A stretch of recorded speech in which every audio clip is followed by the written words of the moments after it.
are back. The rooster brought us back. Anything to report out, Mr. City Attorney? Yes, thank you, Madam Mayor. The City Council met in closed session to consider public employee appointment and public employment for two positions, interim city manager and city manager. On the interim city manager, the council is pleased to announce that they've directed the mayor and myself to negotiate a contract for interim city manager with Carl Alameda, which will come for approval on December 12th at the regular meeting. So again, the council is pleased to announce the appointment subject to council ratification on December 12th of Carl Alameda as interim city manager. We're very excited and looking forward to, I personally and the council looking forward to working together with Carl. Welcome, Carl.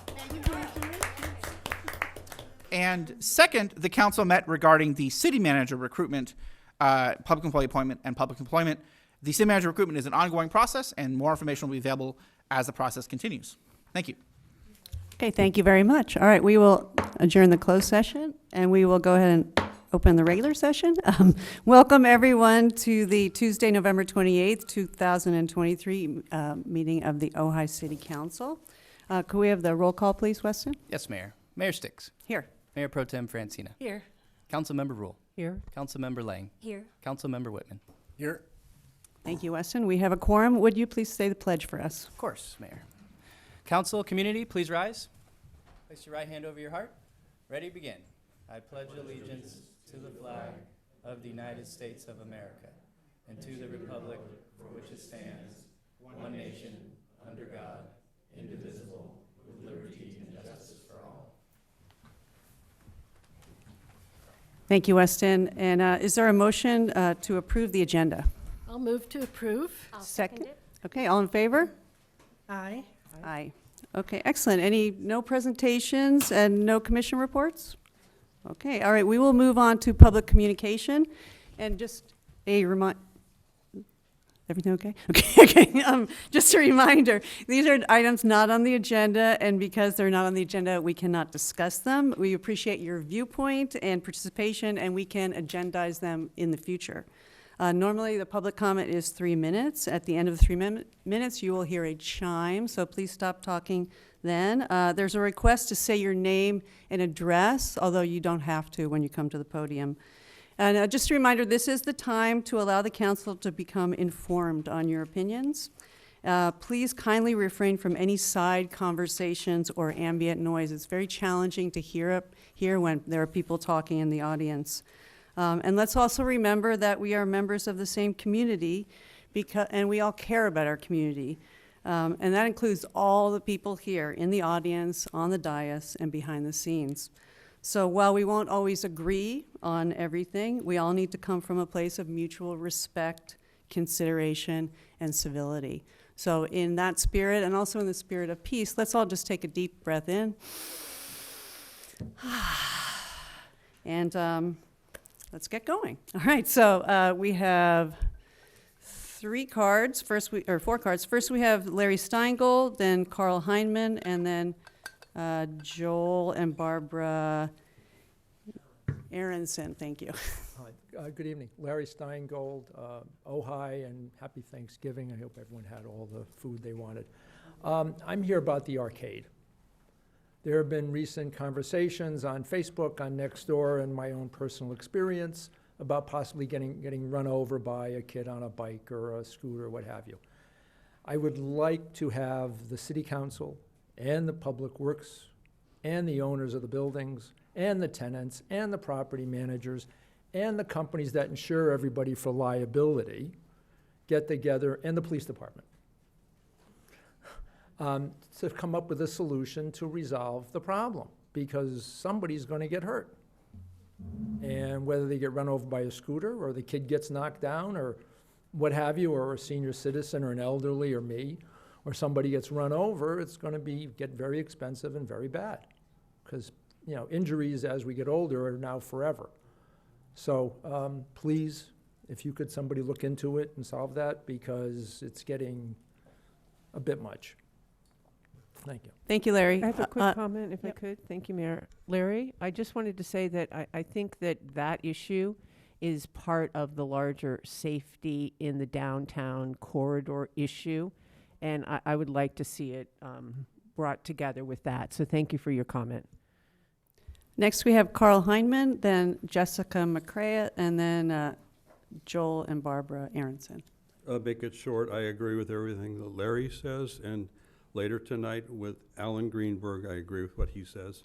And just incidentally, you might want to consider the fact that in Thousand Oaks, a gentleman died about 2 or 3 weeks ago, and he happened to be Jewish at a demonstration, and the man that was arrested was, I believe, Middle Eastern descent. So that would be something worthy. It's in our county. That would be something worthy for us to talk about, condemning violence, particularly anti-Semitic violence. Thank you. Thank you, Carl. Next, we have Jessica McCrea, then Joel and Barbara Aronson, and then Ellen Greenberg. Hi, it's Jessica McCrea, Ojai Valley. Once again, I am here to ask the City Council to do something about the encampment back there. The encampment, the campus grounds, and the demonstration garden, from our viewpoint, nothing has been done. I do know that there's work being done to do uniform tents, there's coffee being served, food being served, place that people can go to charge up their electronics, all wonderful stuff. Please keep doing that, that's awesome. But from the community's viewpoint, it's still growing, there's trash everywhere, it's still chaos out there. No one has gone and gotten anything under control, put any organization, did anything but let them just free for all over there. One of the biggest problems is the garbage. I know I put in a request to have the Public Works come and just pick up the garbage, but they don't do it. It smells, I don't understand why we're not going every day and doing that. I think isn't that Public Works' job? One of the biggest, most serious issues over there is a person who everyone seems to be really afraid of, and he has, I guess, above the law, has no rules. He is the one building his castle out there. He's collecting and piling up garbage everywhere. He plays loud music, midnight, 2 o'clock, 4 o'clock in the morning. Currently, he erected an American flag with leaves all over it, night and day in the rain, which in our country is disrespectful, on city grounds. No one's doing anything about it.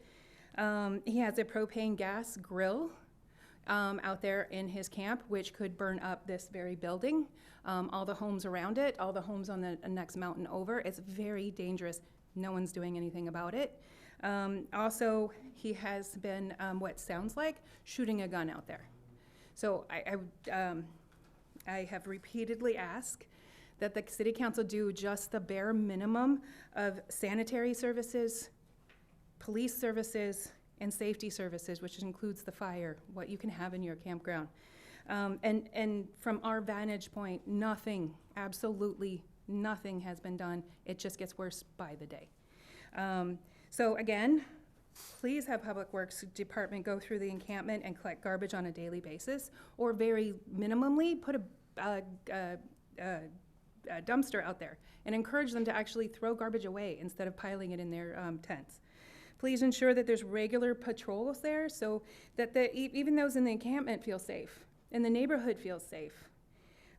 Please ask those that are in the demonstration garden to go find another spot in the designated place. I'm hoping by now there's a designated area that you guys have identified.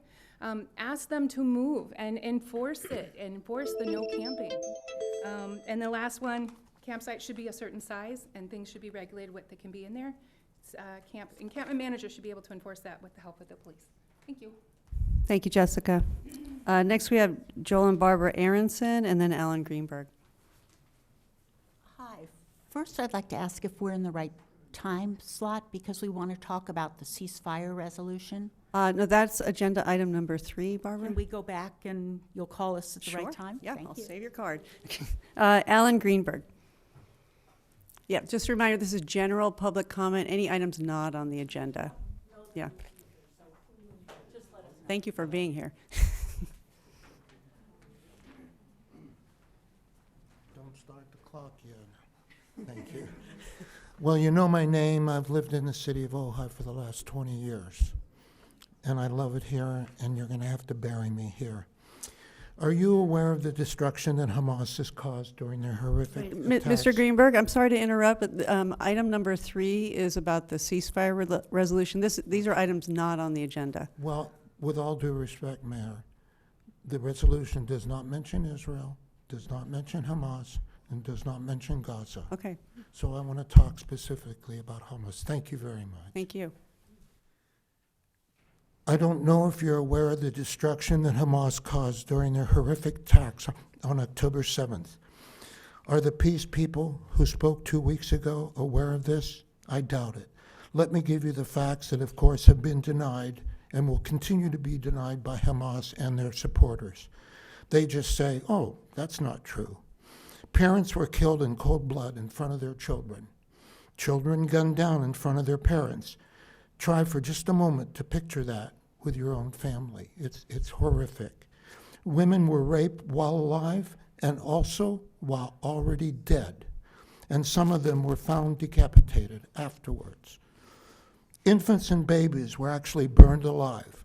Hamas people deny this. It's absolutely true. Over 1,200 civilians, as you know, were shot in cold blood, like it was a shooting gallery at a carnival. Bodies were found without arms, without legs, genitals cut off.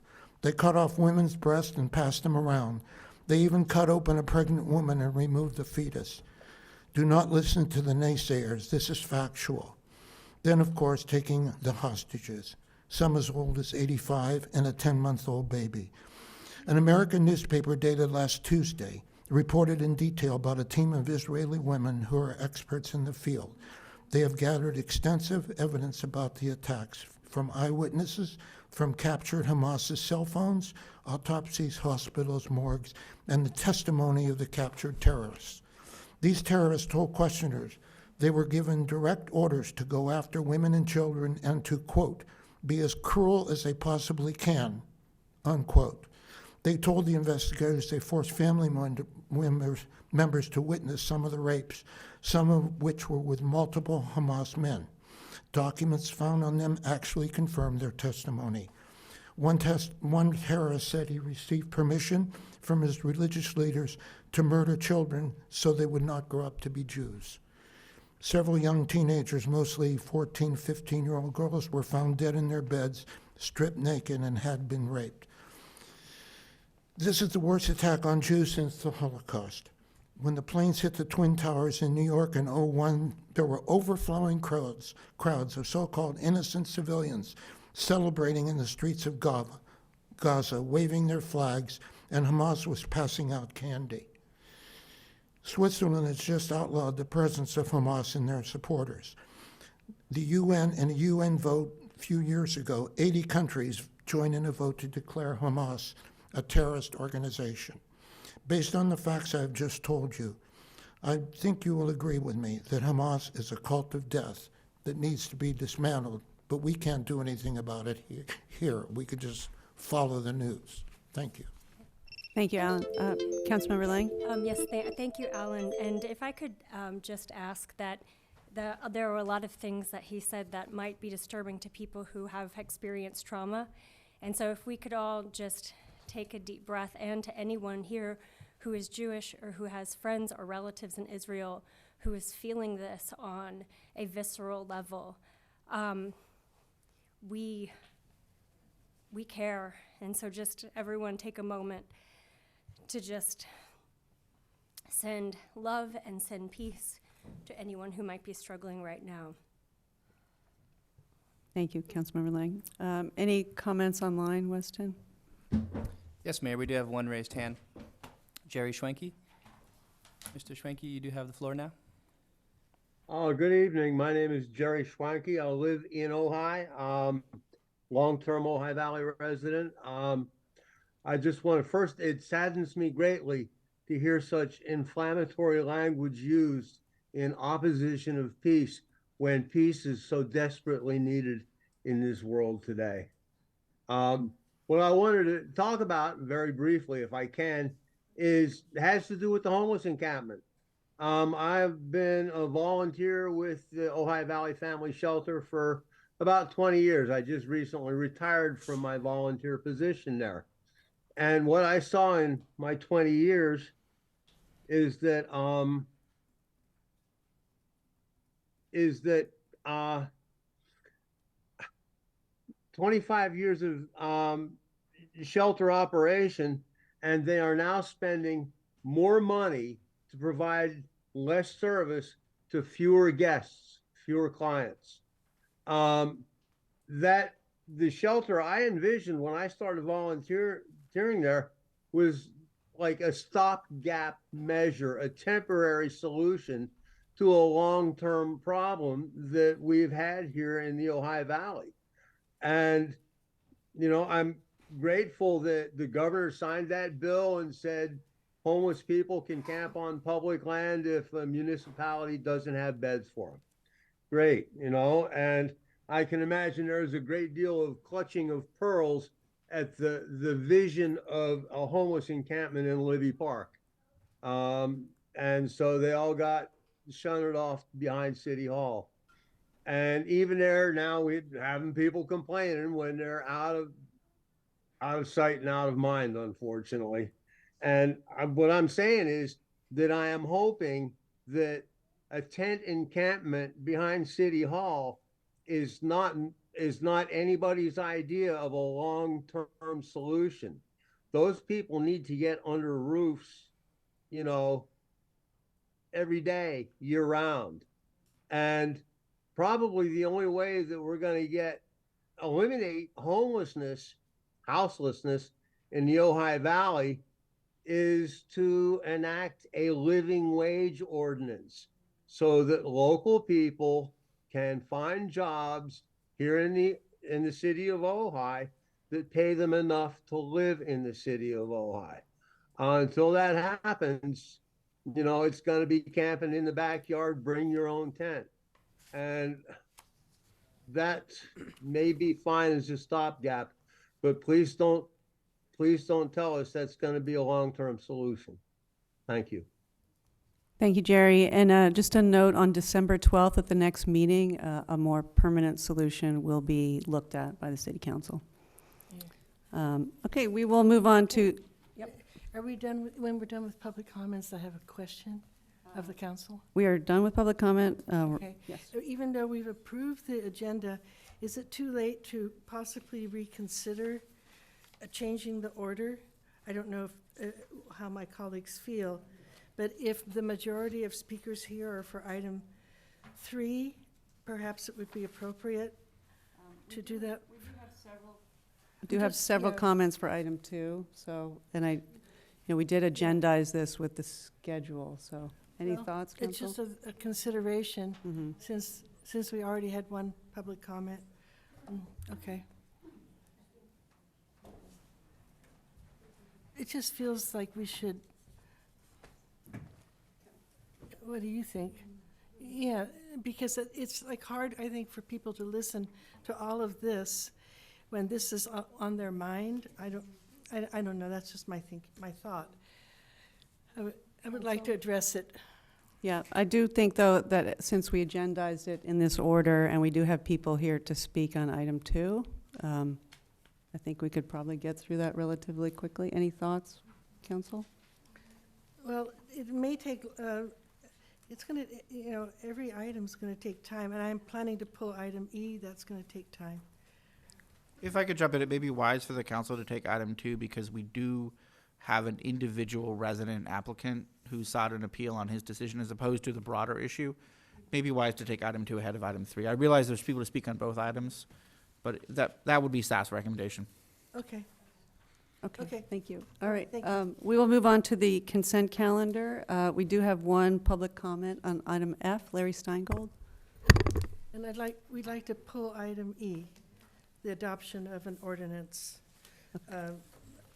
the rent disclosure ordinance. Okay, Larry, did you want to speak on F? No? Okay, is there a motion to approve the consent calendar? Yeah, I would like to pull item F. F, okay. And you're pulling E? E and F. You're pulling. Are you sure? Yeah. Mayor Pro Yeah, Tem? I just Yeah. need clarification as a second reading for item It's E, it's E. No, I'm pulling 649. Okay, and you're Okay. pulling F, Councilmember, or Mayor Pro Tem? I'm pulling the rent, this You're- is the yeah. I'm pulling the second reading of Okay, the rent okay. disclosure. So we're going to E. pull E and F. Is there a motion to approve everything else? Yes, I'll move to approve everything else. Okay, second? Second. Okay, all in favor?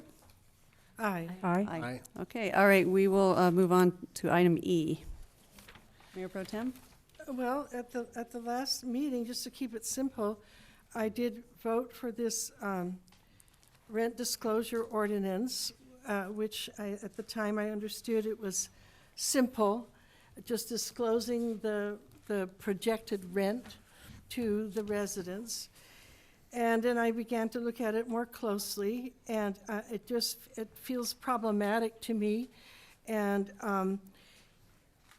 I began to think, why can't we keep it simple? Why do we need an ordinance? Why don't we just have a process where the developers disclose the rent amount? I mean, there's language in there that I now question, and I want to change my vote to no. Okay, would anyone like I to make, just, I know that's, I also have comments on this. Okay. yeah. Councilmember Rule? Yeah, so, I always go back to what is the goal of this particular ordinance. And the goal is stated in the ordinance and in the first reading is that there's recurring problems in public discussion around, commonly misunderstood terms of affordable housing. And we were meant to clarify that. And while I see there could be problems in that, I don't know that an ordinance is the way to solve a semantic problem. It seems like we are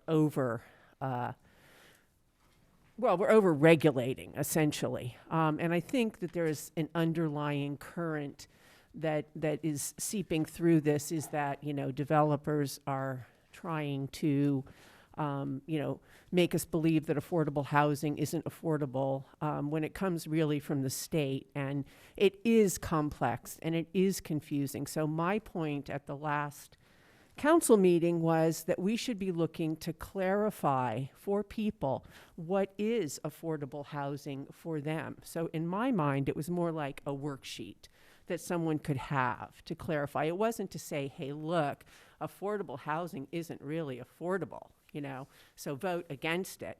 To me, it's like, what is affordable housing?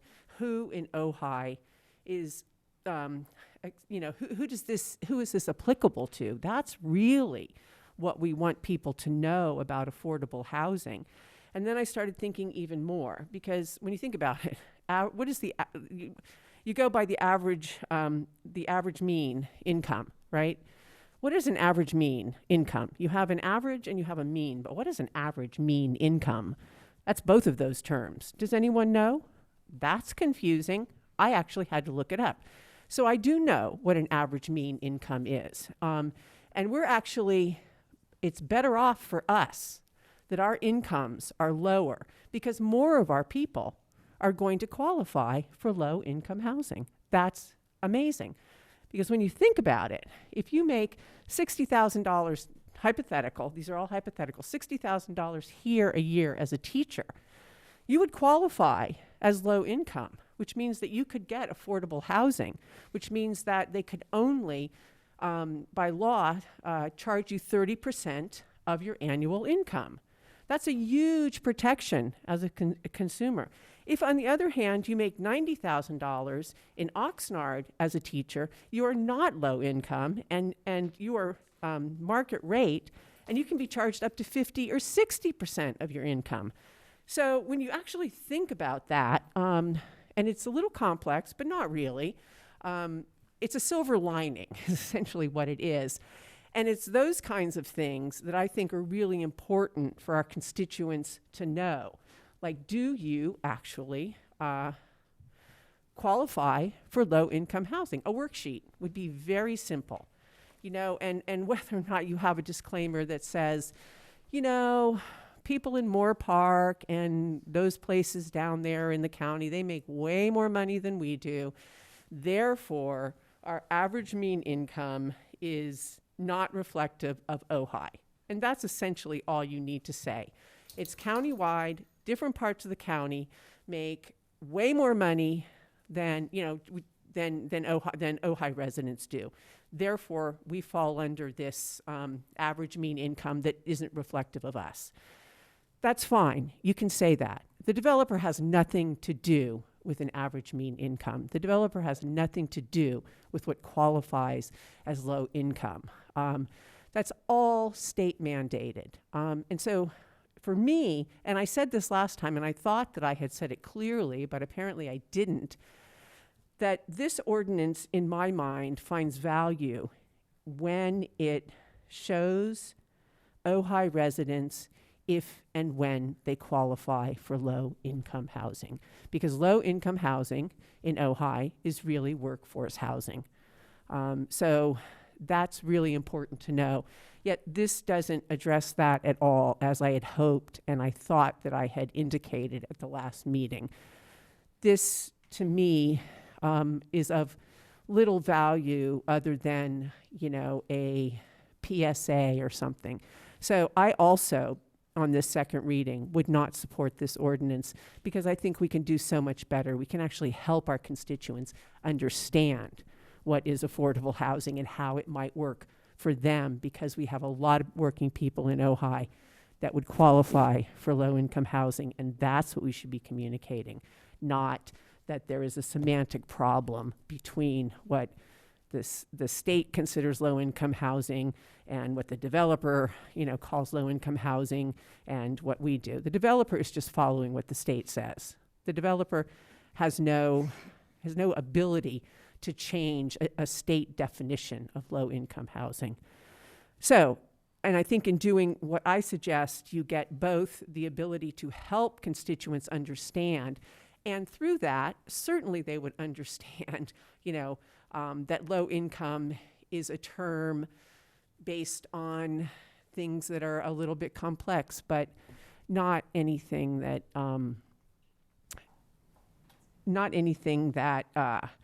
that is going to change the way things work. So I would like to see something in this ordinance that was more like a worksheet that allowed people to understand both at the same time what affordable housing is and if they might qualify and where that affordable housing is.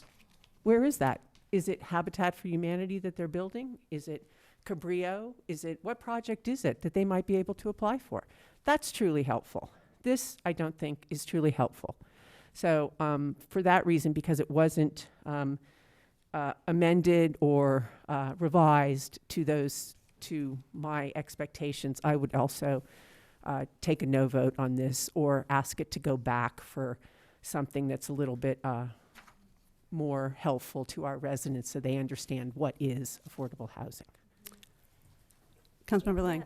Yeah, so first of all, I agree with you that we need to do a better job of communicating what qualifies as for the people, for anyone here who's in a situation where they are looking for housing or where they're having a difficult time or having housing insecurity or a difficult time affording it.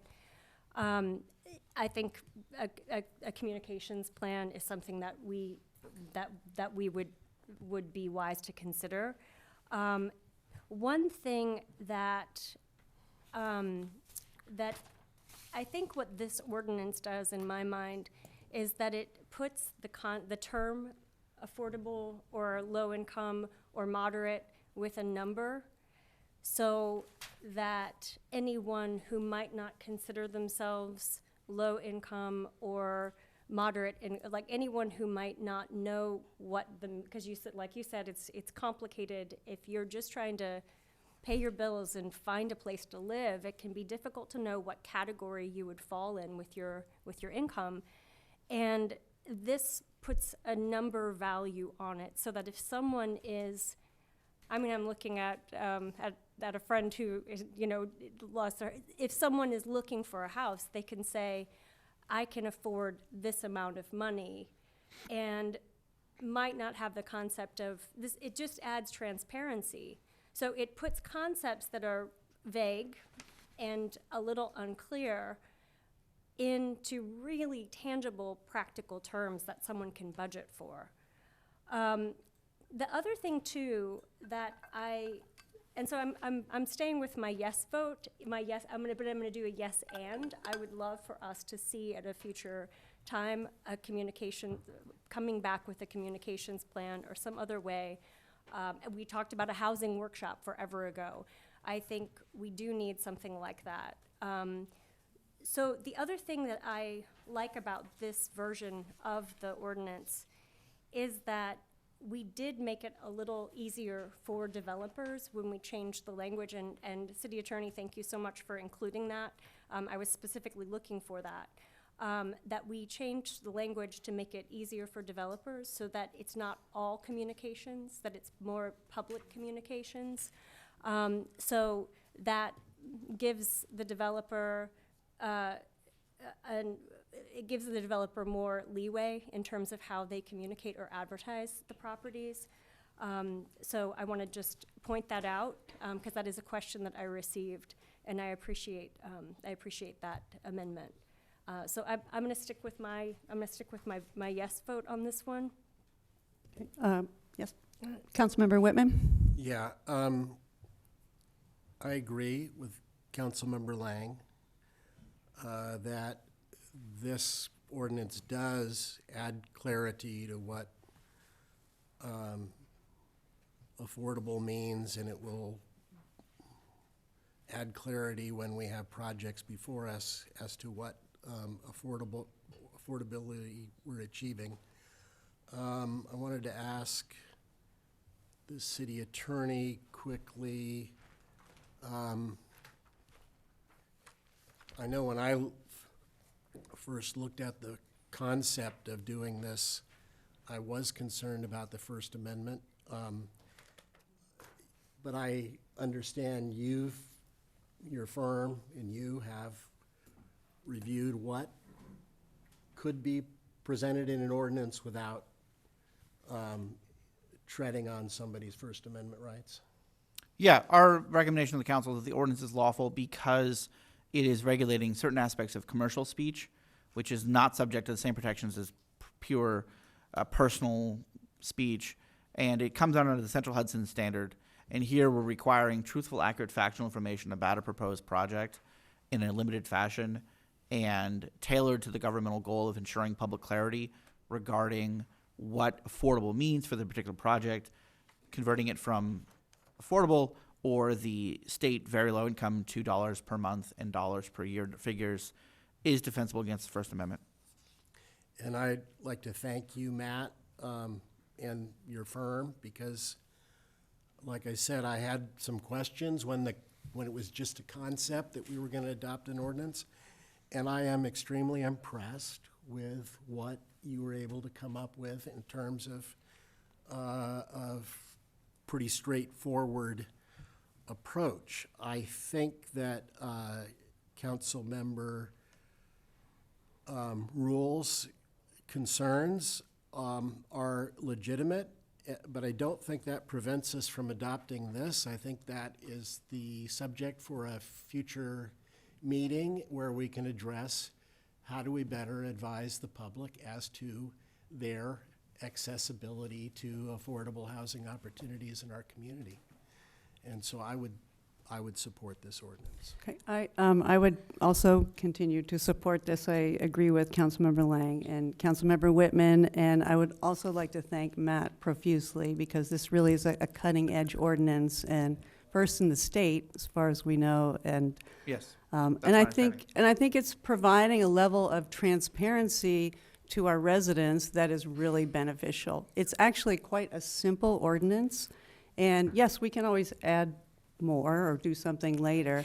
I think, though, that it really is very helpful, and it confronts Sacramento's dysfunction in some way because there's the speculative real estate industry has a lot of power there. So I think that in terms of really communicating and, once again, being transparent with people who live in Ojai. I think it's a very useful ordinance, and it can be a model for the entire state.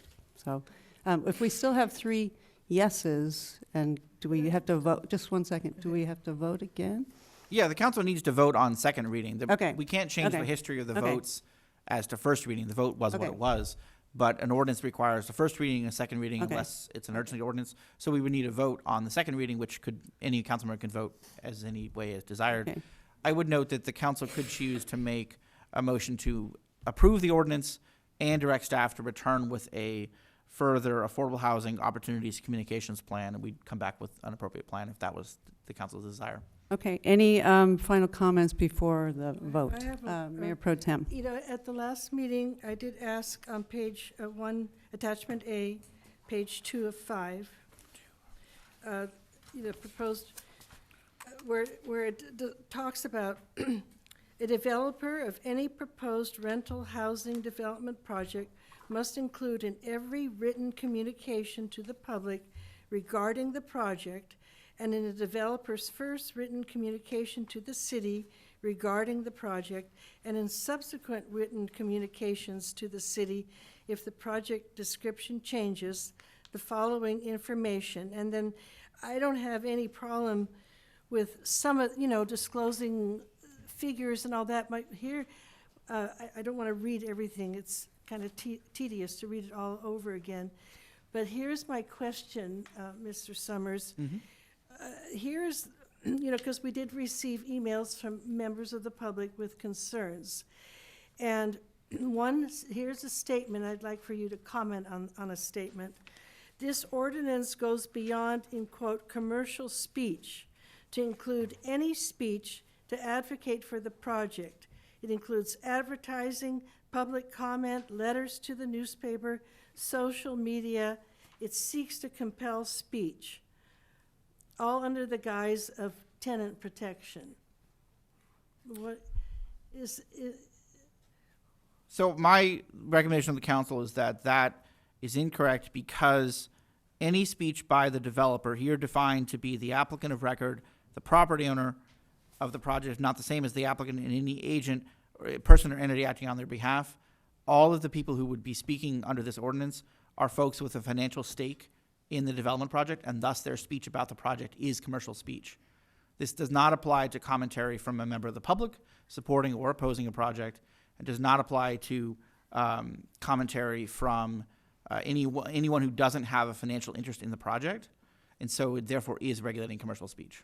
But of course, it's an ordinance up to the council's desire if the council wants to change it. So if we removed this, what would happen to the rest of the ordinance? If we remove When the you part say about- this, what do you mean by this? About, Everything, all of what you read? yeah. Well, okay. Let me see if I can gather my thoughts. My follow-up question is the same as last time, and I want to have it on record. You assured me, or the council, that nothing in this ordinance would change or prohibit would prohibit a development. It would not affect a developer's ability to develop a project. Yes, that's correct. That is covered in page 4 in proposed section 68-8.04 enforcement, subsection E. It's short, I'll Let read me it. find it. Sorry. It's on page 4, Page 4 of the ordinance. the top? attachment A. Yeah, attachment A. At the top, Okay. the second paragraph down begins sub E. Violations of this chapter shall not affect the validity or invalidity of any land use entitlement or development permit approved by the city of Ojai. Revocation of any land use entitlement or development permit must proceed separately under other applicable provisions of this code and state law. So it absolutely separates any compliance, lack of compliance, allegations over lack of compliance of this ordinance are entirely separate from development permit approvals. And that absolutely, we cannot, state law prohibits tying the two together. So a developer can entirely not comply with this ordinance, and we'd pursue enforcement as as appropriate and directed through the council, but that, if they fail to comply with this ordinance, that doesn't affect their right to apply for a project. And that is absolutely state law. We can't tie the two together. And then to answer your other question, if you wanted to avoid the concern raised by the commenter regarding speech outside of an application, then you would delete the phrase every written communication to the public regarding the project and simply have it require that the developer must include in the developer's first written communication to the city and in subsequent communications the information. So you could cut it to a requirement for what information is to be conveyed to the city and not limit the communications to the public. Whether to do that or not is a policy choice. Okay, well, would you consider that as a friendly amendment, whoever made? Well, we need to get a motion on the If I could, table. I- Do you want to make a motion? Actually, just to follow up to that, I believe that one of the attorneys for Cabrillo actually made a public comment about that. Barbara Ortiz made a comment about that particular part that, and I believe she Yeah. said that it would be okay for public communications, but that it was the opposite, that it would be better for public communications, but not for every little step in the permitting process. Basically, anything that would hinder the developer's ability to move through the permitting process. They were against that. And I'm taking her comment with extra weight just because Yes, she, yeah. you know, I value her expertise. And I'll note, we did implement the heart of that comment from Ms. McCree Ortiz, which is that's in the revision first written communication to the city. So requiring the first communication to the city and not every letter, because there's a lot of letters back and forth between the city and an applicant. Only when do they change? Only when they change the project description. Then they have to update. But if they don't change, they don't need to continue to repeat that language. So I Would have you like to, let's get a motion on the table before we, Okay, I'll make a motion that we approve the second reading of the ordinance and that we direct staff to come back with a communications plan for educating the public on the meaning of affordable housing. okay. Is there a second for that motion? I'll second that. Okay. I Any have, final comments before roll call? Councilmember yeah, I'm Rule? not sure these are final comments, but they certainly are comments. Is there any way, would you accept a friendly amendment to integrate this into the ordinance? My problem is that we have a long list of things and we've always promised to come back to things and it's 10 months later and we haven't. So something as simple as a worksheet, could be included in this for communication. And, it's just a fill in the blank. How much income do you make? How much income does your spouse make? Well, guess what? You qualify for this, and this affordable housing is available at this point in time at, this development or this whatever.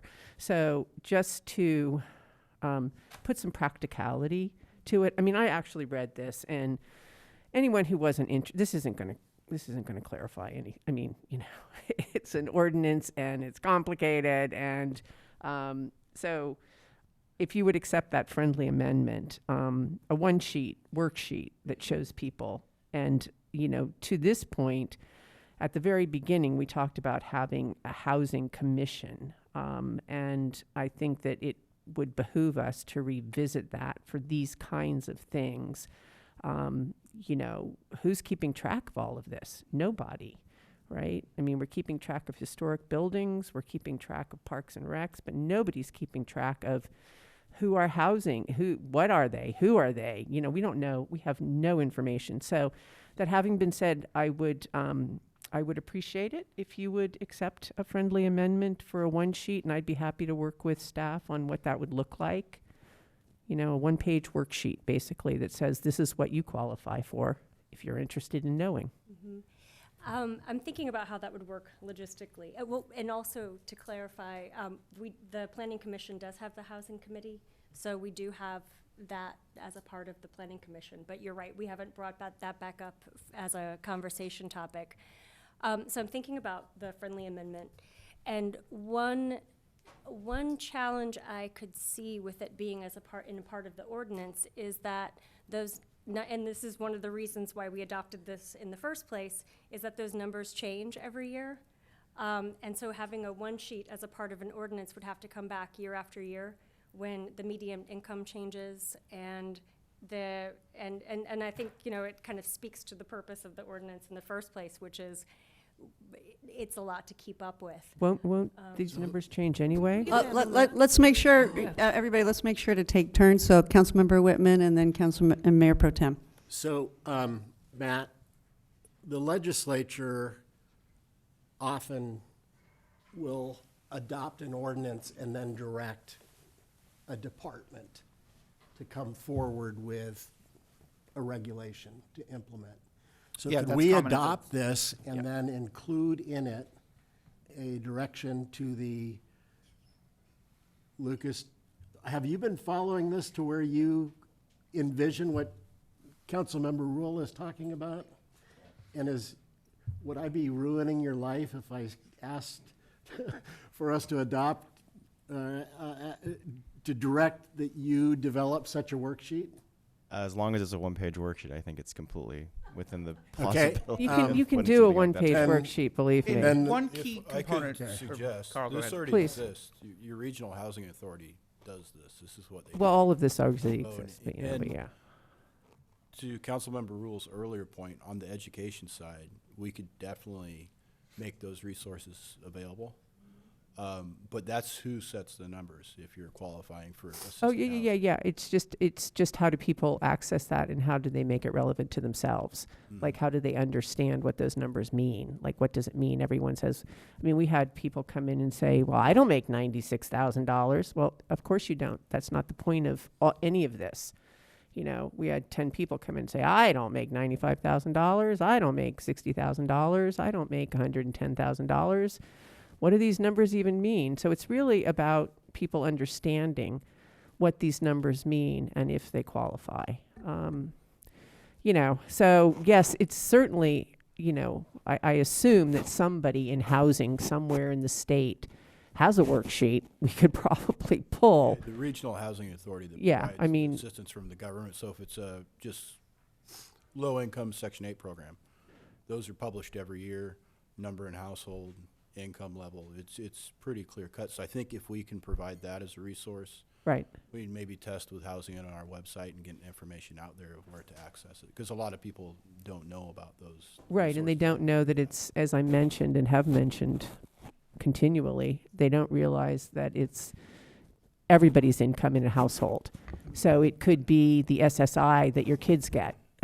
People don't realize, that it's all income. It's not just the breadwinner, it's also the money that everybody makes. And that's also important for people to understand, because when you look at this, you don't necessarily, it has, it says number of people in your home, right? And that's very clear, but it doesn't, it's not clear that, it's dual income or three incomes, if people understood, two single mothers understood if they came together, they would have enough income to qualify for low, so it's also opening up creative solutions for ways that people can figure out housing and homes. That's really what the benefit of providing low-income housing is that our constituents know how they could possibly do that. If I was a single mom and I had a best friend and she was a single mom, if it occurred to me, and it very well might not, that we could have a dual household and together we'd be low income and we could apply together. Doesn't have to be the nuclear family. It's these options and these creative solutions that I think are really, really important for people at a ground level. And once again, and I appreciate your comment about the Planning Commission, but that is now one person, and their job is not to understand what our housing looks like, who lives where, how many single families, how many ADUs, who's living in them, what are their incomes? Are they really, as Bill Miley is so happily pointing out, 60% are rent burdened? Is that true?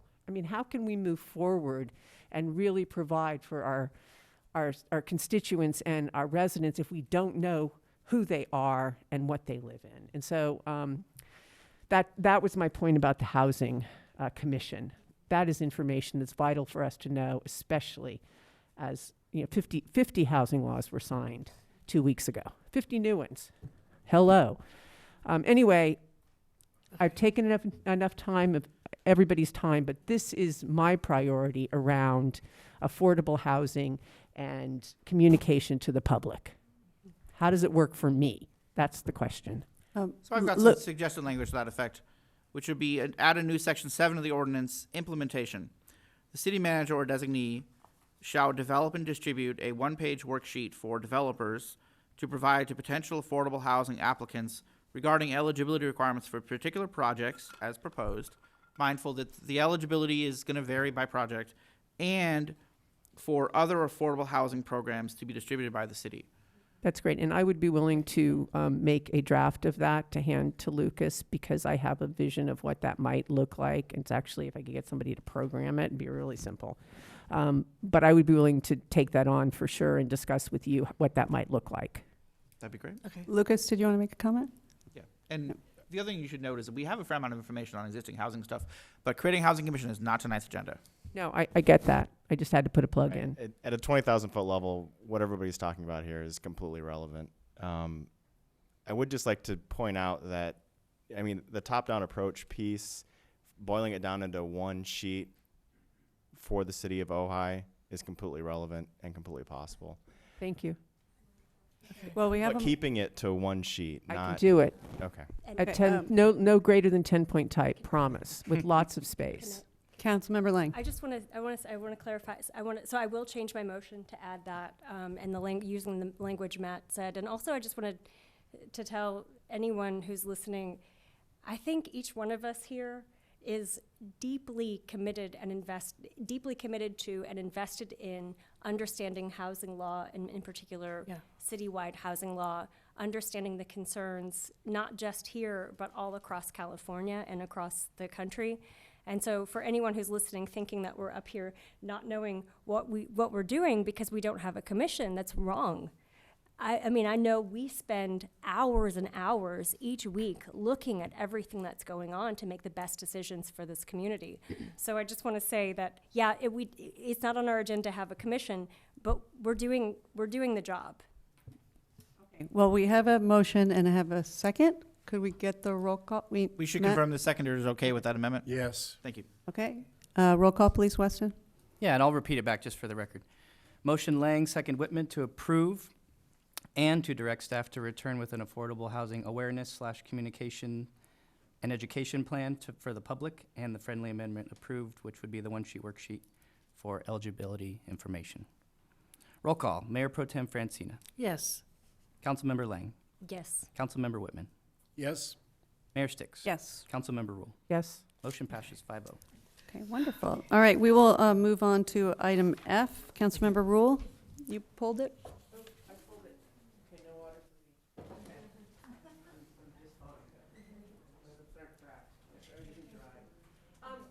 Actually, I pulled this because I love it, and which is no reason to pull anything, except for I just would like City Attorney Summers to just briefly go over it for the public sake. So it really, it's just, once again, for information and education and what this allows for our city residents now. Happy to. Through the mayor. The ordinance creates a local preference, not requirement, preference for certain lower income deed-restricted affordable housing of the kind we were just discussing. And it provides that for those projects in the city, first tier preference would go to applicants who reside at the time of their application and at least 3 months before in the city of Ojai or the Ojai sphere of influence or the Ojai area of interest, which is roughly the Ojai Valley plus Miners Oaks, Casitas, Springs, and that area, are income eligible for the given household type and otherwise meet the requirements for renting a unit in that project and are facing or at risk of or were subjected to displacement from their residence. And then second tier preference is persons who are previously resided in the Ojai area of interest or for at least 10 years and were involuntarily displaced within the past 5 years, or who work in the Ojai area of interest and who otherwise are income eligible and at risk of displacement and meet the requirements for the unit. And that each affordable housing developer, as a project comes online, will be required to develop a plan for how they're going to implement those first tier and second tier preferences, and that plan will be approved by the staff with an allowance for alternative plans if a particular project comes forward that has, say, through its financing, a slightly different requirement, has to give first tier preference to the county and second tier to elsewhere, that's also a possibility as a project comes online. Thank you. That satisfies me perfectly. Thank you so much. Appreciate it. And the more you can say it, the better it is. So, Thank you. all in favor, we need to approve it? Yeah, we need a motion Okay. to approve it. Motion to approve? Aye. All in favor? Aye. Aye. Aye. Okay, all right, thank you. All right, we will move on to the public hearing, item number 2. Appeal of the Planning Commission decision to uphold an exemption request of the Ojai Municipal Code to the requirement of all-electric new construction. So we have staff report or a report from the appellant also? Yes. Start with the staff report. Okay. Let's start with the staff report, and then we'll have the appellant and then the applicant or the property owner then as well. And also, Mayor, we received some new comments while we were in closed session. I would like 1 minute at some point to find those comments. You should receive those. They should be at on your dais. Yeah, they're here, but I currently. gotta Okay, good. find it. Towards the end. There's I think like- they're in order in which they came in. Yeah. Well, are they on the order of the,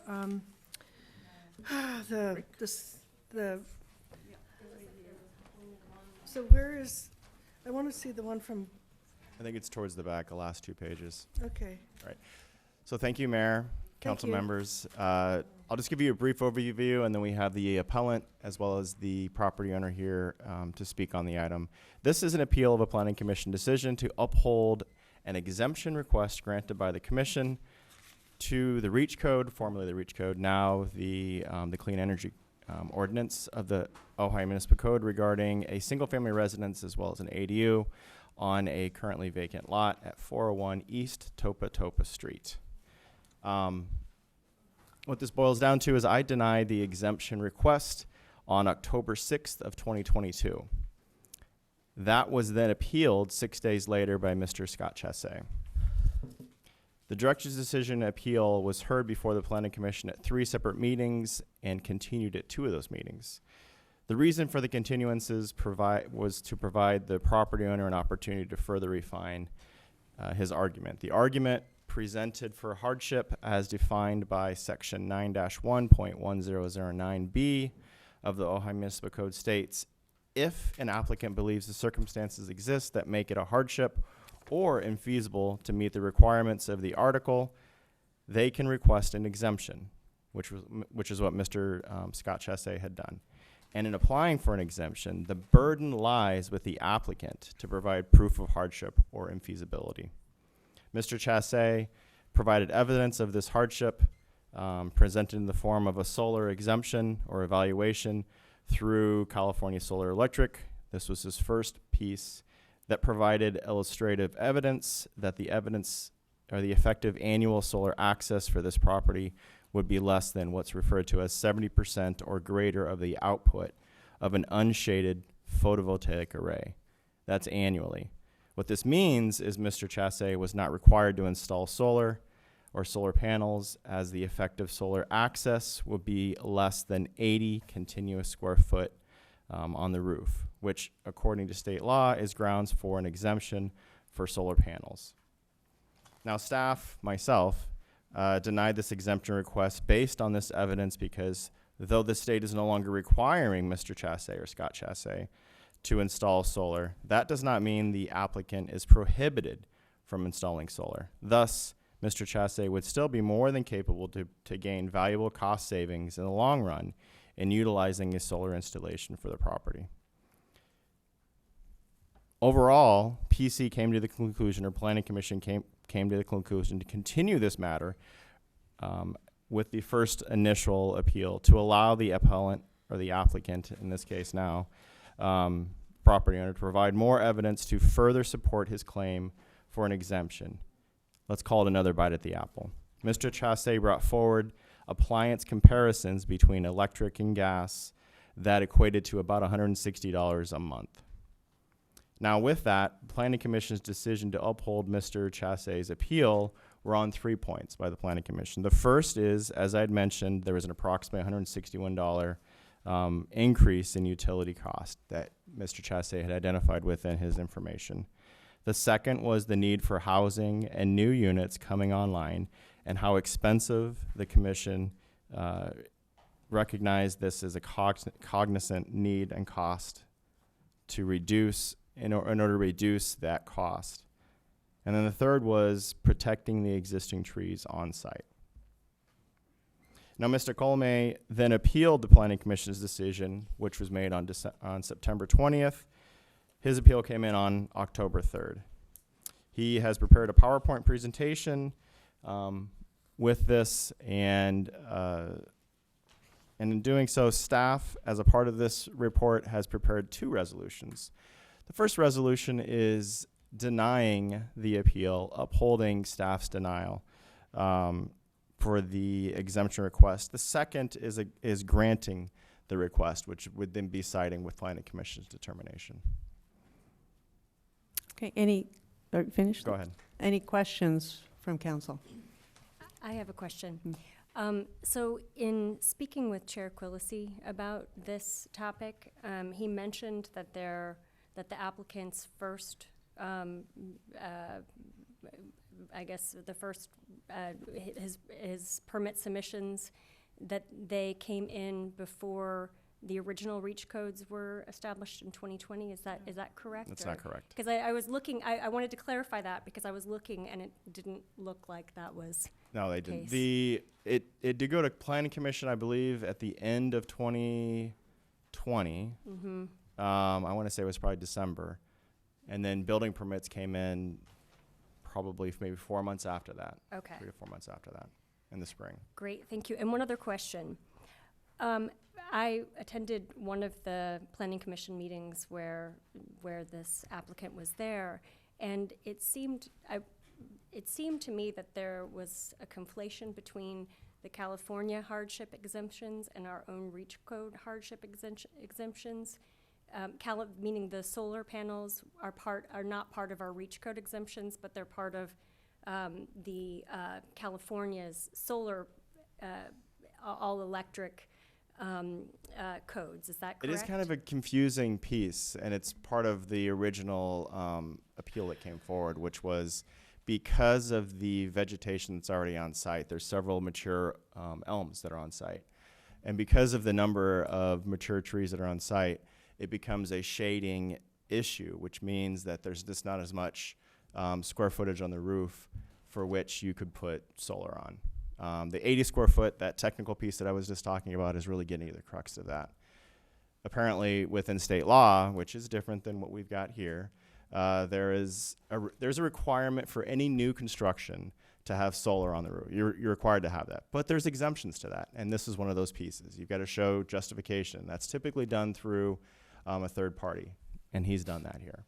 Thank you, but that's separate. The solar is separate from our REACH codes. Right, and his initial argument, he was using that as yes, exactly. Thank you, thank you.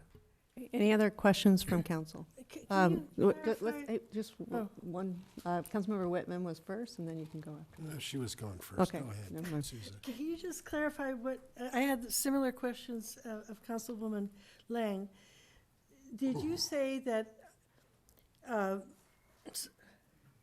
Mr. Chassie? Scott Chasse, yes, Scott- Mr. Chasse. Scott Chassie, that he applied, the appeal was under the new REACH code, but was The appeal is under the old REACH code, not the clean energy code or the clean energy ordinance. When this appeal, I thought you said the opposite. no, when this appeal came forward, we were still under REACH code.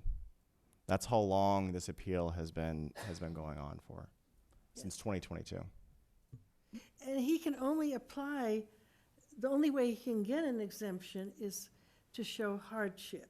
he can't get an exemption because he's worried that the electric, grid will fail, and he wants to have a gas option. He can't, the only exemption exists is for financial hardship. That's correct, right? Hardship. Yeah, hardship. Or infeasibility, correct? Right. Two Yeah, reasons. feasibility, yeah. Hardship, infeasibility exemption, correct. Yeah. Okay. All right, so Councilmember Whitman. I did have a question. It seemed to me like there was also a conflation, I like that term, that there are rules that apply through the California Energy Commission that require a program to be shown to be cost-effective, but that is not a standard that applies to our reach code, even the last iteration. Is that correct?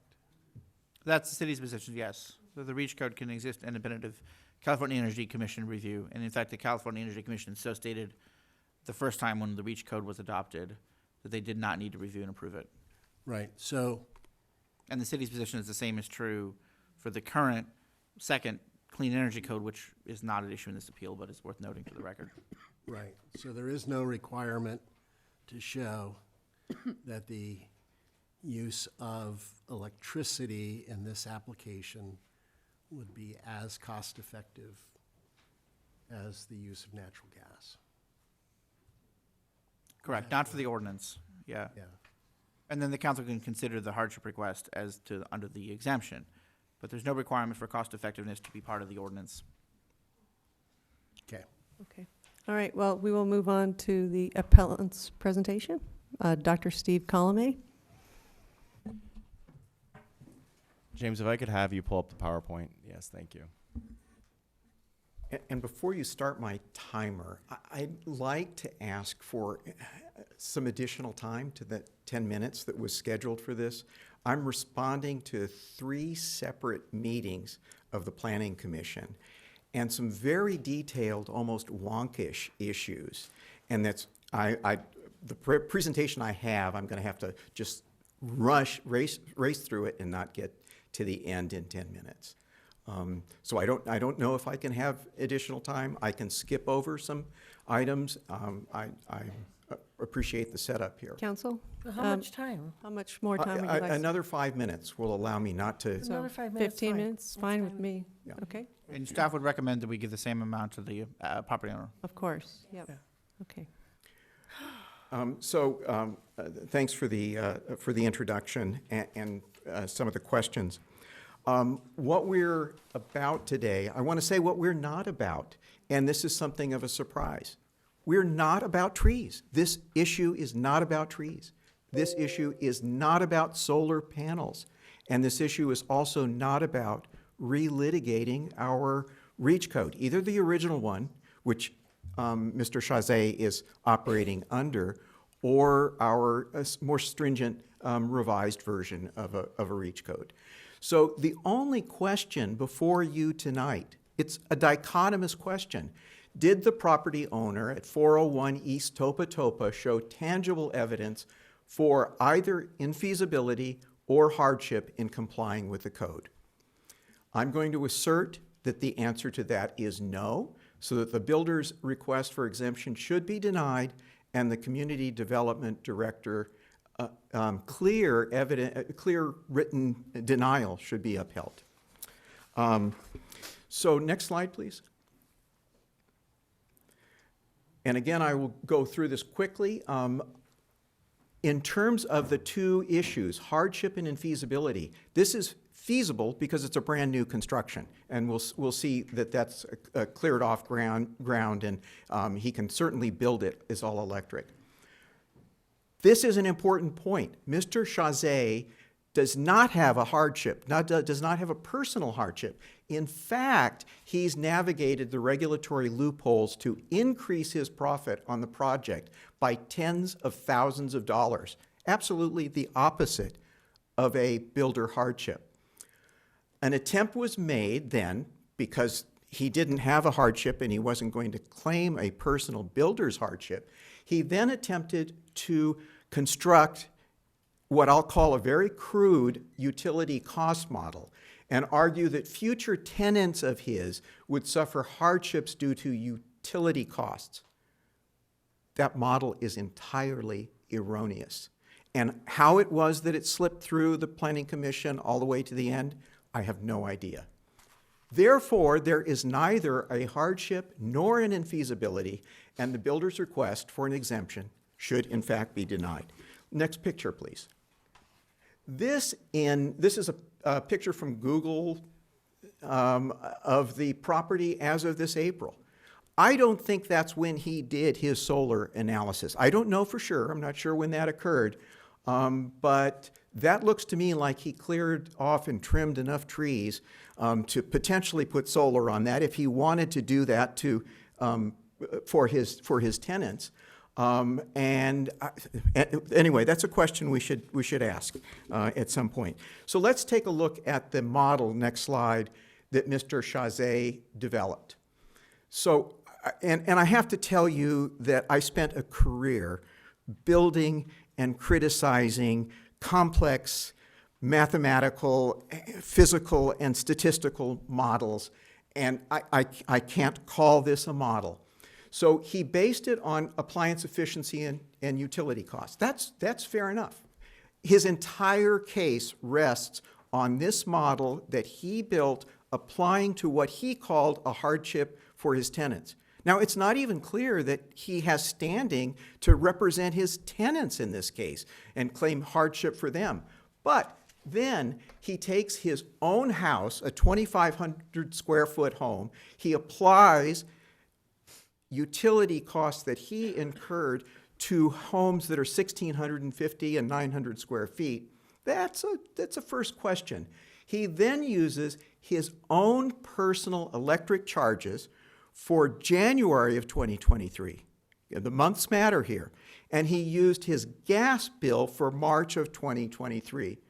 I don't know, I think we have short memories because I recall there was a lot of groaning about the gas cost last winter to heat homes, doubling in price. Why did he pick March? Because it was lower. And his whole model is based upon that shifting sand. And 1 month of utility data does not a model make. If you're talking about utility costs, you should be talking about at least a year worth of data. I mean, there's no energy analyst that would accept that. So other things like utility provider, rate options, time of use, and so forth, they all matter. And the way in which you construct that in your model will determine whether or not gas or electric is more expensive. The thing I will say about Mr. Chazet's model is that he did everything he could to exaggerate the cost of electricity and to diminish the cost of gas, and to put appliances in that were not going to be most meaningful to his tenants. So the model then also grossly overestimated appliance use. It looks like his kitchen is used as a commercial kitchen. And it's not based on any standard assumptions that either the California Energy Commission, the Department of Energy, or any other standard references. It's absolutely meaningless. So if the builder was actually concerned about the utility cost of his clients, he could have and should have chosen more efficient electric appliances. There's something, and I may or may not get time to get to this with heat pumps, but there's a certain magic in a heat pump that we ought to know about.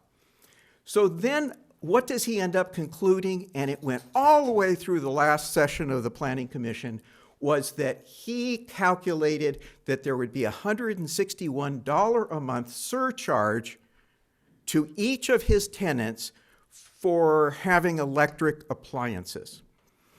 Well, we have on our committee, we've got actually 2 professional engineers who all work in the energy arena, took a look at all of Mr. Chazet's assumptions, rolled back what the Department of Energy says is normal utilization of these appliances, and came up, again, using Mr. Chazet's inputs, that this $161 was actually $25 a month.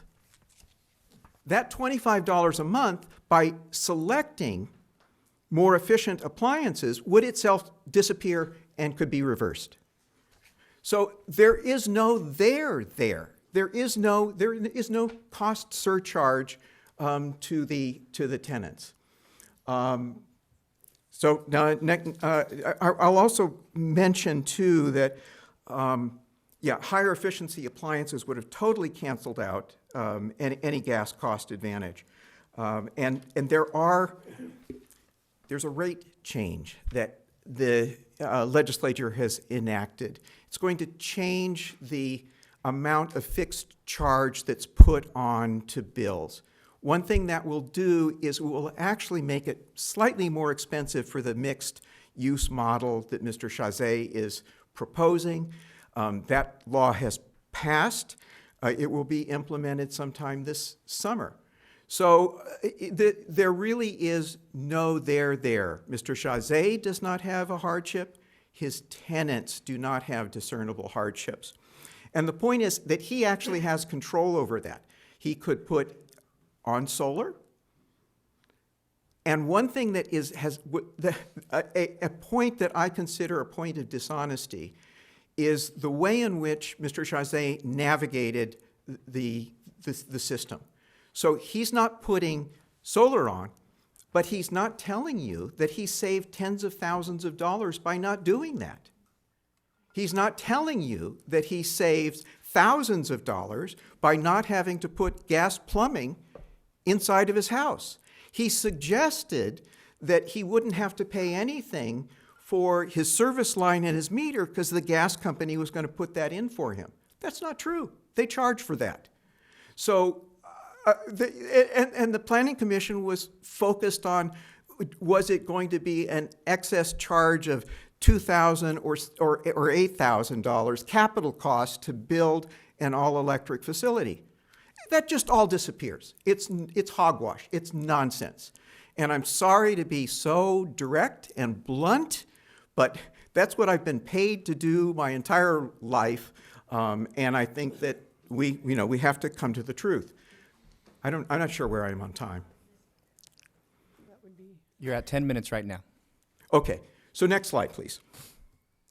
Let's talk about appliances and appliance choices. So Mr. Chazet tells us it's going to be tough for him to put a heat pump water heater in the ADU because he has to spend $5,000 to encase that in an adequate space. Not true. Simply not true. There are shed enclosures, because the one thing you have to do with a heat pump is you have to have air circulation. And if you've got a closet, and he could work with the heat pump manufacturer and identify an appropriately sized closet that would, and this is galvanized steel, completely appropriate for the application. You can also vent a heat pump water heater. So he could be drawing his incoming air from a hot attic, and he could be spilling the cold air outside into the ambient. And so there really is no reason why a heat pump can't be used. Now, the magic of a heat pump is that it actually is more than 100% efficient. It's 200, 300, 400, 500. It's the magic of physics, because what you're doing is extracting heat from the environment and putting that in. So for every $1 of electricity in an efficient heat pump, you can get $5 worth of hot water if you choose to put in highly efficient appliances. Mr. Chazet did not. He chose minimum standards. He also was concerned about outdoor applications. There is another heat pump made by a Canadian manufacturer available here. The condenser is outside. It's in the upper right-hand corner. It's essentially a mini split. So that makes the noise, it does the compression, it does the cooling, and it pushes it into tanks that are stainless steel tanks. They have a longer lifetime than your normal hot water heater. It's a little bit more expensive, but again, incredibly efficient. Mr. Chazet was also concerned about the minimum temperatures for efficiency. That particular unit is rated down to minus 20 degrees Fahrenheit. Next slide. So we'll talk about the standard heat pump and Ojai. This is a chart of our temperature profile over the course of a year. The type of heat pump water heater that he was looking at and complaining would have to use the resistance rod in order to do the heating, is one that starts to become inefficient at about 40 degrees Fahrenheit minimum daily temperature. So if you look at that blue curve, it's the minimum daily temperature. There are a number of us who have heat pump water heaters. We've got them programmed on heat pump year-round, and we've never, ever turned on the electric resistance heat. It's not needed, not needed in Ojai. All right, next slide. And I'll go through these quickly. In each case, there were better appliances that he could have selected. He did not pick a heat pump dryer. There's a heat pump dryer. There are washer-dryer combinations, which are really appropriate for small properties like ADUs. And you notice what the total annual expected energy consumption is.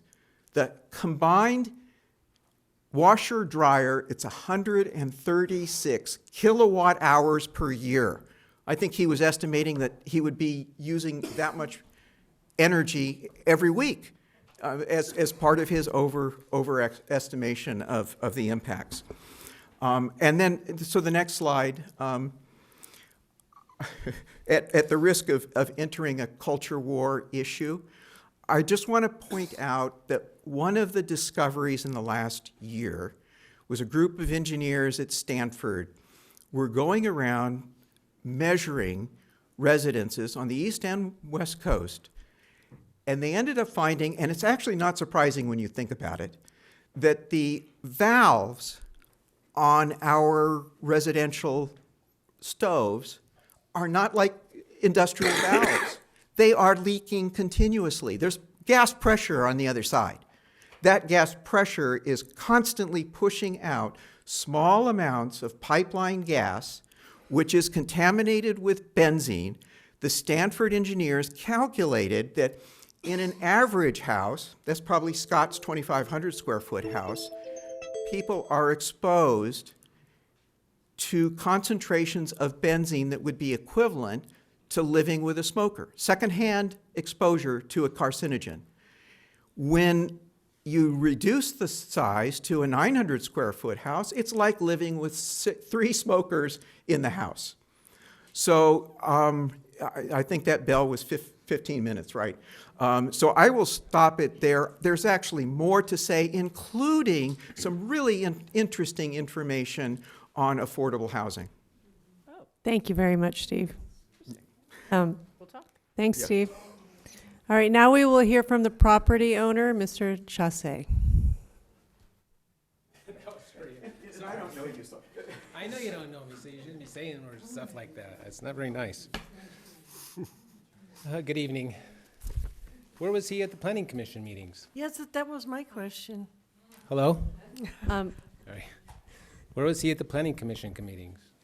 Yeah, I don't He understand wasn't it. there. If he watched them and stuff, he had a chance to voice his opinions there. None of his stuff was vetted by staff, which all my stuff was vetted by staff. Everything he's talking about as far as which appliances I chose is I was asked by the planning commission to choose like for like. Wasn't to get the most the stuff he's talking about is very expensive. These are 2 small rentals in Ojai. They're not some expensive thing. They're 900 square feet and 1,600 square feet. semi-affordable housing right downtown Ojai. And anyway, I don't know what that was all about, but good evening, Mayor Sticks and City Council members. My name is Scott Chassé. I've lived in Ojai for approximately 40 years. I love Ojai and do advocate for a cleaner planet. I'm here to address Mr. Colomey's allegations of me being misleading to the Planning Commission. I've explored the incentives that Mr. Colomey suggested in his letter to the Planning Commission and in his appeal. These incentives are mostly tailored towards existing homes, not new construction. I've been to the Planning Commission 3 separate times to address my case for a gas meter at 401 East Topatopa. My engagement with the Planning Commission has been extensive. They kept sending me back to do more research and clarification. We all worked really hard on this for over a year now, with our collective efforts involving myself, Planning Commission and staff, with Planning Commission and staff. In the end, the Planning Commission was unanimous, 4-0, in granting me the appeal. My case falls under the City of Ojai's original REACH code, Ordinance 911. It's important to note that my situation pertains to this version and not the current REACH code. The ordinance includes provisions for exceptions, exemptions, and a hardship consideration. Just a reminder, REACH codes by law must be cost effective. Now, when Mr. Summers explained what he said, he wasn't explaining it right because he was referring to Ordinance 918, which struck out the sentence that says that the REACH code was invalid until approved by the commission, whoever needs to approve them, which is questionable. So I'm seeking an exemption for hardship. My hardship is there are many mature, beautiful trees that prevent me from having enough solar exposure to make it cost effective. I have submitted a letter to the City of Ojai from California Solar Electric stating that there is less than the mandatory amount of sun exposure to offset the cost of all electric. So by state law, I'm exempt from mandatory solar. And I have all of the evidence here, if anybody wants to see it. This will result in higher electricity cost, which was everybody was just talking about, $161 a month, which vetted by staff. This was what all the back and forth was about.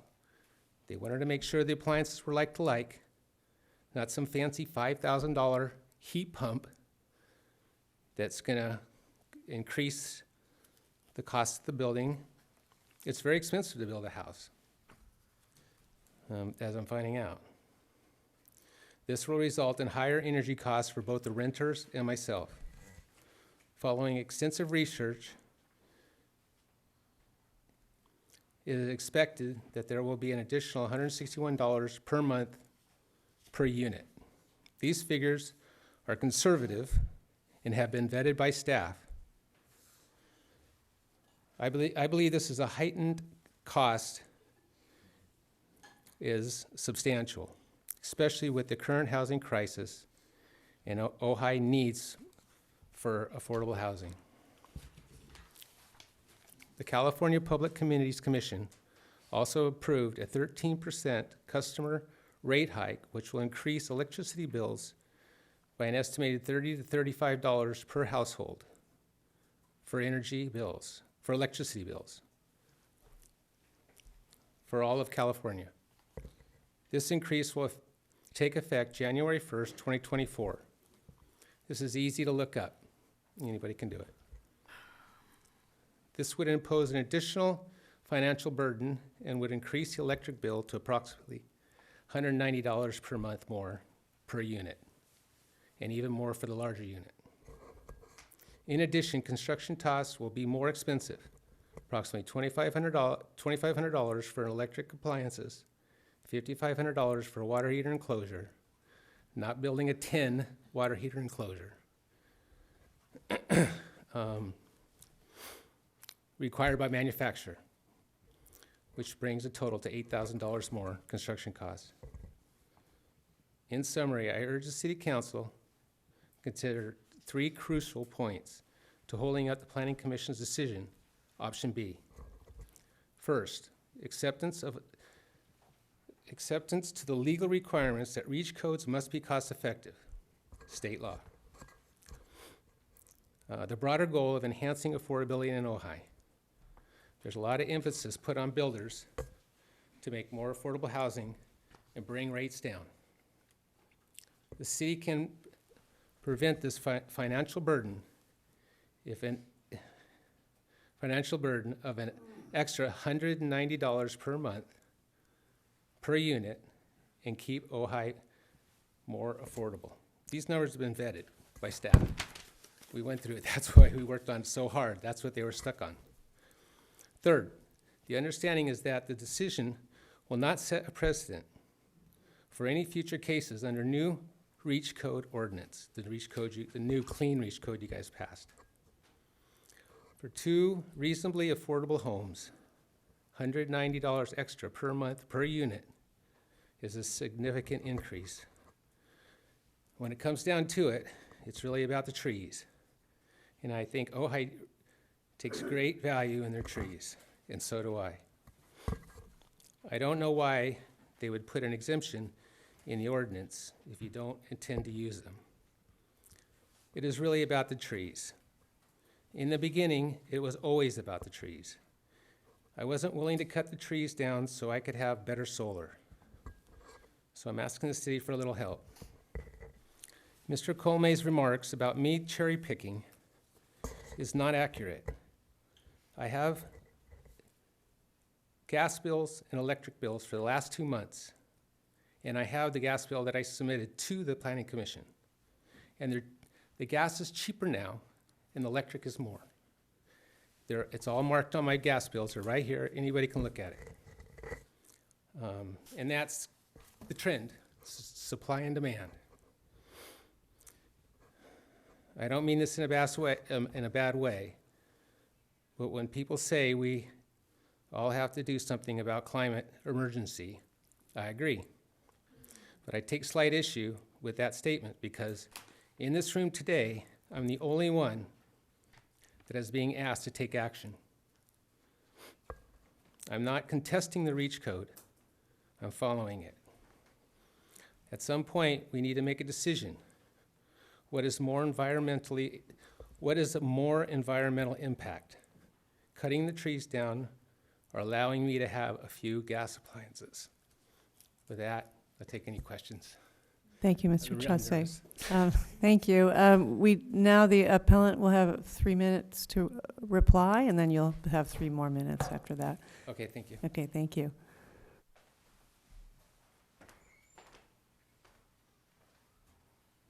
Can we ask the appellant a question as well?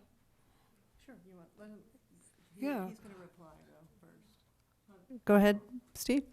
Why don't we re-queue up my presentation, because that'll actually end up being helpful if we can do that.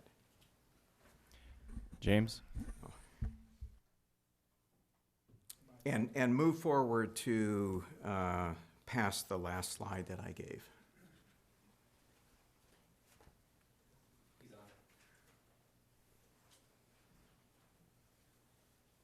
Queuing it now.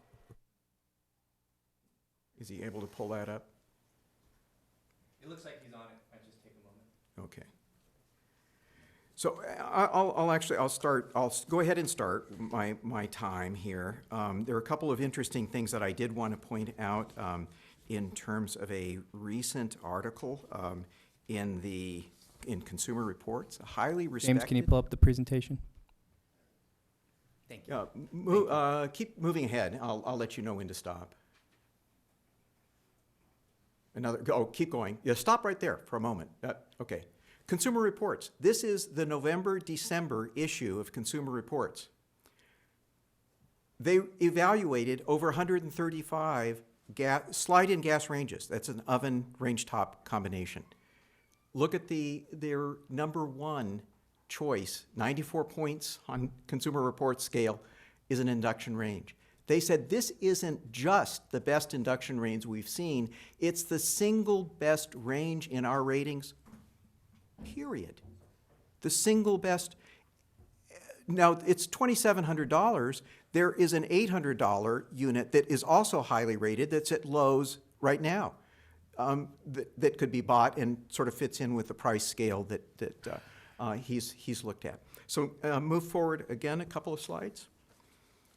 I do want to say on methane, one of the key issues is methane tends to leak. It's the smallest organic molecule we have. It leaks at the wellhead and it leaks all the way to the consumer use. And it has a global warming potential of 86 times that of CO2. So the fact that we're producing fossil fuels and continuing to do so, we've got to wind that down. We've got to wean ourselves off of gas. I know in the last couple of presentations, Scott said he loved gas. Who doesn't love gas? Well, you know what? We can't, as a society, if we care about our children and our grandchildren's future, we cannot love gas. We've really got to get ourselves off of gas. So next slide. Mr. Chazet, this is the affordable housing slide. And I will back up again after that. There's a group called Redwood Energy. And I have actually been in communication with Sean Armstrong, who is their CEO. They have built 20,000 units of zero net energy, all electric, affordable housing. And then only 1% market rate, 200 market rate houses. They are reported to have produced half of the zero net energy residences in California. And one of the projects is this Yarrow Village in Fontana, 25 unit affordable housing project for low income seniors, about $16, $17 a month. Thank for you, a Steve. one-bedroom. We have to cut you off there, but Okay. thank you. And we'll hear from Mr. Chasset now. Thank you. Okay. And then we'll, I'll we'll have just- time for questions. I'll so. just emphasize that, this is a very detailed issue. I think you can see it's complicated. I still have not gotten into all of the misstatements that Mr. Chazet made Thank with you, the plan. thank you, Steve. Thank you. But I didn't get to ask him Okay, my question. let's have the. Well, I want to ask you, hey, Mayor and Council, if I could make a suggestion. Yeah. I want to ask a question. Mayor Pro Tem, can you wait? Let me make a Can suggestion. we hear from the city attorney, please? Thank Yes. you. My suggestion would be to also give Mr. Chazet the same 4 minutes to rebut, then take questions, and then take Public of comment. either Mr. Chazet or Mr. Colome, and then hear from any other members of the public who wish to speak. Okay, thank you, Matt. All right, Mr. Chasset. A lot to say. I'm just trying to say something. The stoves he's picking out and stuff. I mean, we're not in the. I don't think anybody should be picking out which appliances we use. It's not mandated by law which appliances we use. I would use the one that was most cost effective for both, for the renters and for me. This isn't something that I'm always going to rent out. I plan on living in it myself. He went from a $2,700 stove to an $800 stove, but he didn't explain that $800 stove was going to be more expensive to run than the $2,700 stove. Everything he says is his own opinion and the opinion of someone else. It's not proven. That's what we worked on for a year and a half. They wanted to see evidence. They wanted me to do apples to apples, comparison to comparison, not some fantasy thing about, what we could do if we started from the beginning. I came in really late. All my plans were almost, I just missed the reach code by a couple months, Lucas just said. And, but there is an exemption in there for hardship. And I think, and it's for sure, no matter what anybody says or what's put in there, it's still going to increase the rents by $190 a month. It was $161 a month that they had vetted. It was more than that, but I had to come down. And now it's going to go up because the Energy Commission is going to raise the electricity rate by 13%, January 1st. So when you say it's not a hardship for me, I mean, is it a hardship? Is it a hardship for the renters? And we're gonna try to keep the rents down a little bit. It will be a hardship someday if I move into it. But no matter what comes out of this, whether I grant the people extra money per month because they have to pay a little more money because it's all electric, it comes out of my pocket, as Mr. Colomé suggests. That's not real life. Real life is people are gonna forget in a year. And the renters are gonna pay what they pay. They're gonna pay that electricity bill every single month. And it's gonna go up. And I guarantee you electricity is gonna go up. As soon as the gas, I know there's a big push for the gas, and I'm not against it.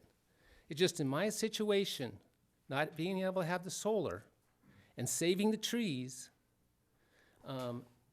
it's gonna put an extra cost burden. There's nobody in this room that could tell me that electricity is cheaper than gas. We all grew up with it. We all know electricity is more. And you think that these housing units that they're gonna build, they're gonna put $2,700 induction ovens in them? No way. Renters will take cast iron pans and scrape those tops the very first day they're in there. They're not gonna do that. This is reality. Sorry. Thank you, Mr. Chausse. All right, any questions from council Yes. for either person? Mayor Pro Tem. I have a question of the appellant. Where are you? I don't even, I can't see him.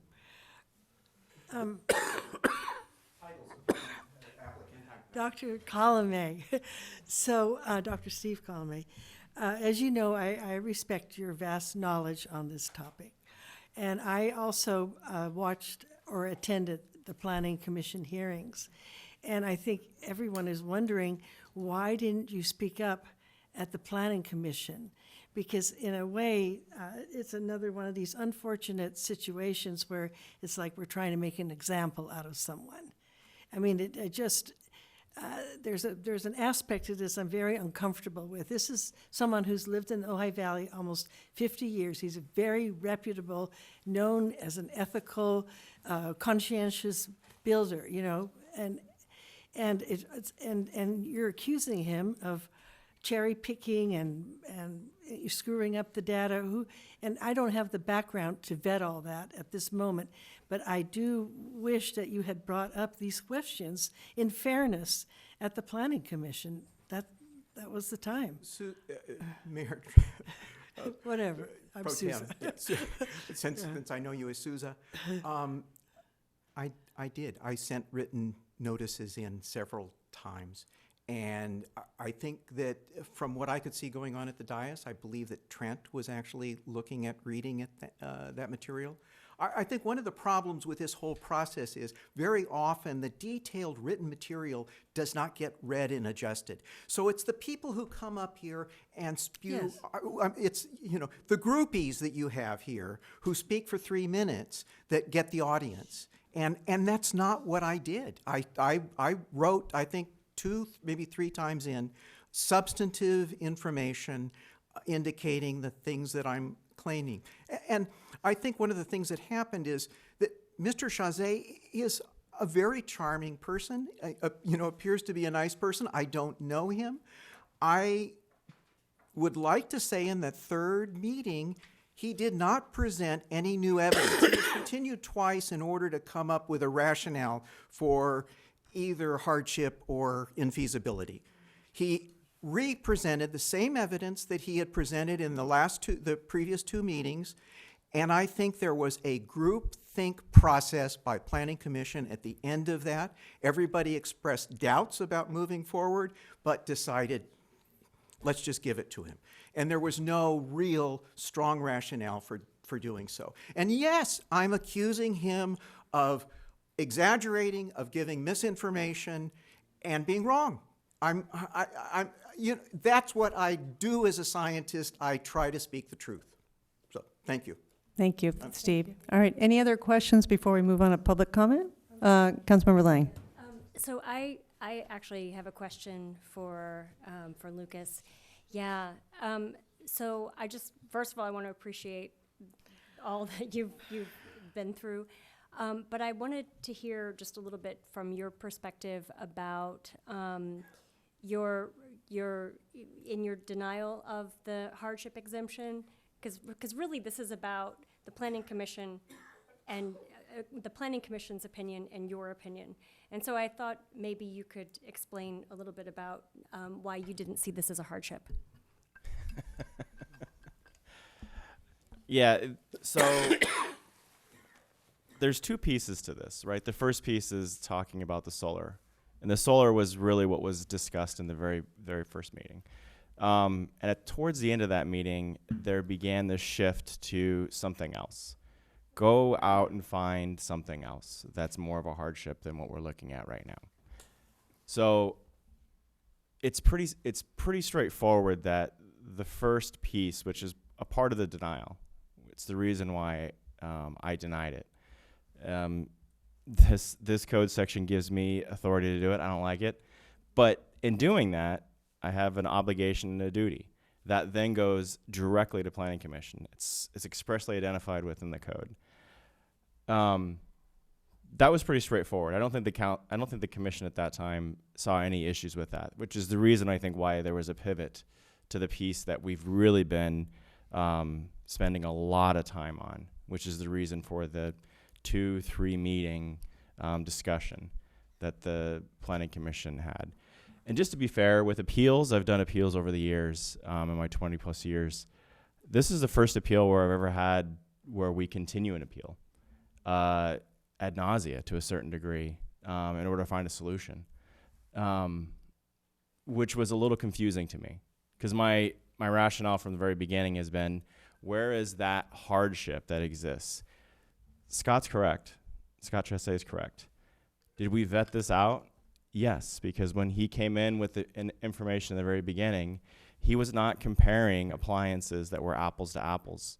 They were apples to oranges. So we got to a space where there was apples to apples in terms of appliances. We have staff that have worked in the retail industry that understand the comparison there. But that's as far as it went. In terms of doing the deeper dive, which is what Steve has identified, staff didn't go that far. Staff wasn't identified that we were going to go that far. When we were directed to a certain degree by Planning Commission, it was make sure that we're looking at something that is comparable in terms of the electric versus the gas. So when we looked at that, I still don't see, even to this very moment, hearing both I still don't see the hardship. There are examples of projects right now that are doing all electric, single family as well as multifamily. So in terms of this example, I mean, these are taken on a case-by-case scenario, so there could be an example in the future where someone comes forward and we evaluate it and we say, this is a hardship for the following reasons. I don't see that here. Okay, all right, well, we will go ahead and open the public hearing. Excuse me, I have a quick Councilmember question Rule? for the city attorney. So we're talking about the first REACH code. We're not talking about the second. And I don't know and could use an update on the status of the lawsuit against, or the status of the lawsuit that is pending on the REACH code, the second one. In other words, does it have any applicability? So what we're deciding here, for instance, if something were to, we know that there's a problem with, unless it's been resolved, and that's my question to you. What is the status of the lawsuit that I think Berkeley is involved in with a REACH code that is very similar to ours, although we never really did a deep dive into what the difference was?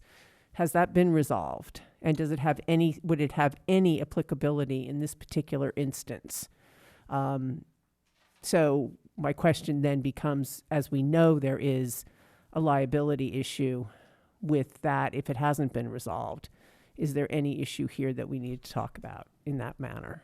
The Berkeley case is still pending. As a recap for folks, earlier this year in April of 23, the Ninth Circuit ruled in California Restaurant Association versus City of Berkeley, that Berkeley's Reach Code ordinance, similar to the city's that prohibited natural gas piping, violated federal law protecting energy from local preemption as part of the Energy Policy and Conservation Act. That was a decision by a panel of the Ninth Circuit, a 3-judge panel. The city of Berkeley has filed a petition for rehearing en banc. That was filed in May of 23 and is still pending. Amicus briefs were filed as late as August and it's still pending at the Ninth Circuit. So there is a ruling in place against Berkeley, but it does not directly apply to the city because we are not a party to that case, and there's been no Ninth Circuit wide injunction issued or something like that. That case is California Restaurant Association in Berkeley. Berkeley's petition for rehearing en banc is still pending, not yet decided. We're monitoring the case to see where that goes. So we're not directly under any court order to not enforce either the old or the new reach codes. We have similar vulnerability if the Ninth Circuit panel's decision survives the Ninth Circuit process, but we're still waiting the en banc decision, whether the court does or does not grant en banc review and does or does not. If they do grant en banc review, then what does that mean in terms of the final outcome there? Plus, there's a chance for a petition to the federal Supreme Court and resolution at that level. Okay, so then my question becomes, it was the Restaurant Association, but it wasn't just strictly with commercial restaurants, or was it? That was really what I was trying to get to. Yeah, no, the Restaurant Association brought the case, but the decision by the Ninth Circuit was in full. It wasn't just about restaurants.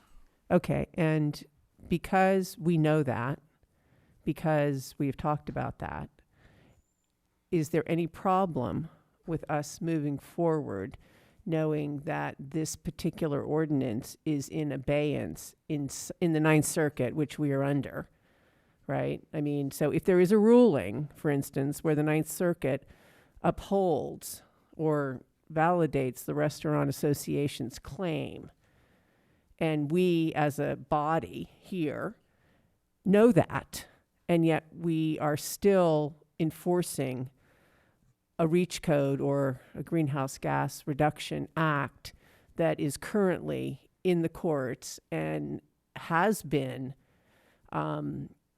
it hasn't been dismissed. In fact, it's going to have to go on appeal in order to be dismissed, unless I'm correct. My question is, we know that. Mm-hmm. We know that there's problems in the courts with this. Yet, if we move forward, is that fair? Is that, and does it put us in any liability? We know that this is what happens if it's upheld, and somebody comes back to us and says, well, you knew that was in court. You knew that was being discussed. You knew it the whole time, yet you required a citizen to do this.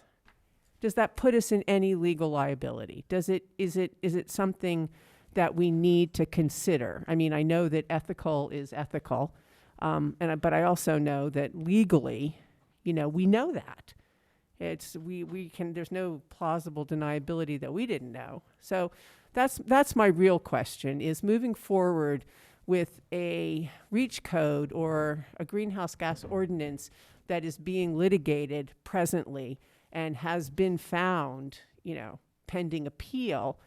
They found for the plaintiff, they found for the Restaurant Association that indeed, this sort of regulation does stand and sit with the feds, not the state. So that's my question to you. And that's a big concern of mine, because it's in the courts, it's being questioned, there's been a decision.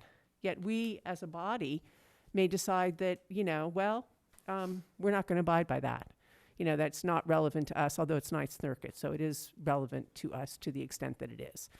Anyway, that's my question to you. That's my concern.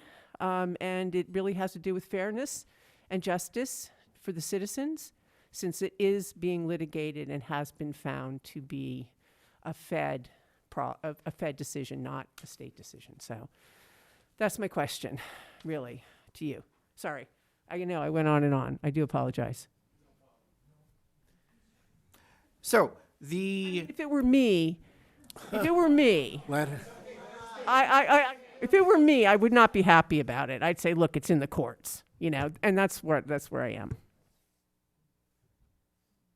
Sorry, yes, I'm off now. So as I noted, the city is not bound by any court order yet. There is no final non-appealable decision that ruled that a reach code is not valid under the federal preemption. A Ninth Circuit panel decision did rule that an ordinance similar to the city's fails against federal law. The question is whether the en banc petition for rehearing is likely to result in a change in that ordinance, which is a matter of predicting the outcome of a Ninth Circuit case. And if that doesn't happen, does the federal Supreme Court decide, mindful of the changes in the federal Supreme Court's makeup of recent, does the federal Supreme Court decide to overturn the Ninth Circuit and find that a reach code is or is not preempted? One can make predictions based on membership there. So at the moment, we're not bound by any court order because the order from the Ninth Circuit that's pending en banc review only binds Berkeley. It doesn't bind Ojai.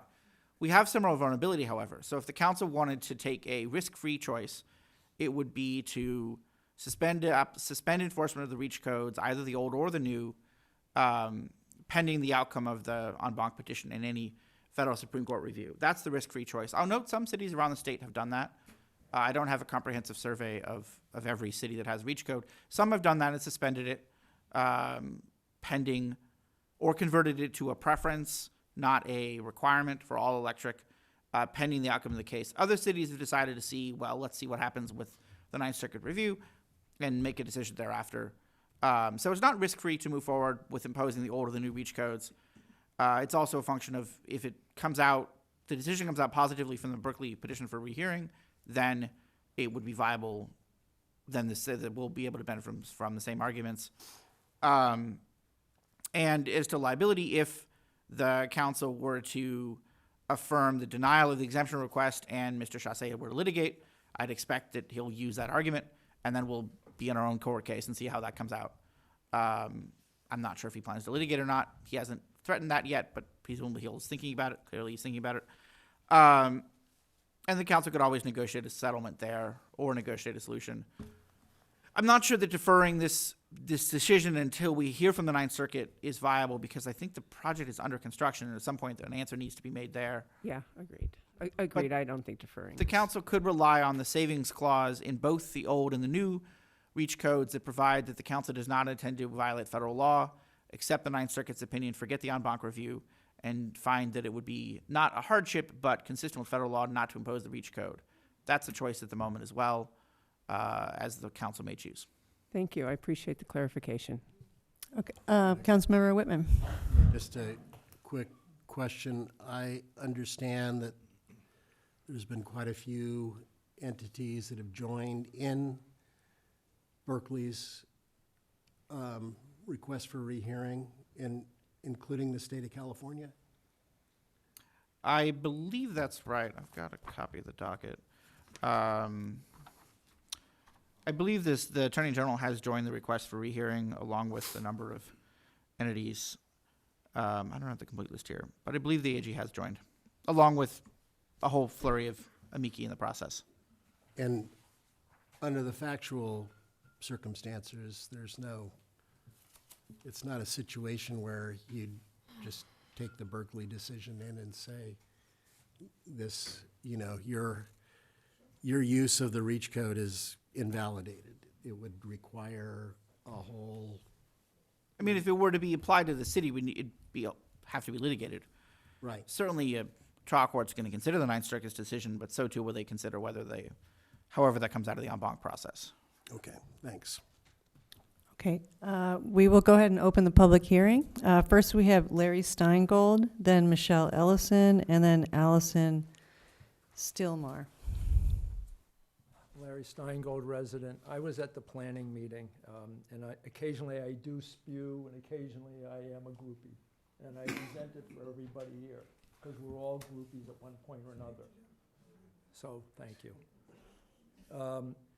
I'm more concerned that the state, in its wisdom, gave mandated solar power. And they said, great, everybody's going to have solar. And he said, I'll do solar.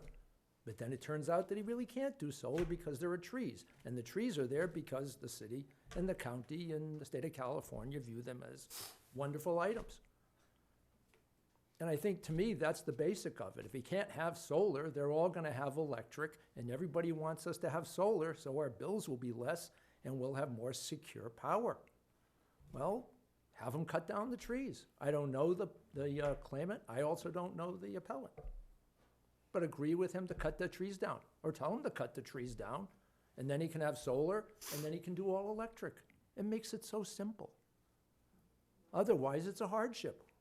They're all gonna be electric, and they won't have solar, they're gonna have to pay retail, and it is affordable housing, and that's what you want, right?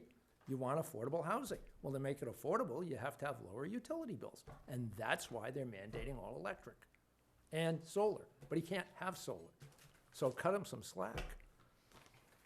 Thank you, Larry. Next, we have Michelle Ellison, then Allison Stillmar, and then Bill Miley. Good evening. I'm Michelle Ellison, a resident of Ojai and on the Climate Committee.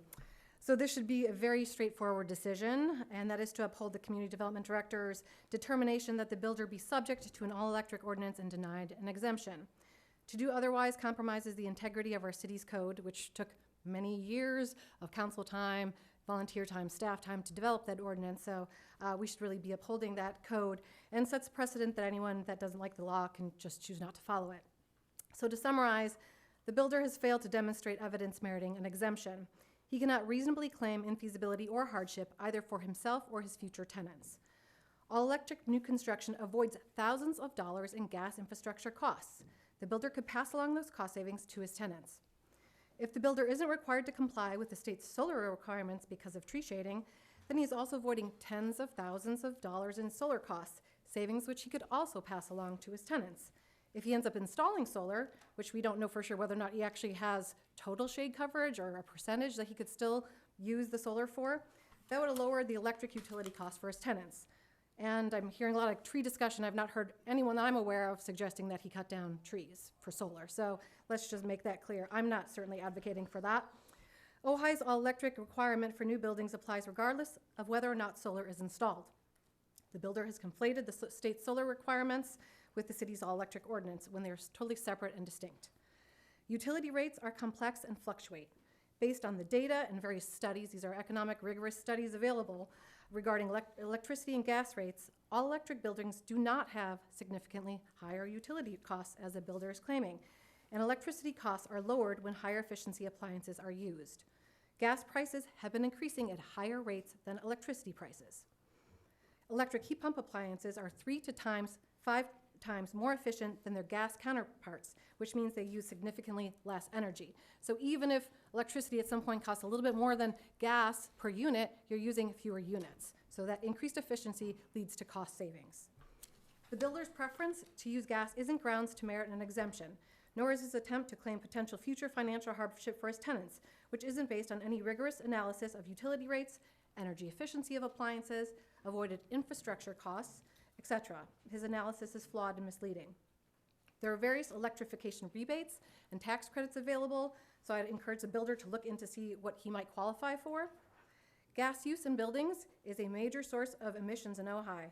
The new all-electric new build requirement reduces emissions here. For California to meet its clean energy targets, we need to get off gas. It doesn't make sense to put in new gas infrastructure and appliances that will become obsolete, creating stranded assets and adding more emissions. Methane gas is a health hazard. The toxic pollutants put occupants at increased risk of developing asthma, other respiratory diseases, and certain cancers. It's important greenhouse gas, driving climate change, and it's critical that we get off fossil fuels. The health and safety of our children is at stake, disadvantaged communities, and children and grandchildren are the ones who are going to be incurring exponentially greater Thank you, Michelle. hardship from unmitigated climate breakdown. Thank you. Next, we have Allison Stillmar, then Bill Miley, and then William Wyrick. Allison Stillman. Stillman. Yeah, it's my writing. It's my writing. Hi, Betsy. So I'm a resident of Ojai. I've just recently moved back. I lived in Ojai for 20 years, and attended a Future of Water Forum at the Ojai Valley Inn back in 2015. I don't know if anybody here attended that or not. It was one of the most frightening things I've ever heard.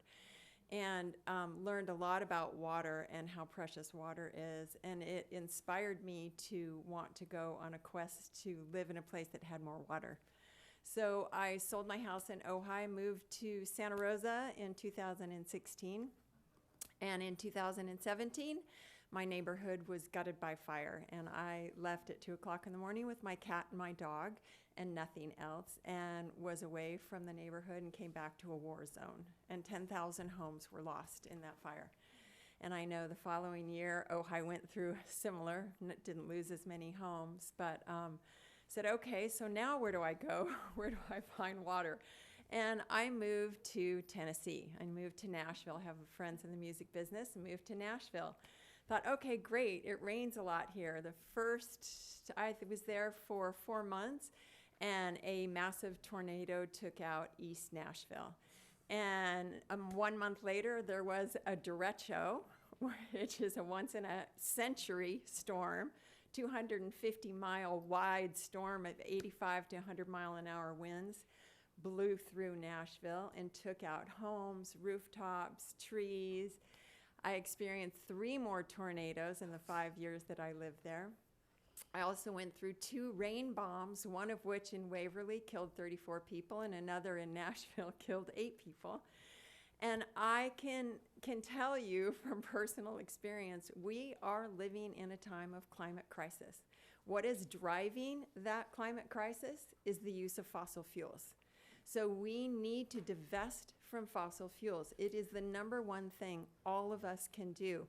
I see both sides of the issue here, what's happening and what these gentlemen have been talking about. And I think that whatever we can do on an individual level to divest of fossil fuels, we all need to take a look at that. We all need to take a stand, because our grandchildren will not grow up to be as old as I am if we don't. And so that's what I wanted to share with you all tonight. So I'm also thinking maybe a good topic or subject that you all might want to consider is a solar farm for all of the Ojai Valley. So thank you. Thank you, Ally. Next we have Bill Miley, then William Wyrick, and then Nora Harold.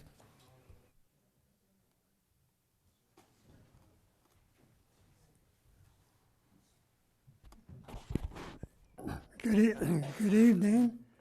For the record, my name is Bill Miley.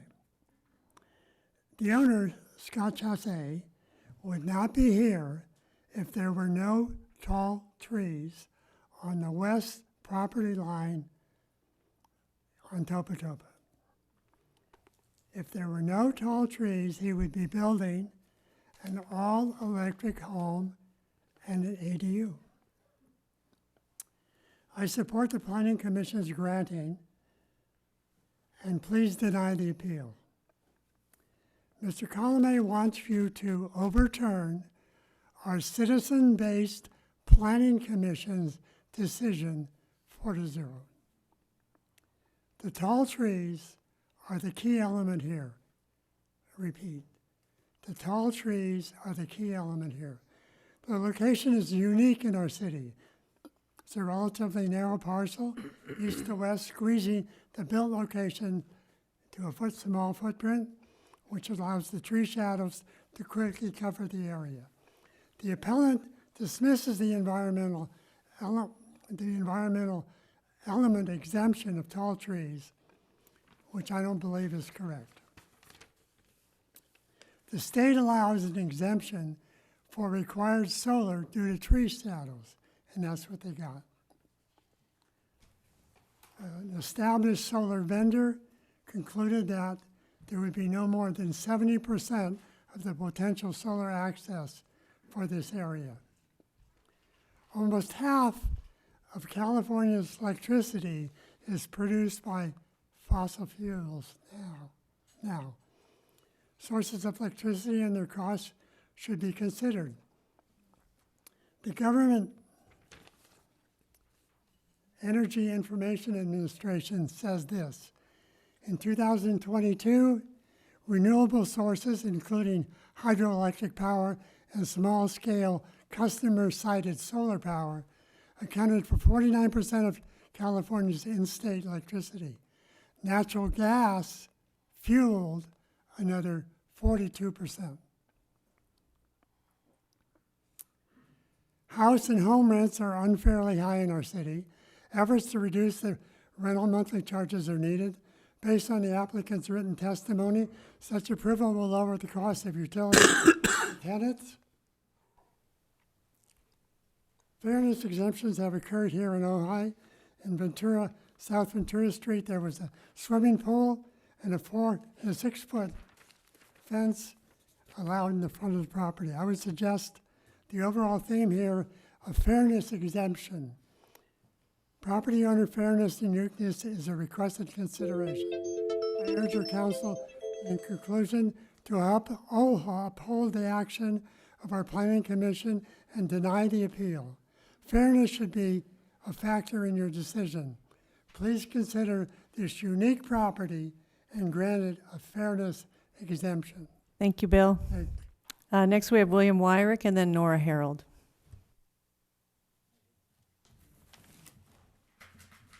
William Warwick of Ojai.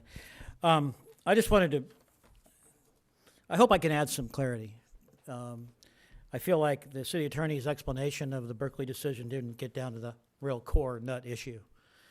So I'm going to read from somebody's, expert discussion of it. The key issue was whether or not the U.S. Energy Policy and Conservation Act preempts local authority. That's it. The district court said it doesn't. The district court for the Northern District of California substantially only heard about the federal claims asserting preemption and said that the Berkeley ordinance was not preempted by EBCA, the U.S. Environmental Policy and Conservation Act. The appeals court said, you're wrong, yes it does. Specifically that it is preempted by section 6297A-C of EPCA, which sets conservation standards for many common building appliances such as furnaces, etc. And state and local governments are mostly preempted from setting energy standards for those same pieces of equipment. But it goes on further in this opinion of analysis of what happens if, in fact, the en banc court and the Supreme Court hold the appeals court decision that you cannot preempt by local building codes the entire EPCA provisions. It says, to put it more simply, in order to satisfy the building code exception to EPCA preemption, in other words, the court said there is a building code exception that shields you under EPCA preemption. Building codes must offer options for builders to install appliances that pass muster under EPCA, for example, can be fueled by natural gas, and must base these options on a defensible one-by-one basis. Here we have a one-by-one issue. And one way to accomplish this is to effectively require builders to build either all electric or with fossil fuels, but to a more stringent efficiency standard. In other words, a global systems approach rather than a simple takeaway choice approach. Set standards that you can meet by different methods, by different circumstances, kind of getting to the same end without doing it through the ban process. So in order to inoculate or to protect ourselves and perhaps make more sense, I would ask the council to consider the core finding of the difference of the district court and the federal court and the idea of how you can protect yourself from being looked at as preempting EPCA and still pursue your energy efficiency standards as listed in this analysis. So I just think that's unfortunate that I think the staff hasn't presented that key difference or that key focus on the issue to you. Couple other just things I want to, well, I got 2 seconds left. So goodbye, I'm done. Okay, thank you, Bill. Next, we have Nora Harold.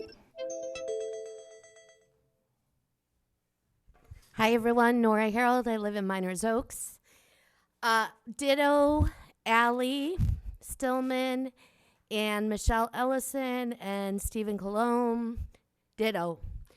Lucas, thank you for your work on this. It seems like it was arduous. Thank you.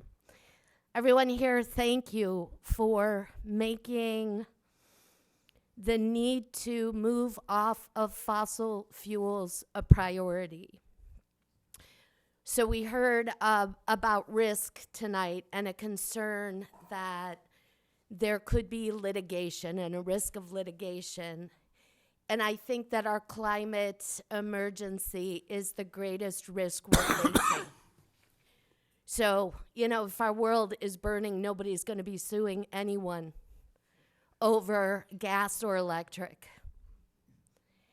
We like to think that we're forward thinking here in Ojai, and I've seen things passed, ordinances passed, that show that we are. And I think this is another one of them. And this is partly about accountability. It's about walking our talk. It's saying, okay, these are the standards that we're going to set, and then we're going to ask our community to abide by them. This is also, or would at least be also, an excellent opportunity for rental disclosure, because I heard Mr. Chassi say a number of times, and others, that these are affordable or semi-affordable units, yet I have no idea how much the rent is. I don't know what that means. So with rental disclosure passed, that can be included in the conversation, which informs the public and also helps you all make your decisions, which I believe is, again, about accountability and greed, right? That's the other thing. Like, we've got such a greed problem. And there are all things we can do to look at our own personal excesses and our own personal greed and make adjustments, and then we can do them on the macro level. And the REACH code addresses that at least somewhat in asking us to get off of fossil fuels. As far as affordable housing and the greed there in our housing, boy, that's just gonna take a crash, isn't it? That's all it's gonna take, and it's coming, clearly, because we live in a cyclical reality, and we've reached our, I think, our breaking point, but that's kind of off topic. I just wanted to get that in there. Thanks, everyone. Thank you, Nora. Any comments online, Weston? Yes, Mayor, we have 3 raised hands on Zoom. First we'll have Renee, followed by Andrew, and then Justin Pennington. Renee, you have the floor. Good evening, Council. Wow, I just have to say I'm really sorry to have to see Mr. Chasse go through something like this. A year of, it looks like, punishment for wanting to build some housing in Ojai. And the staff reports, I did look at the staff reports. I did go to a planning commission meeting, and I went hours and hours and pages of time trying to implement this. It's really, really, to me, a sad state of affairs that we can waste so much time, money, and effort trying to deal in a reasonable way with what everybody is acknowledging. We have a climate emergency. But strapping the backs of early adopters with this kind of process is egregious. It is just embarrassing for me to have to see this happening in our town. It's really unbelievable that we have people saying you have to and you must for climate's sake. And you know, I went over there. How many of you have actually been over to the property? Because Mr. Colome's first picture is totally misleading. That is not what the trees look like, Mr. Colome. If that was in April and we had more rain than we've had in 30 years, in this last year, those trees have grown substantially. I was over there and there was shade all day long everywhere. You started out by saying this is not about solar and it's not about trees. I'm sorry, but it is about solar and it is about trees. And it's unaffordable to be strapped with all electric appliances when you can't install solar. That is the financial burden that is not being talked about.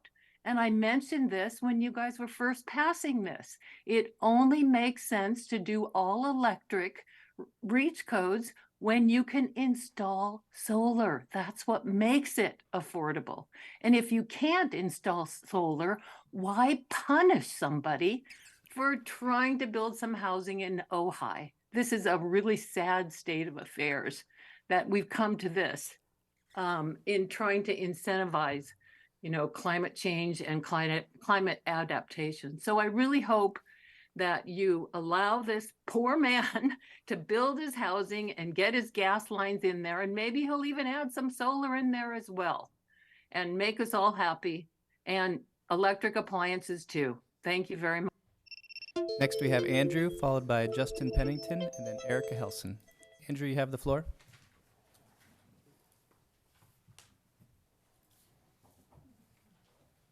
Andrew, are you there?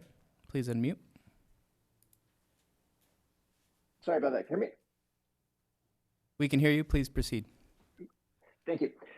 So this issue reminds me of a sort of foundational legal principle called standing. And as the council's got to make a decision here, maybe this is an interesting way to help you guys think about this.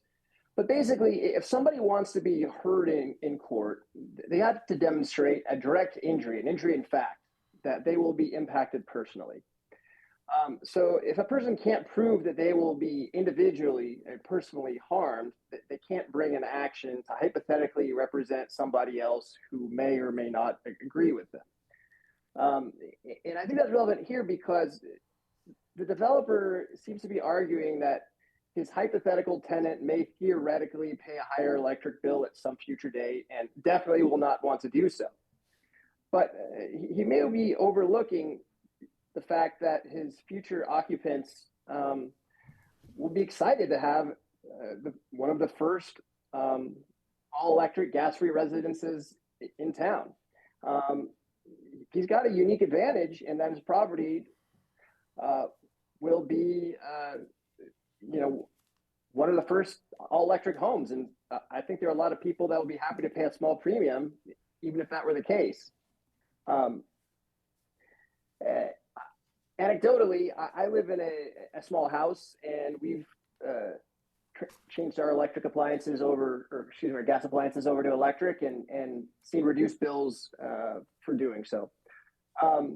Additionally, as regards the Berkeley litigation, when there's controversial issues, there's always going to be appeals. There's always going to be legal action, and ultimately, if everybody is gridlocked and fails or refuses to take action because somebody's suing somewhere, and they're a court might have a change of opinion, we're going to be stuck and nothing's ever going to happen. This REACH code does have a savings clause, so to the extent that the city is trying to do the right thing, the worst thing that could happen here is we have one more home off of fossil fuels. I'd encourage the council to go ahead and get this place done all electric. Thanks. Thank you, Andrew. Next, we have Justin Pennington, followed by Erica Helson, and then Michelle Pinheiro. Hi, good evening, council. Can you hear me? Yes. Okay. Hi, my name is Justin Pennington. I'm an Ojai resident. A little background, I'm a professional engineer. I currently work as an energy engineer, in which I routinely evaluate and do calculations on the estimated energy usage for appliances and equipment and HVAC systems, domestic hot water for homes and commercial spaces. So I just want to focus on the hardship exemption and the idea that this all electric construction is going to cost $160 a month more to tenants compared to a mixed gas electric home. I reviewed the calculations and found the assumptions that were used to be grossly overstated and not based on any reasonable usage patterns. So realistically, they would be closer to $25 more per unit based on using federal minimum efficiency standards for Energy Star. And this could even be reduced if we chose to use more efficient, maybe paying a little bit more upfront, you would get more efficient systems. and having even less of an impact on the tenants. So Energy Star is a program which you see the stickers on your appliances. It shows you how much the appliances are estimated to use on an annual basis. And that's why they have this program, so that homeowners can understand what their anticipated costs are and compare them to what they're looking to pay per year. So realistically, like I said, the idea that the all electric construction is going to cost that much more to the tenant and result in a hardship is just not true. And like I said, I did kind of parallel calculations just to compare, and found them to be unreasonable. So that's all I want to say. Thank you. Thank you, Justin. Next, we have Erica Helson, followed by Michelle Pinheiro.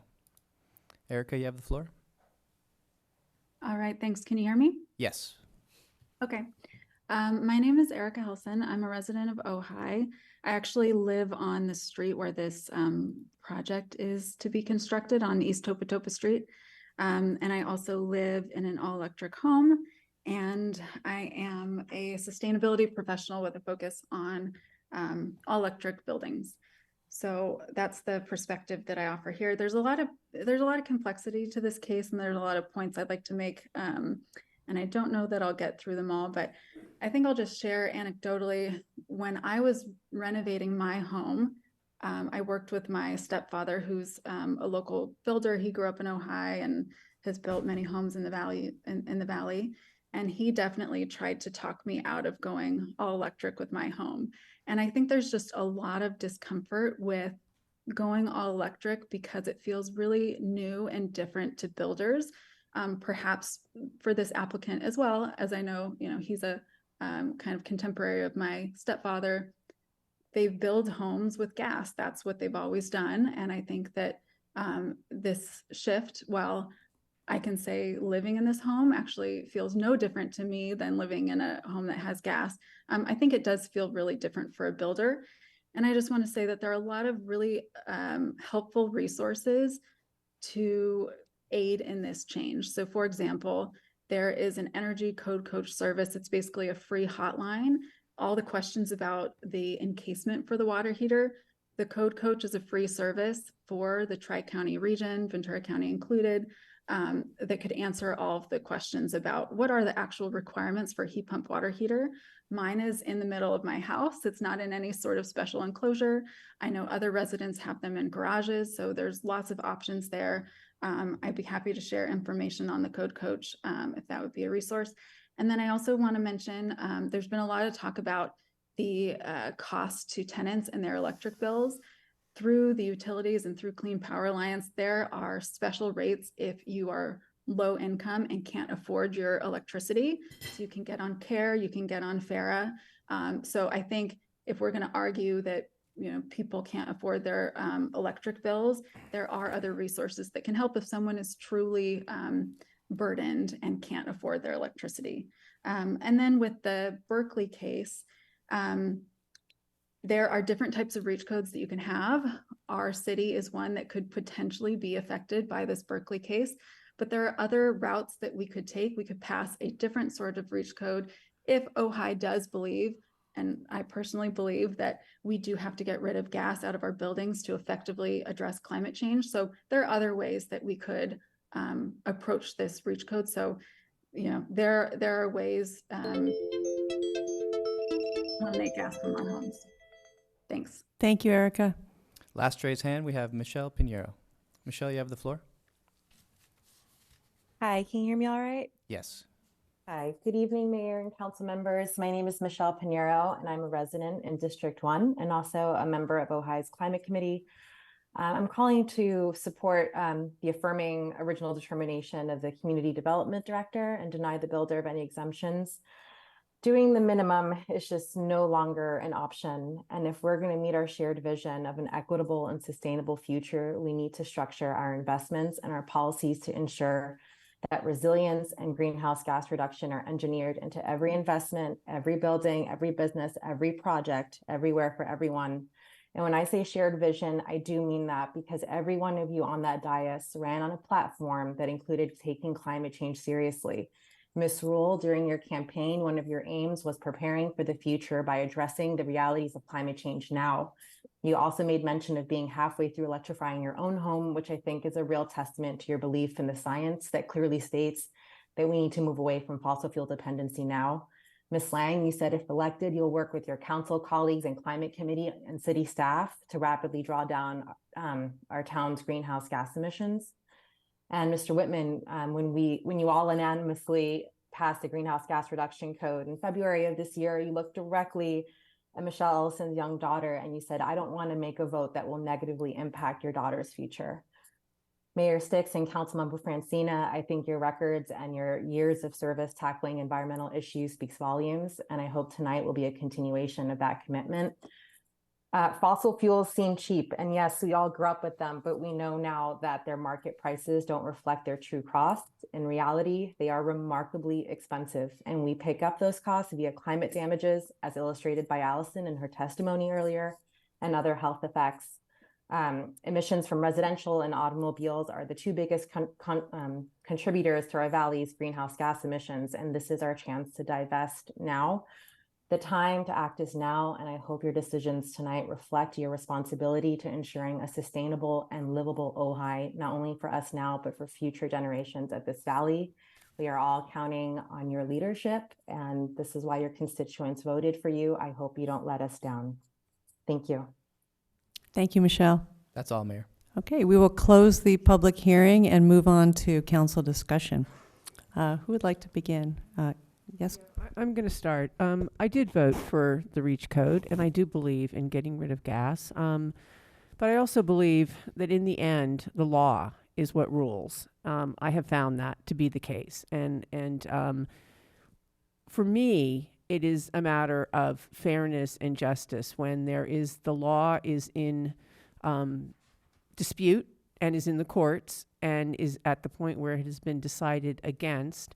And it is indeed, does the Fed have the power to regulate over the state or the locality?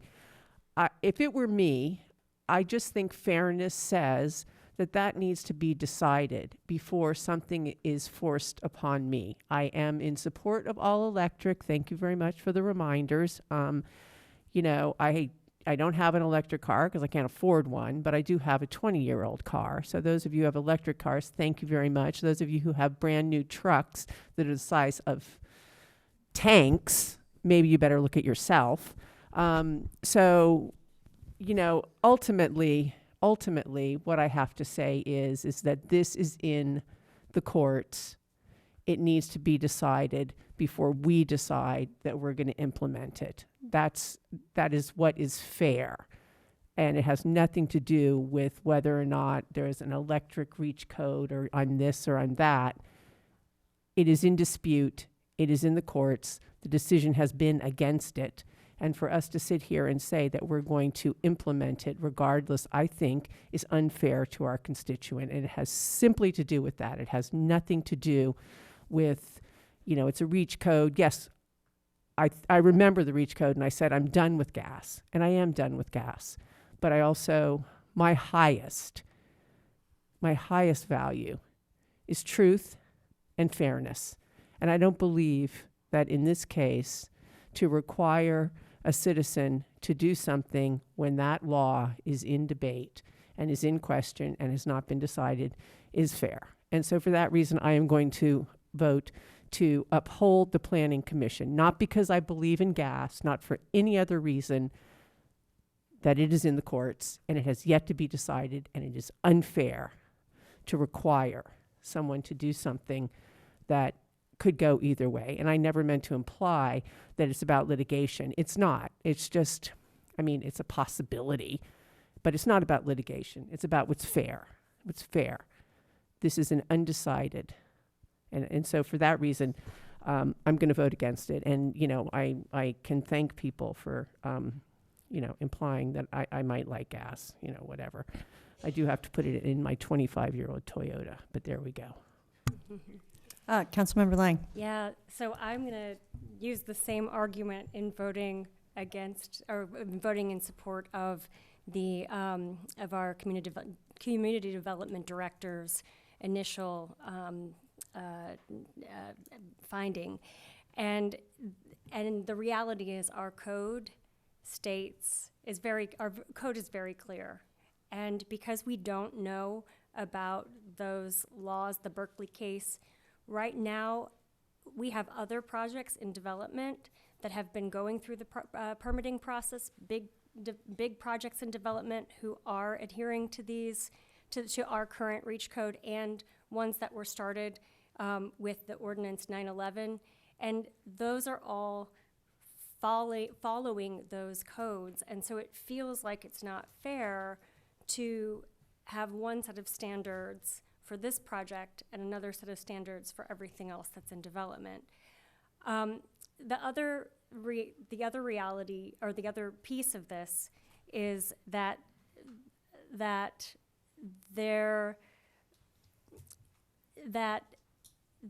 is I've done a lot of the research myself on the cost differences between an all-electric home and a mixed energy home. We're in the process of turning our home into electric and doing that study right now. And I just have a really hard time with that $190 or $161 a month, given the research that I'm doing. And also, I do think that there are costs to having gas that aren't financial costs, and those are environmental costs, those are health costs, all of the things that were mentioned. But ultimately, I think this all narrows down to a permitting process is a very specific process. And if our community development director is saying that the staff didn't find hardship, I'm going to vote in support of our staff, and so that's my thoughts on this. Councilmember Whitman. Yeah, I think we need to support the idea that we're going to have a electric future, that we need to divorce ourselves from gas to the extent we can, and we have a ordinance in place that does that. I'll say that from my personal experience, I wanted to have solar and I couldn't put it on my roof, so I built a pergola, and it was no easy thing to do. And but we can all, do our own things to move this forward. I really have a problem with the people who suggest that it was unfair to make the applicant go through multiple hearings. As I understood it, and I watched part of it, the Planning Commission, and I'll give them a lot of credit for their effort to help somebody who was not making their case. The Planning Commission bent over backwards to assist the applicant in making his case, and that's why there were multiple hearings, not because they were dragging him through the muck or punishing him, but they were really, making an effort. I also think it's important to understand that, once the decision was appealed, we're back to a director's denial. And I think the director of everybody who's looked at this issue over the course of time is actually the best person to say whether this qualifies as a hardship exemption or not. He's the subject matter expert when it comes to what is a hardship. And I watched the hearings, and I kept hearing from Lucas what I, at least what I understood I was hearing, is that we aren't in the range, in the realm of addressing the issue we're supposed to address, which is this hardship. I served on planning for 2.5 years, and hardship is a topic that comes up very frequently when you're on the Planning Commission, because it's the source of exemptions and or waivers and or, it's hardship though, and I spent a lot of time looking at this when I was on planning. Hardship does not mean harder. Hardship means, as I understood it, and I'll take correction from city attorney and or our planning director, but hardship means that because of the unique circumstances of your property, as distinguished from everybody else's, there's something about this ordinance that prevents you from making beneficial use of your property. And that doesn't mean it's more expensive. I'm skeptical about the arguments that putting in gas or electric would be more expensive than gas, but that's really not the issue. The issue is this person being prevented from using the property in the way and manner and it was intended to be used? And that is not what is occurring here. And so I will support the director. Thank you. Okay. Mayor Pro Tem? Yes. So my thinking about saving the planet and what's truly beneficial for the environment has evolved over the years. Back in 1994, when I first ran for city council, I lost the first time, I distributed, literature on sustainable cities. The word sustainable, I don't think had entered the mainstream yet. And over the years, I've tried to set an example. I lived car-free for many years, and I plan to live car-free again as soon as I find proper housing where I don't have to where I can leave my dogs behind. As most of you know, I'm the only renter on this council, and I can only afford to rent a room, so I have to take my dogs with me. This past year, I read a book that I highly recommend, and I hope that the Climate Committee reads it. It's called Bright Green Lies: How the Environmental Movement Lost Its Way and What We Can Do About It. I mean, if we are really, really serious about saving the planet and we're really serious about our children's future, we have to begin by recognizing there's absolutely no such thing as clean energy. Clean electricity is a myth. It may be less polluting and less harmful, but the real crux of the matter is that we need to reduce consumption of energy and goods. There is no other, that's the real reality. And no one in this room is doing it. If we were serious, we wouldn't even have these meetings at night. We wouldn't be talking about appliances, whether they're $2,000 dryers or $800 dryers. We wouldn't be buying a dryer. We'd be hanging our clothes on the line. We can do it in Holland where it rains all the time. We can do it in Ojai, which has plenty of sunshine. I'm just going to read a couple of points, and then I'm going to say something else. Because we're living in an atmosphere here in Ojai where we get vilified if we don't vote with the council majority. The stuff I've read on Facebook by some of the speakers here. Can we make sure to stay on the Yes, agenda I'll stay on topic? So that's why I want to make this point. I'm not saying this is from the preface, and I agree with the author of the preface. I'm not saying that people shouldn't reduce their ecological footprint or that cities are more, shouldn't be sustainable. I'm kind of paraphrasing. I'm saying we need to be honest with ourselves and recognize that you can't have an electrical system without a mining infrastructure because you need copper or other metals for wiring.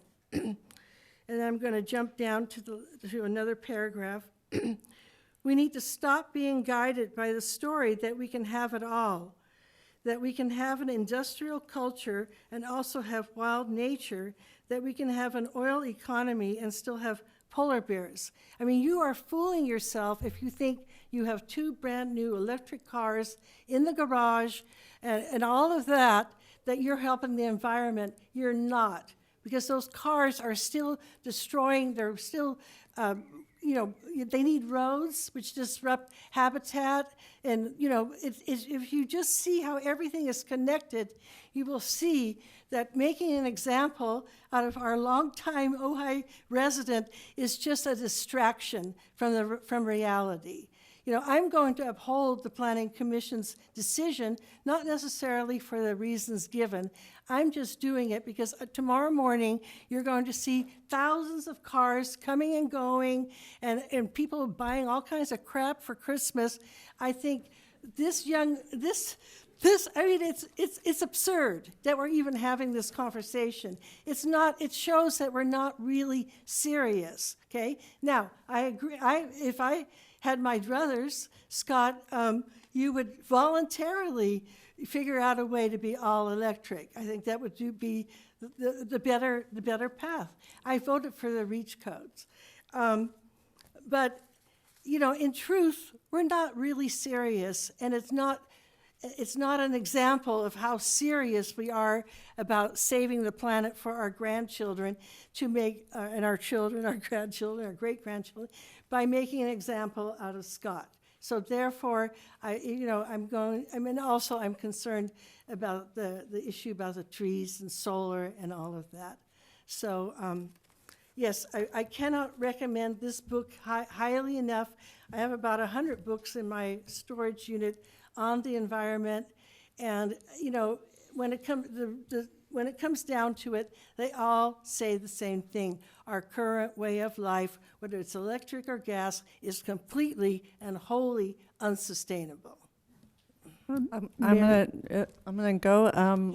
I appreciate my council members' comments profusely, and also all the members of the community who've come out to speak. And I support Lucas's denial. Lucas has been in this business for a long, long time, and I appreciate your expertise. And I think I also, Mr. Chesse, I appreciate all the time and attention you have put into this, so thank you for being here. I think, and I also really feel that fairness is important. And I think we all need to be fair to our children and our children's children and their children. And as we have heard from many people, the planet is burning up. Allie Stillman, I'm so sorry for all those experiences. What a story. Wow. And I just think that the true cost is the climate and the climate heating up. And so I think it's just, we need to support the ordinance that we passed. I also think the health issues that have come out recently, particularly there was an article in the New York Times, a recent study about the benzene and how it affects asthma, especially in a small space, that those 2 units are relatively small. I also think that there are options to get help, and Justin Pennington and Erica Helson, I believe, offered ways to reduce the cost for Mr. Chesse that I hope that you will pursue. I think most of us know that we need to get off gas now. And I think that this council, as Michelle Pinheiro noted, we made promises, and I think we really need to fulfill those promises to our constituents.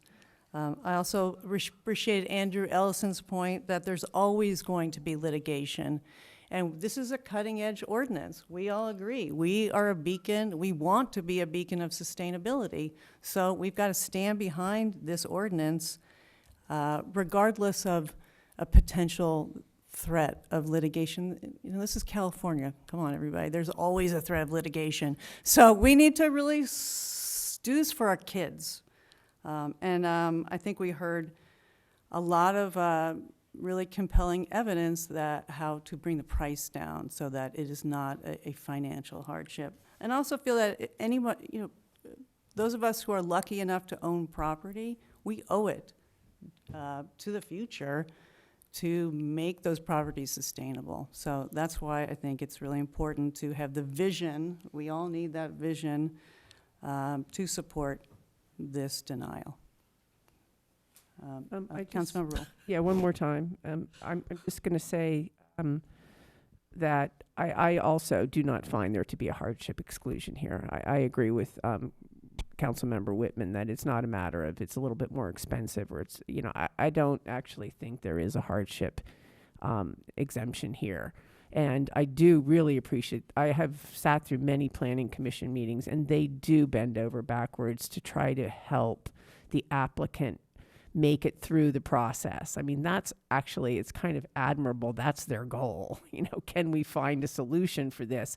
And if it takes 3 times, they're very patient and they do it. So kudos to them, you know, on working with our applicants, working with our citizens to to find a solution for them with all of their knowledge. I so appreciate that.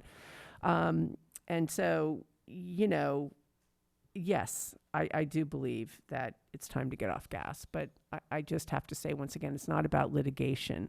It's about a law of ours that is in abeyance, and yet we are still forcing a citizen to abide by it. And that is not something that sits with me okay. It just doesn't. If it were me, I would feel that it was that the city council and would have an obligation to wait until that decision was made. And it's not a little decision and it's not a little litigation. It's a big question about whether the federal government or the state government governs this. And that's a big question. And finally, Sousa, thank you very much. You are absolutely positively correct. You know, this is. I'm looking for the clotheslines in people's backyard. Yeah. So you know, and I am sorry that you were sort of interrupted in when you were making your point, but until we change the way we live, this is you don't want to say it makes absolutely no difference, but as far as climate goes, it makes absolutely no difference. I think that there is reasonable health concerns to talk about with leaking gas in a small space. So, but throughout this, I just wanted to say that I don't find a hardship. I appreciate Lucas. I appreciate the Planning Commission. I just can't move forward and impose an ordinance that is in the courts right now being decided and has been initially decided against. I just can't do it. It's just not, to me, a fair and equitable way to proceed. And it has that, so that remains the same. And so for that, I just wanted everyone to know where I stand on this. Would someone like to put a motion on the table? Actually, yeah, and I think, like, to put this in context about the laws, I'm someone whose right to marry was given and taken away and given again. And so I know how it feels to have your future or aspects of your future hung up in court. But the law is the law, the code is the code. And so I really appreciate what you're saying, Councilmember Rule. And I still stand by my decision. So I'm gonna make a motion to support the Community Development Director's decision to help me with the wording. Deny the hardship Deny the exemption. Okay, is there a second? I second. But can I ask something? Thank you. So I do have a lot of sympathy for what he went through. is there a way that we could refund him the cost for appealing? Can we talk about, because it costs $250 to appeal, is there a way that we could credit him or help with that? Council can absolutely refund the appeal fee. Okay. I would like to add to my motion that we refund the cost of the appeal. Can we separate those two? Because I would certainly vote for Is that. Yeah. Okay, a is refund that to a- Scott? Yes, to Scott, that we refund the. Okay, do you want that to be part of your motion? I'll make two separate motions. Okay, so I'll- let's- I'll make a motion to stand, to support the Community Development Director's denial of the appeal, or of the hardship exemption. Okay, roll call, please, Weston? Yes. Mayor Sticks. Yes. Councilmember Rule. What motion are we voting on here? On One or two? One, to deny the exemption. No. Councilmember Lang. Yes. Councilmember Whitman. Yes. Mayor Pro Tem Francina. No. Okay, motion passes. All right, second motion? I'd like to make a second motion that. And if I could jump in there, one clarification. The director reminded me that the appeal fee was paid by Mr. Colomé as the appellant. Were there any fees paid by Mr. Chassé as, well, he would have paid a full suite of application fees. They each paid $250. Oh, they each paid $250. Oh, because the original appeal. Okay. Right. So, yeah, the council could refund the $250 that Mr. Chassé paid to appeal the director's decision of the planning commission. Yes. That's within your power. I'd like to make a motion that the city refund Mr. Chassé's $250 to appeal the decision. I second it. Okay, roll call, please, Weston? Yes, Mayor. Councilmember Whitman. Yes. Mayor Pro Tem Francina. Yes. Councilmember Lang. Yes. Mayor Sticks. Yes. Councilmember Rule. Yes. Okay, motion passes. All right, thank you very much. Let's take a brief break, and then we'll come back with item number 3.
Okay, we are back. If you could please take your seats.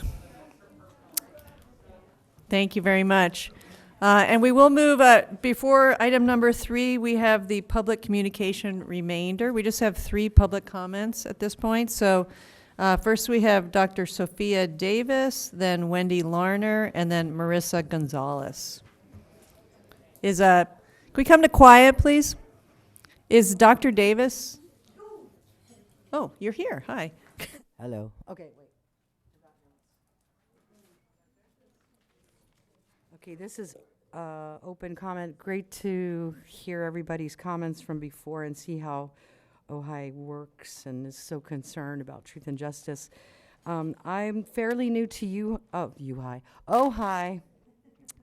And I've been staying at a place that has no electricity.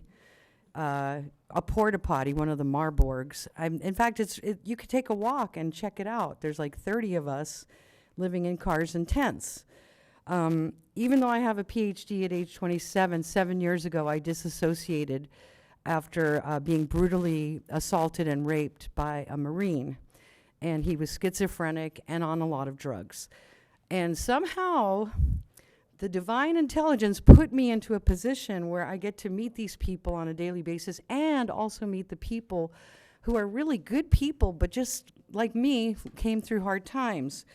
I wanted to make some recommendations for you to consider, because I see that on the agenda, which I missed, was there an adoption for resolution for the salary schedule to add to the classifications of homeless services coordinator. We need to also be empowering the people to self-govern. There's a lot of drama going on there, including a fire that happened the night that I was here. And there are people that are only doing drugs there that really shouldn't even be there. I think that there should be vetted. There are beautiful women there. There's a deaf woman. There's a woman who laughed so much, and I brought so much joy to her, and it brought me joy to bring that joy to her. I met about a dozen people, including Rick, who I have some concerns about.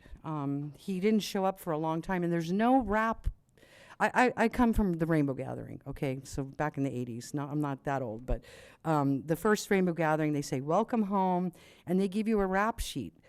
There's no rules there, and I put things there in the community room that I thought would be very helpful, including art supplies, because a lot of these people have mental illness and need to express their frustrations. And he took my personal belongings and put them out. And I said, well, maybe you need some art, Rick. And he goes, well, I do photography. It's in my office. I said, how about putting it in the community room? Well, we're doing a mural. I said, great. That's awesome. I want to work with him.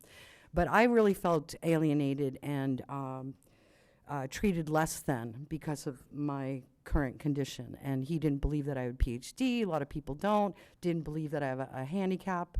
And I have a placard, but it doesn't have the date on it because my husband gave me one that didn't have the, anyway, it's happening. But I lost my wallet there. And that's all my IDs. And just pray that will come back. I think that if there's self-governing, I've been cleaning up litter for the last 2 days that I was there. It's my joy to do it. My superpower is cleaning up bathrooms. I also made sure that they had the trash come early because it was overflowing, and it smells like caca still. I'm just saying. Already time. More recycling. It just could be an incredible place of miracles and imagination. And there's no reason why women who can't speak, who are deaf, or that they shouldn't be going through things, and men as well. There were wonderful, incredibly intelligent people there. So that's all I have to say. Thank you, Sophia. Can you give us a way to contact you? Yeah, Camp Rising Star 111. I could write it down there. Yeah. Okay. I have a nonprofit that works with empowerment this way, and I want to do that here in California. Okay. Okay. Next we have Wendy Larner, then Marissa Gonzalez. Okay. Marissa Gonzalez. Hi, good evening, everybody. Namaste. Namaste. Aho. Aho. So I am here this evening as a planetary citizen, a global citizen, and speaking for the earth. There's so much conflict, and we speak about gas, we speak about electricity, but most important for all of us as a human race with no separation is oxygen. And the trees are being cut down. Without air, which is our first food, what are we going to do? Capitalism is a priority. Industrialism is how we live on the planet. Colonialism, getting back to respecting the earth, living as a people, as a one race, is just basically what I want to share. One of the biggest issues on the planet is animal husbandry. Fruits and vegetables provide what we need for a healthy body. We don't need to cut down the trees. We're making these solar panels, we're making these electric cars, but what happens to these materials in 25, 30, 50 years? The earth can't consume them. They won't biodegrade. So my speaking tonight is just in general, again, with a concern as a planetary citizen, as a sister to my brothers, my sisters, for us to work together, to unite, to come into unity.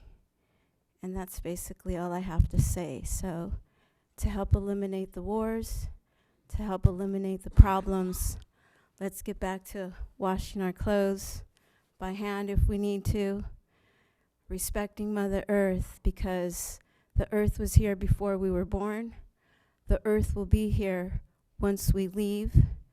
And we talk about destroying the planet. The planet is still going to be here. It may go through its changes, but it'll revamp itself into what it needs to be. It's us as a human race that are going to be eliminated and annihilated.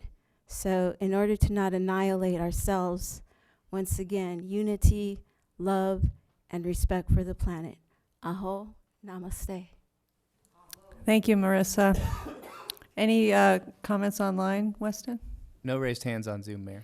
Okay, all right, we will move on to discussion item number 3, a resolution of the City Council calling for peace and an immediate ceasefire and an end to violence around the world. Is there a staff report? Very briefly, staff, per the council's direction at the prior meeting, has drafted a peace resolution that is structured to note that the city is an international city of peace, and that the city has taken several past actions supporting peace, including declaring the city a nuclear-free zone in 2018, and otherwise moving forward its peace activism, including the installation of a peace pole here at City Hall, or Libby Park, and similar actions, and the resolving that that there be an immediate ceasefire in all areas of armed conflict in the world, calling for the release of all hostages held around the world, and vowing to combat racism and sectarianism in all forms, and advocating that the federal government, including President Biden and his administration, use what tools they have to advocate for and facilitate diplomacy and an immediate ceasefire in all areas of armed conflict around the world. Obviously a hot button issue. The resolution is drafted to be peace in all places, and we look forward to council direction. Thank you. Thank you, Matt. And just a note to the public, Councilmember Rule was not feeling well, so she went home sick, so we send her healing and health. All right, so any questions from, yes? Could you clarify, Rachel and Matt, how this resolution is before us came to be? Because my understanding is that you met with some of the speakers.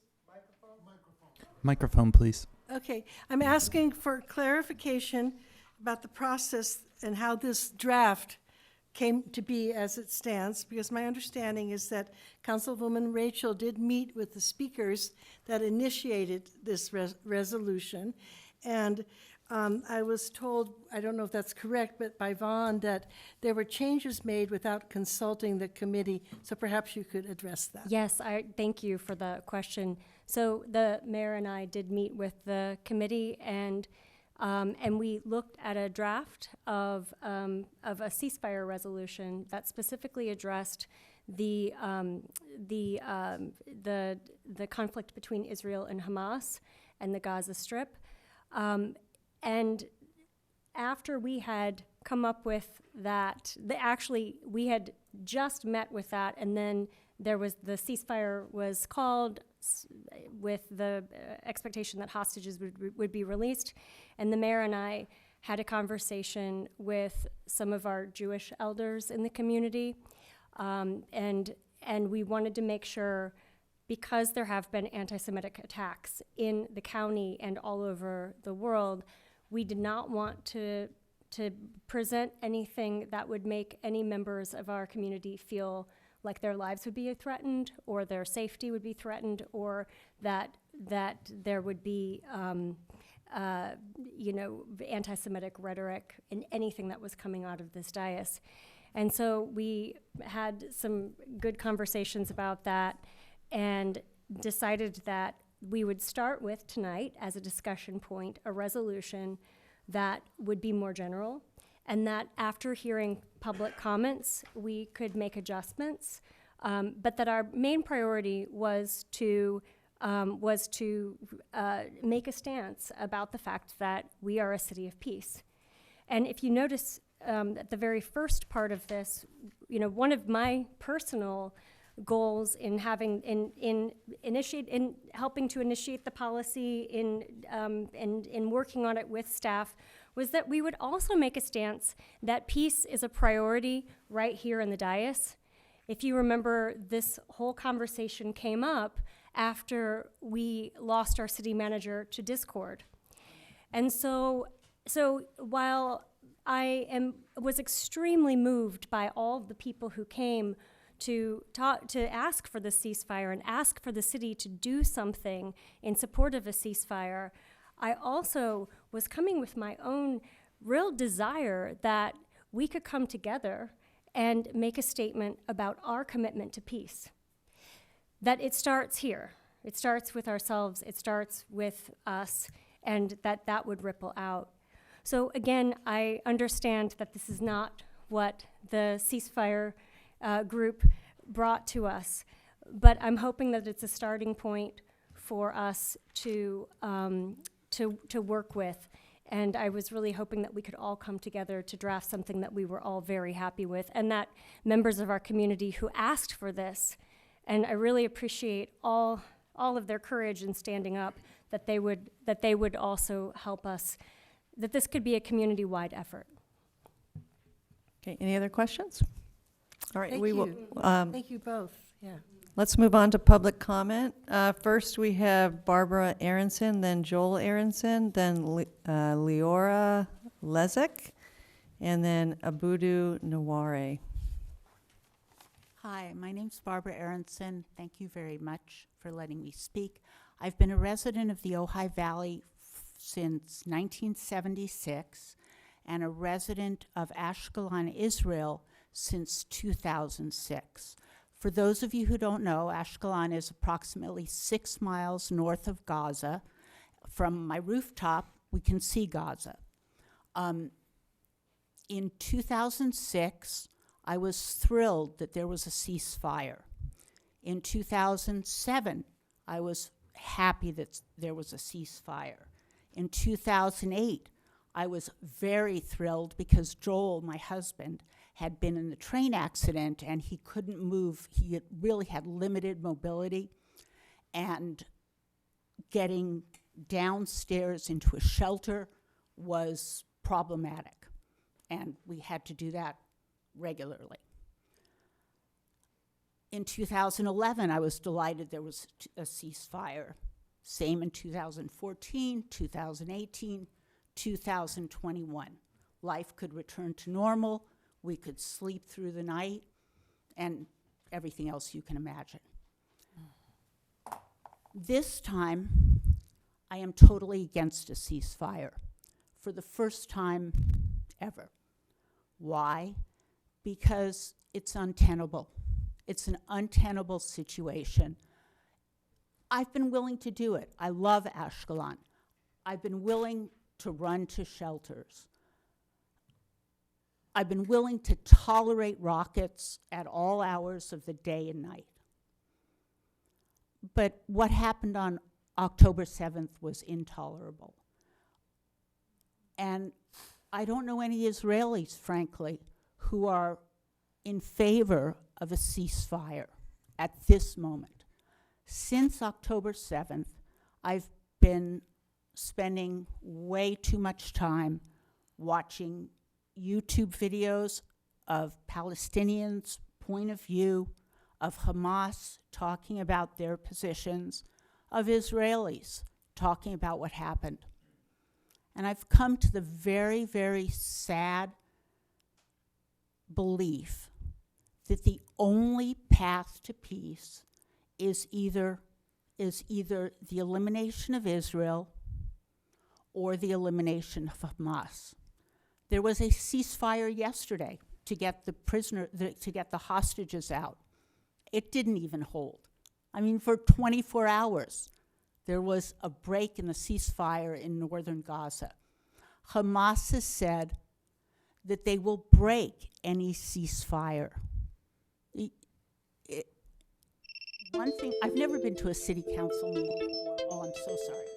I want to say that you guys are very conscientious, but this is way bigger. This isn't in our ballot. This isn't Ojai's expertise. Thank you very much for your time. Thank you, Barbara. One thing that not to you, Barbara, I forgot to mention, and Councilmember Lang, do you want to talk about triggers? Yep. Yeah, thank you. Just if we were talking beforehand, and if you want to come up and speak about very specific acts of violence, if you could, before you speak, say trigger warning. That way, if anyone's listening on Zoom or anyone's listening here who could very easily be triggered because they've experienced or lived through a traumatic event, we just want to be really sensitive to the different experiences that are represented in our community. So just say trigger warning if you're going to talk about anything, any act of violence that's specific. Thank you. Thanks. Thank you, Councilmember Lang. Next, we have Joel Aronson, then Leora Lezak, and then Abudu Naware.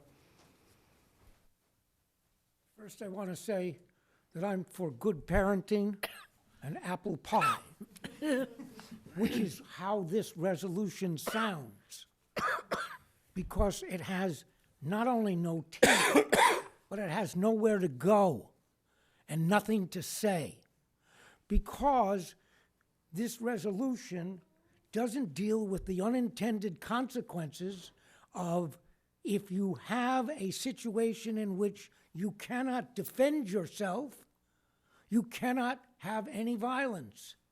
Violence comes from self-defense.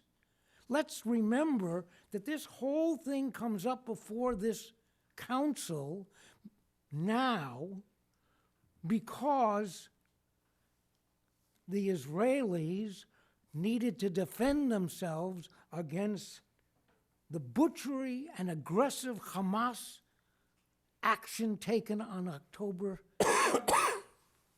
You've had before you Russia and the Ukraine. Did you bring up there as a ceasefire for them?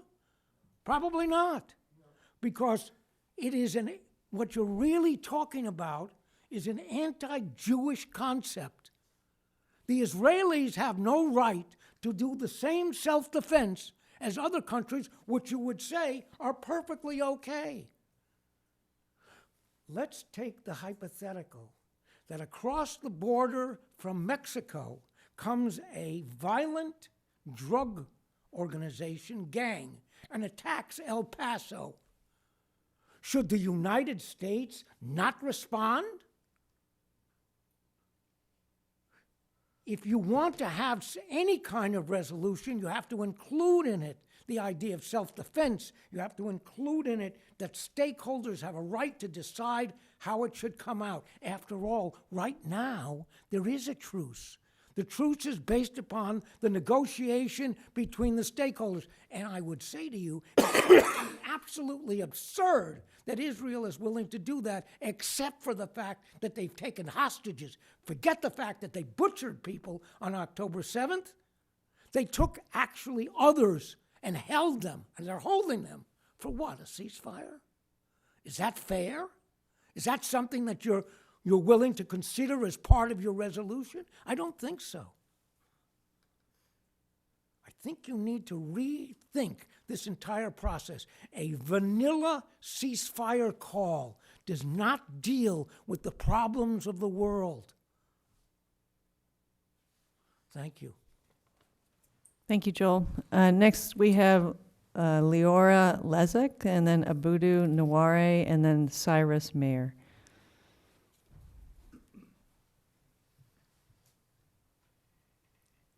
Hello. My name is Leora Snow Lezak. I call upon this council to stand by the word peace, to speak in certain terms, and to support a ceasefire between Israel and Palestine explicitly. I do not support the current referendum for its vague language. Please be brave. I speak today as an Ashkenazi Jew, in whose name this violence roots. There are many Jewish peoples and cultures, and Ashkenazi heritage traces back to Eastern Europe. In the name of the Ashkenazi Jewish people, in the wake of the genocide of World War II, in the poisoned soil of dehumanization, the colonial project of Israel took hold. Israel, in Hebrew, Isra, to struggle, Ayel, God, to struggle with God. Generations ago, the Jewish people chose struggle. It loops back to Moses climbing Mount Sinai to receive the 10 Commandments from God. He says he'll be back in 40 days, but he's late. Rather than trusting, rather than waiting, the people panicked.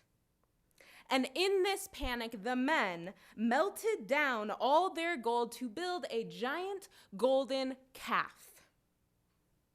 But Moses did return and met with a false deity forged of fear. He was enraged and smashed the tablets of the covenants he had just received. It is said that if the Jewish people had waited, they would have found peace. But when they resorted to worship of gold over earth, of urgency over cycles, and of panic over faith, God changed plans. And thus today we suffer. And yet again, in 1948, in the face of uncertainty and weighed down by immense trauma, some Ashkenazi Jewish people chose to melt down the treasure of humanity for a giant golden calf, the colonial state of Israel. Our people's heartbreak was manipulated for territorial gain, and in the name of our diaspora, a new genocide began.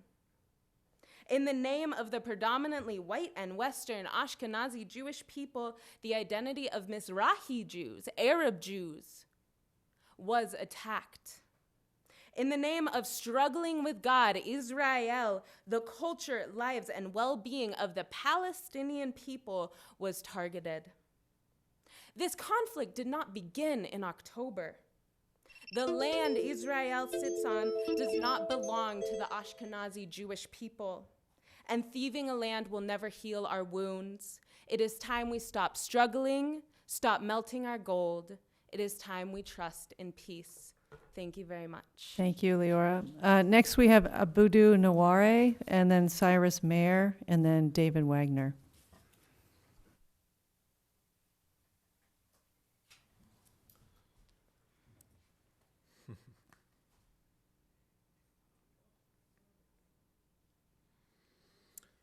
Good evening, Council and fellow citizens.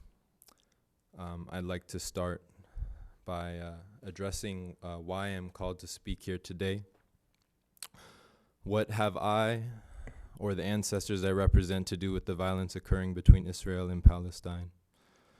Some of my own European ancestors in this country participated in the settler colonial expansion of the East and West that contributed to the permanent displacement of indigenous peoples. I have a responsibility to be here and to say, never should this happen again. My own West African Sisala ancestors successfully resisted becoming hostages, slaves, and victims of human trafficking under British invasion. I have a responsibility to be here and to say never should this happen again. As someone who has experienced racial violence, as someone who has experienced the vulnerability and insecurity of being houseless for a short period of time, as a child of an African father whose mental illness is partially a result of systematic oppression and racism in this country, as a child of a black stepfather who grew up in the white supremacist segregated South, as someone who has marched in the streets of New York calling for justice for Eric Garner and received nothing in response except more state violence courtesy of the NYPD. I indeed identify with the people of Palestine. As a child of a mother who was able to provide a safe and loving and peaceful home, I indeed know and value peace. I value justice. I value equality. I believe in that freedom and peace are everyone's birthright. Live free or die is the motto of the state of New Hampshire, a motto well known across this country.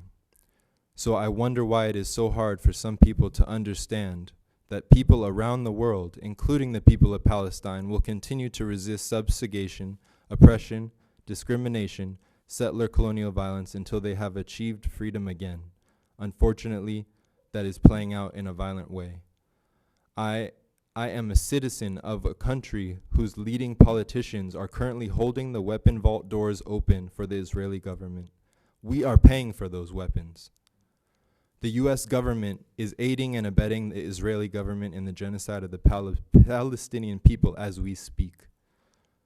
A demand for a ceasefire, a demand to the end to the horrific violence that is our government is fully funding is the least we can do, as it is the prerequisite to a process of diplomacy, negotiations, cooperation, justice, truth, and reconciliation. We cannot bomb our way to peace. I do not support the current document with its most recent edits. I support the first document, which had its specificity to the situation that we are all funding. Baraka, thank you. Thank you, Abudu. Next, we have Cyrus Mayer, then David Wagner, then Journey Wade Hack.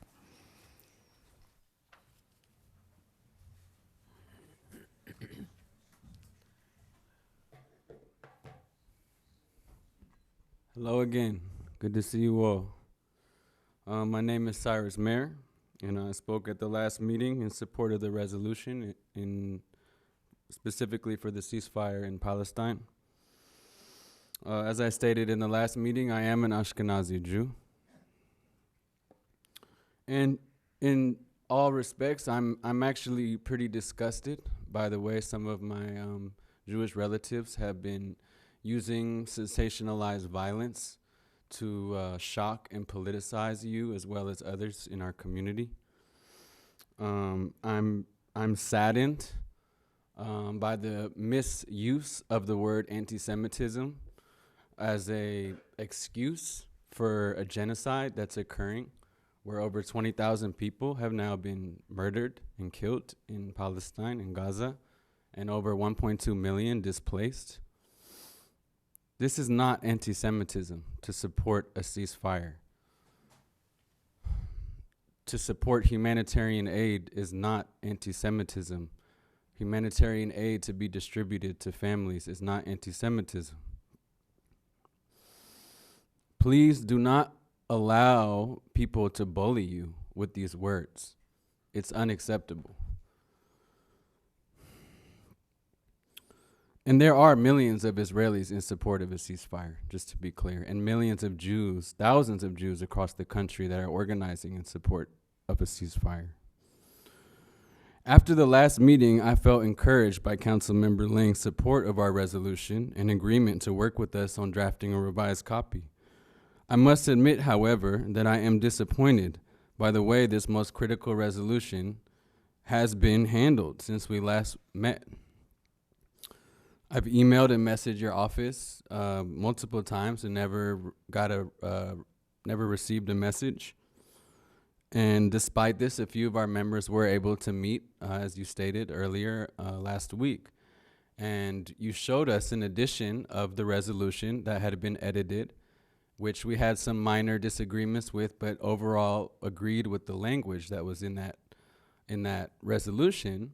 And then last night, we see this brand new resolution that completely changes the title and intention of the resolution, diluting the main critical point that we were getting across without notifying us even that you had changed it, which was really hard. And it really kind of made me understand better why a lot of young people don't trust electoral politics, you know, because we really wanted to trust that we had an exchange, and we felt let down. This current resolution omits any mention of Palestine or Israel, which is why we created this resolution from the first place. And so my question for you is, why did you choose to omit that? And what are the major changes of the resolution? Why did you not inform us about those changes? I do not support the current resolution for peace around the world. And this, in all honesty, the resolution is an insult to 10,000 Palestinian people who have died. Thank you, Cyrus. We have to move on. Next, we have David Wagner, and then Jurdy Wade Hack, and then Jeff Schneider. Yes, sure. I just wanted to say I apologize for not sending you the most revised, to sending the whole group. I'll apologize to the whole group for not sending the revised resolution. Thank you.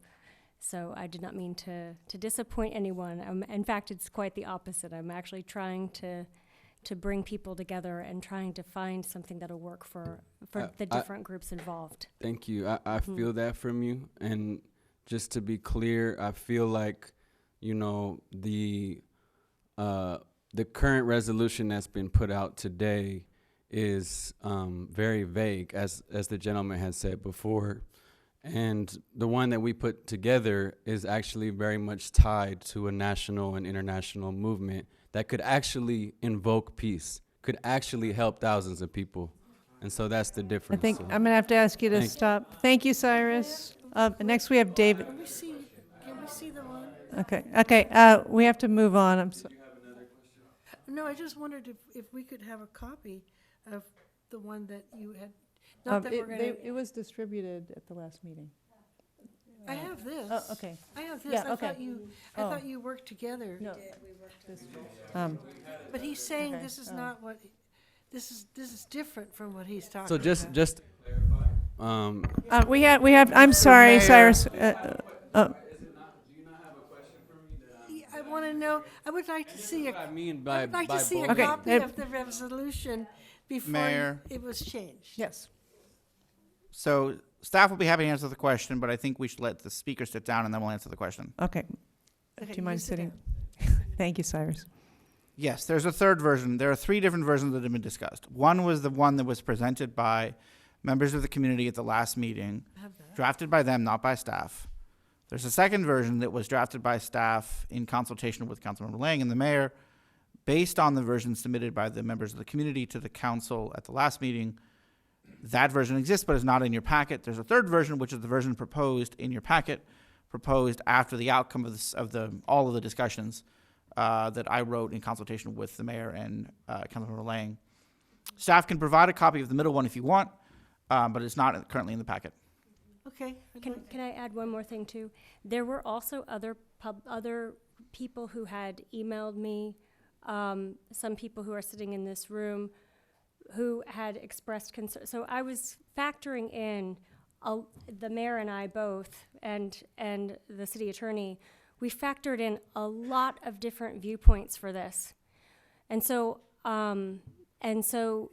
you know, there were a lot of voices who wanted to be involved, and a lot of people who care about this and who care about what's going on in the world from different sides. So I even though there was one group that was presenting this as an item, it became a city issue. So I just wanted to clarify that. Okay. Thank you. Next, we have David Wagner, then Journey Wade Hack, and then Jeff Schneider. Hello, council members. Thank you so much for giving us time to present different arguments and different ideas. I first just want to, as you started the meeting off, just invite everyone to just take a breath. We're at this moment in the world right now where we're facing horror. I believe that we're in an inflection point as humanity, not just as Americans or Israelis or people in the civilized world, but as humanity. I'm a father of 2 kids living here in Ojai. And I think about the world that my kids are going to inherit. And I realize that what's happening right now in the Middle East, it's not just about the Middle East. What's happening in the Middle East is we are witnessing an atrocity, war crimes in our lifetime, broadcast in our smartphones. We spent 3 hours tonight talking about 2 homes here in Ojai. Meanwhile, in Gaza, 1.7 million people, good people, beautiful people, just like us, displaced. 1.7 million people. 234,000 homes severely damaged and 64,000 homes destroyed and counting. Netanyahu said as soon as this pause is over, those bombs are going to start dropping again. Bombs, by the way, most of which are the value of like an Audi or a Mercedes that somebody's getting paid to build and sell. Meanwhile, upwards of like 20,000 and counting innocent people have just been slaughtered by the ruthless, racist, and genocidal regime of Israel. You can laugh, you can scoff, and I understand, and the red herring of anti-Semitism and Hamas is going to be thrown around again and again to distract from the case that there have been 75 years of illegitimate occupation and a brutal racist regime against the Palestinian people. And I urge the council in the strongest possible way to put some language in this resolution that actually means something. This thing that has come up is just whitewashed. Thank you, David. Thank you. Next we have Journey Wade Hack, then Jeff Schneider, and then Alan Greenberg.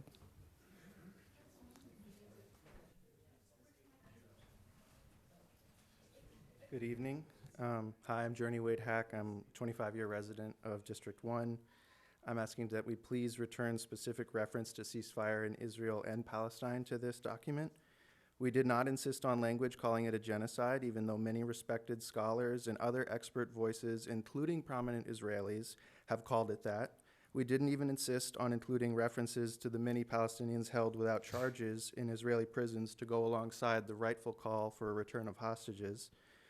We are asking for a bare minimum that is not currently met. This body has had years to draft and pass a generalized ceasefire document. I would support the passage of one soon. It's a nice idea. But to do so now at the expense of one that would specifically address a crisis which we are directly exacerbating changes it from a resolution calling for ceasefire and negotiations to a resolution calling for empty platitudes. It is easy to forget that we as Americans, through our government, actually have a direct hand in some conflicts and therefore a greater responsibility to first address our part in those. Put another way, it's as if I were the head of a family who chose to call for an end to substance abuse without actually addressing the fact that I myself am a raging alcoholic who regularly buys booze for my kids despite their repeated instances of drunk driving. Do you see the problem here? I wouldn't be wrong to call out substance abuse, but it would be a hollow declaration on my part, given the context. Our country is addicted to war.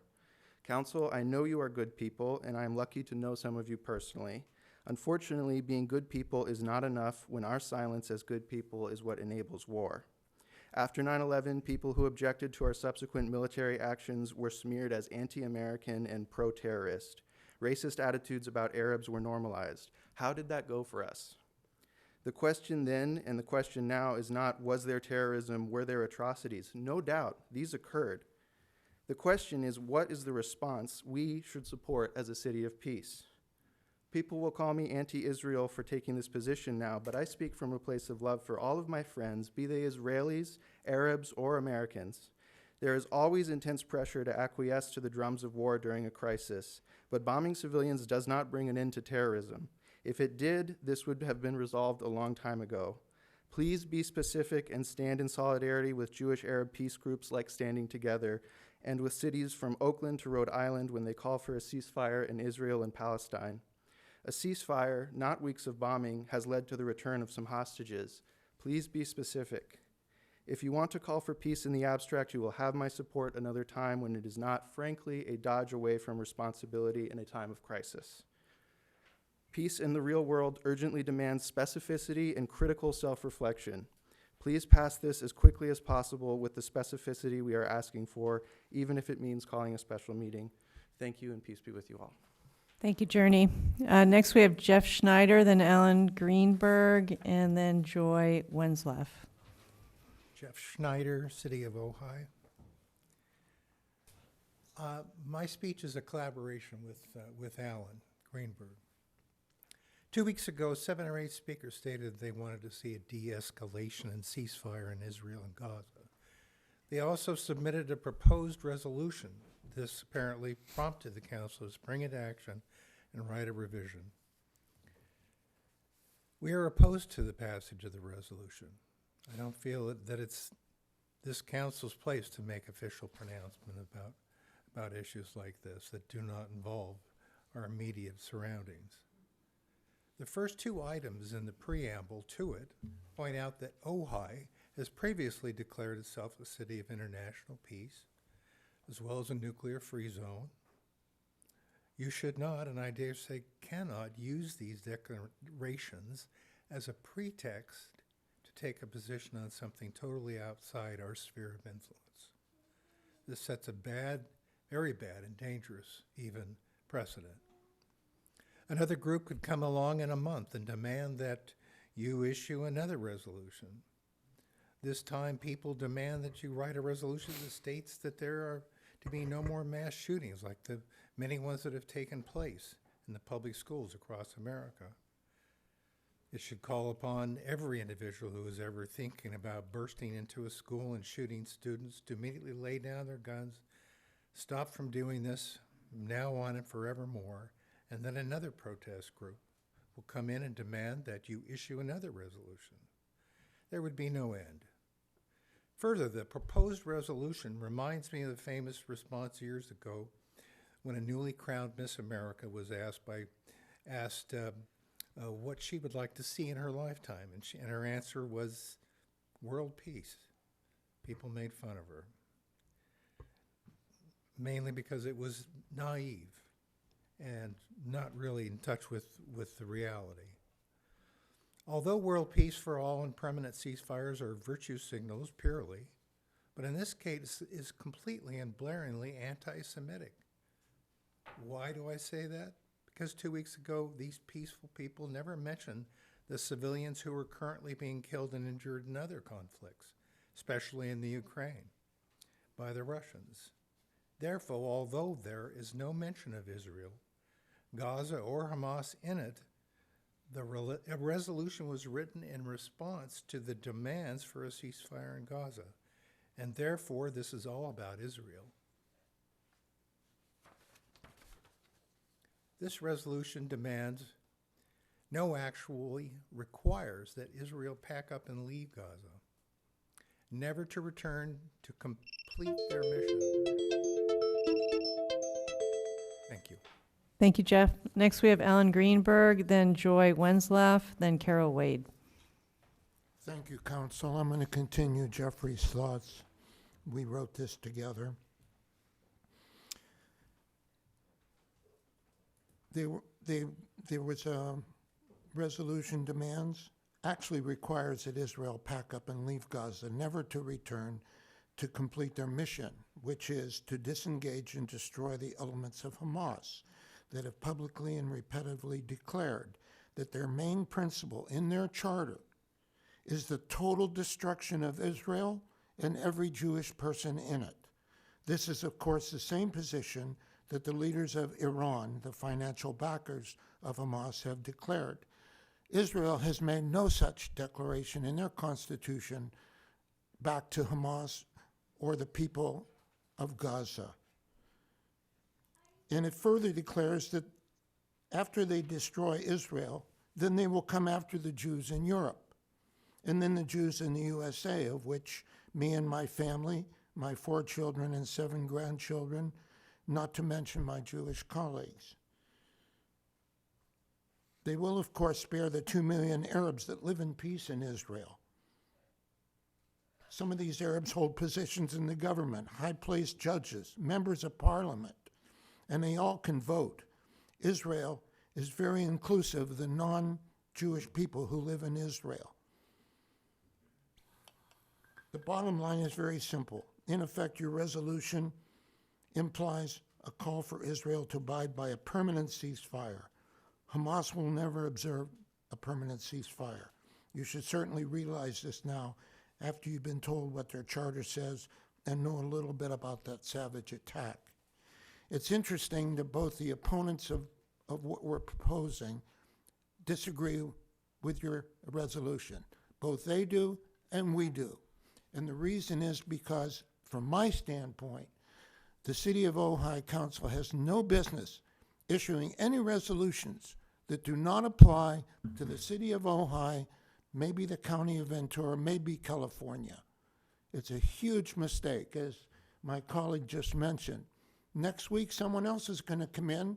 We can bring in 8 or 9 people and say we demand that you paint all the buildings gray or purple. I mean, it's just ridiculous. You should not in any way issue any resolution. And if you're going to do it, you need to have some kind of an open forum or workshop type of event where everybody can put in their 2 cents worth and not be limited to 3 minutes and come to a conclusion that everyone can agree to. So, in closing, I'll repeat what the iconic American-born Goldie Meir was quoted as saying when she was the Prime Minister of Israel. Peace will come when Arab terrorists begin to love their children more than they hate us. Thank you. Next, we have Joy Wensloff, then Carol Wade, and then Larry Steingold. Hi, I'm Joy Wensloff. I live just outside the city. I'm speaking here to comment on the proposed peace resolution. Everyone, you can Pull it toward you. okay. Sorry, is this better? Yeah. Okay. Everyone is, of course, entitled to their own opinions, but as a city, there should not be such a resolution issued to endorse one policy or another in order to solve the Hamas-Israel situation, which has raged on for at least 100 years, or to try to solve any other such conflict. Permit me to address just 2 of the phrases in your resolution. Number 1, the City of Ojai further vows to combat racism and sectarianism in all their forms. This hazy call against group hate is far from complete. You should also include Islamophobia and anti-Semitism and say what it really means. For example, anti-Semitism includes demands for elimination of Israel and Jewish people in general, as well as the labeling of Israel as a colonial, apartheid, genocidal country. Number 2, Ojai urges the Biden administration to immediately call for and facilitate de-escalation, diplomacy, and an immediate ceasefire in all areas of armed conflict in the world. This call, in the face of horrible and unprovoked attacks, is the worst kind of appeasement, which history proves only to encourage future aggression. Do you see Ukraine agreeing to let Russia take over their country? This call would be granting the evil Hamas a victory, emboldening it to attack again and again, as they have recently and proudly portrayed. This does nothing to further peace. Many, if not most, Jews would see such a resolution as condoning another Holocaust. The honest truth can be found in an often repeated phrase.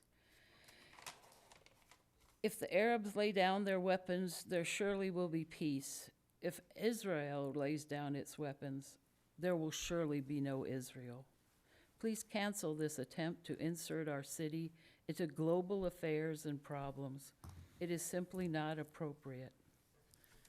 Thanks. Thank you, Joy. Next, we have Carol Wade, then Larry Steingold, and then Chris Barton.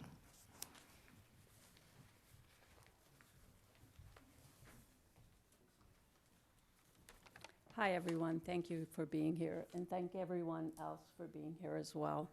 My name's Carol Wade. I've lived and worked in Ojai for 25 years. I live in District 1. I'm 70 years old now, and my entire life I've been an advocate of peace. I've been an activist. This is not the only issue for which I have stood for peace. People can change. We can move our lives closer to truth, and in that process, reveal greater clarity that the path to wisdom of that path to wisdom to others, just as their lives and actions can do that for us. Some of the horrors and injustices of life have a tragic way of deepening and growing without much recognition outside those who are directly impacted. The reasons are myriad, and there really isn't time right now to list them. What I do want to illuminate right now are the many, many organizations, governments, and individuals calling for long-term ceasefire between Israel and Palestine, for close and unbiased examination of what has led to the death of thousands of innocents, the destruction of homes, schools, businesses, hospitals, the environmental degradation of whole swaths of land, and the blocking of aid to those who need it the most. Here are some of those who are standing for justice and the municipalities that have passed ceasefire now resolutions in the Israel-Palestine conflict. I can't list them all, there's not going to be enough time. One of them is the Jewish Voice for Peace. Cities include Richmond, California, Oakland, California, Detroit, Michigan, Atlanta, Georgia, Akron, Ohio, Wilmington, Delaware, Providence, Rhode Island, Dearborn Heights, Michigan, the If Not Now movement. Those are just a few. This is democracy. This is what democracy is, taking a stand. I'm here to ask the City of Council to join this growing list of municipalities and to not adopt the revised proposal that you have now, but to rather go back to the resolution that specifically mentions the Israel-Palestine conflict. This is the same position that we had when we originally presented the resolution and that we had at the clarification meeting with some of the members of this council, where in the spirit of compromise, we changed some of the other language in the proposal. Wow. Thank you. I would say one more thing. We don't destroy terror with terror. An eye for an eye truly does leave the whole world blind. Thank you, Carol. Next, we have Larry Steingold, then Chris Barton, and then Harmony Wade-Hack. Larry Steingold, resident. I am an Ashkenazi, non-self-hating Jew. Okay. There was a truce. There was a ceasefire. It was intentionally broken. And 1,400 people, children, men, women, babies, butchered and killed. Okay.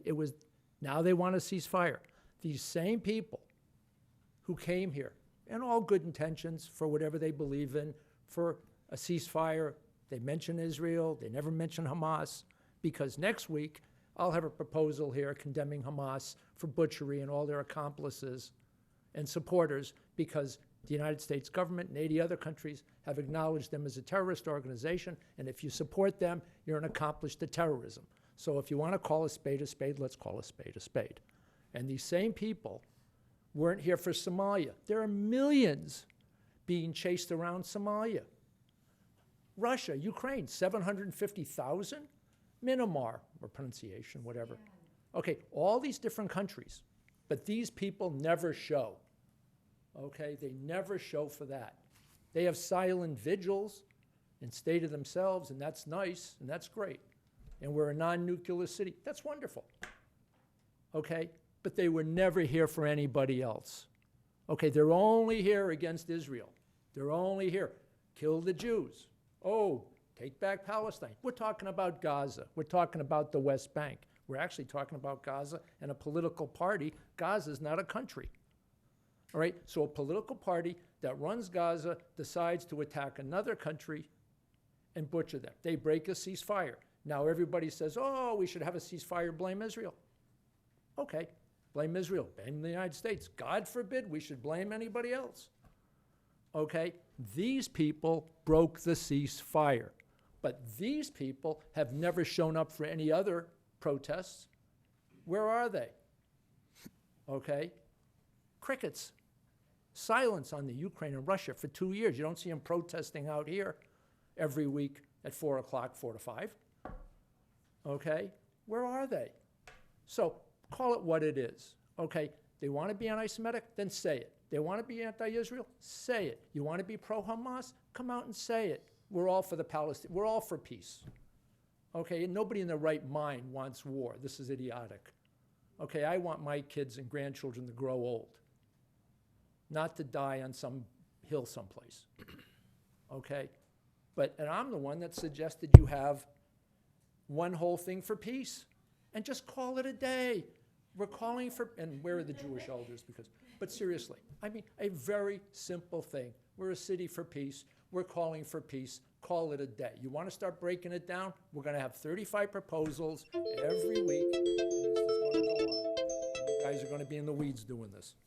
Thank you, Larry. Next, we have Chris Barton, then Harmony Wade Hack, and then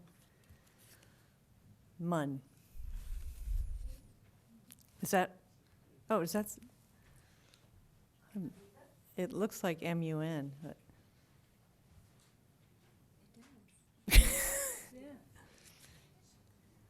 I don't think so. Okay.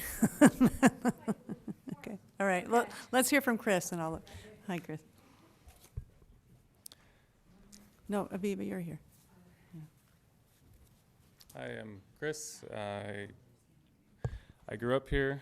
I love Ojai. My whole family's here. Went to school here. Work in town.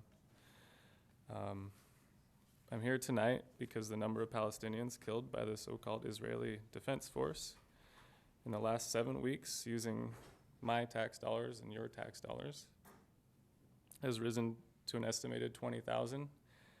That's from the Euromed Human Rights Monitor. That number is approximately 6,000 higher than it was when I spoke here 2 weeks ago. I don't need to, there's already been listing off of all the other statistics of homes razed and damaged and 1.7 million displaced. I'm here because I am trying to be optimistic that my town can play a part in stopping a genocide. I was hoping to be speaking tonight in favor of a resolution calling on President Joe Biden to immediately call for and facilitate a de-escalation, diplomacy, and an immediate ceasefire in the Gaza Strip, the West Bank, and for Israel to urgently end the current violence. I'm disappointed to see the resolution has been edited to omit any specific call to action. Until this resolution is a call for a ceasefire in Gaza, an actionable call to Biden's administration, who are facilitating this violence using our tax dollars, I cannot support this resolution. I am here for peace, but a true peace that comes from justice and liberation for a people under siege. I just had a minute. In response to some of the graphic claims made by members of the public who are against the call for a ceasefire, I would like to say two things. I understand that people are grieving and hurting, and I am sorry. I hear you, and I invite you to keep in mind how easily manipulated feelings of grief and pain are. And please be careful not to spread horrific claims that have been debunked even by the Anti-Defamation League, which is a pro-Israel organization. These lies have real consequences for people like Hisham Arwartani, Kinan Abdalhamid, and Tassin Ali Ahmad, 3 Palestinian college students who were shot in Vermont over the weekend. And the second thing that I would like to say is that there is never a justification for genocide. Thank you. Thank you, Chris. Next, we have Harmony Wade Hack, and then Munn, and then Jody Lewis.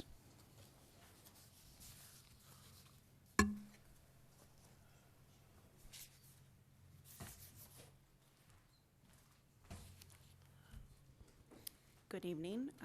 Thank you for being here. My name is Harmony Wade Hack, and I have been a resident of Ojai for more than 20 years. Like others here, I am opposed to the resolution as it stands. I would be in favor of the resolution if it included a call for a ceasefire in Israel and Palestine specifically. We can ask for world peace at any time. Peace around the world will never happen if we shrink from even identifying where and how that peace is ruptured right now. The impetus for this resolution is what is happening in Israel and Palestine. I ask that the council please specify that the city of Ojai calls for a ceasefire in Israel and Palestine. I would also like to quickly read a message from Brian and Lisa Berman, who founded the Ojai International City of Peace group, and wanted to say that they are in support of a ceasefire specifically in Gaza. The need for collective sharing of our grief is what is waiting below the hate and blame. We are one humanity, and until we mourn and grieve the losses of life, this war will continue for generations to come. Thank you for your support of the city taking a public stand for ceasefire in Gaza. Thank you. Thank you, Harmony. Munn? Okay. Jody Lewis, and then we have Aviva Bernat, and then Carl Heineman.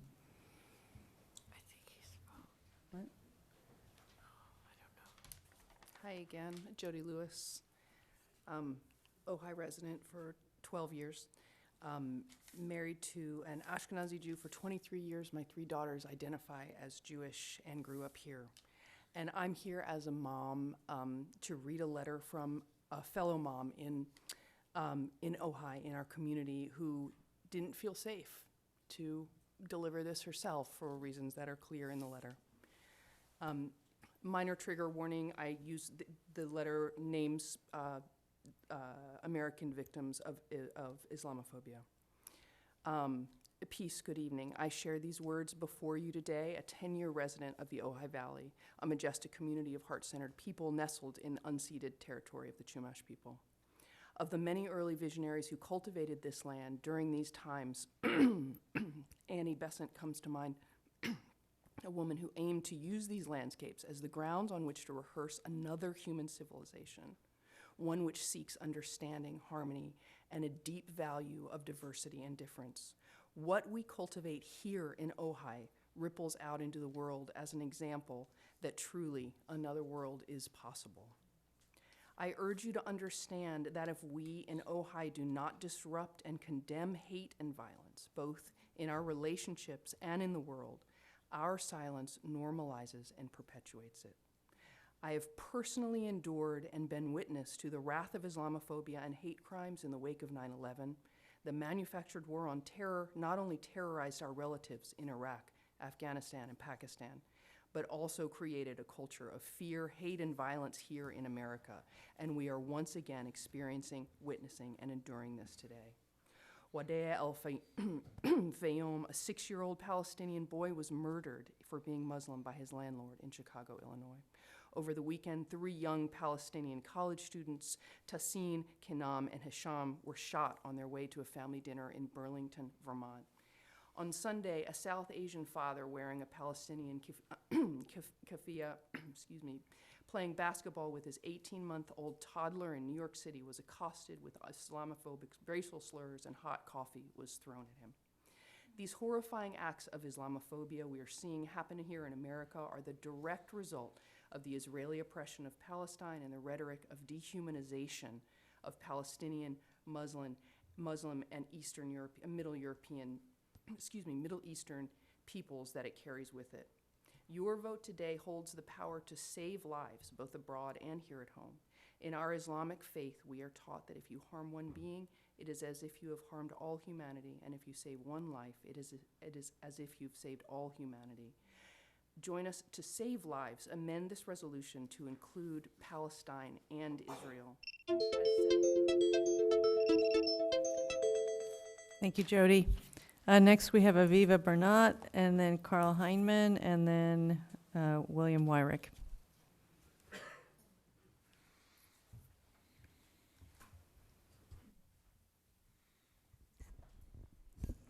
Does this work? So when I arrived, I had planned to, I wrote affirm for the current form of the resolution. Not because it spoke for me, and I knew it didn't speak for most people, but the challenge that you hold to bring the voices of Ojai is tremendous and almost impossible to do. That is what your charge is. So something like this is what a compromise and this ceasefire is.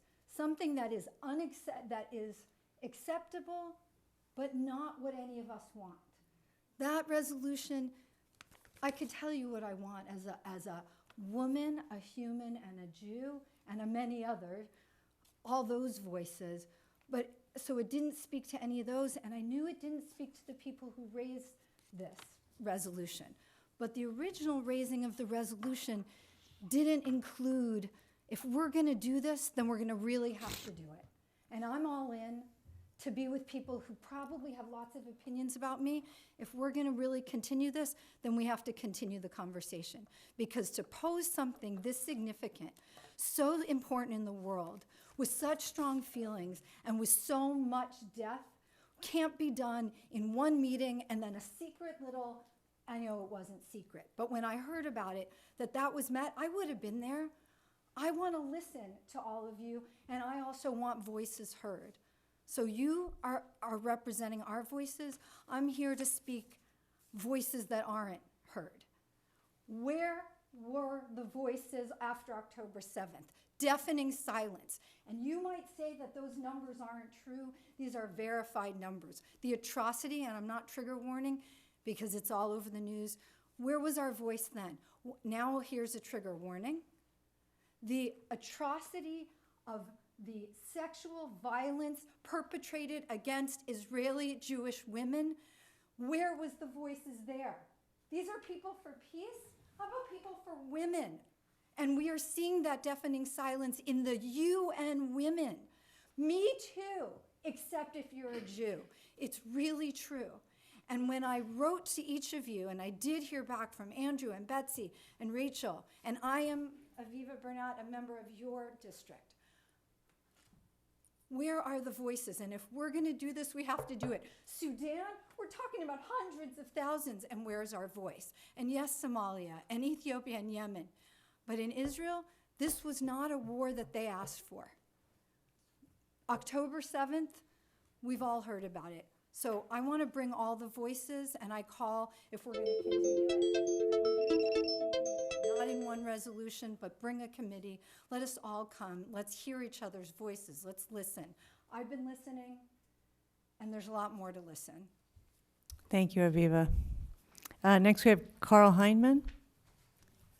No? Okay, William Wyrick, then Wendy Larner, and then Austin Ringelstein. William Warwick, Ojai. I watched on Zoom the last meeting when this was debated, listening to it tonight.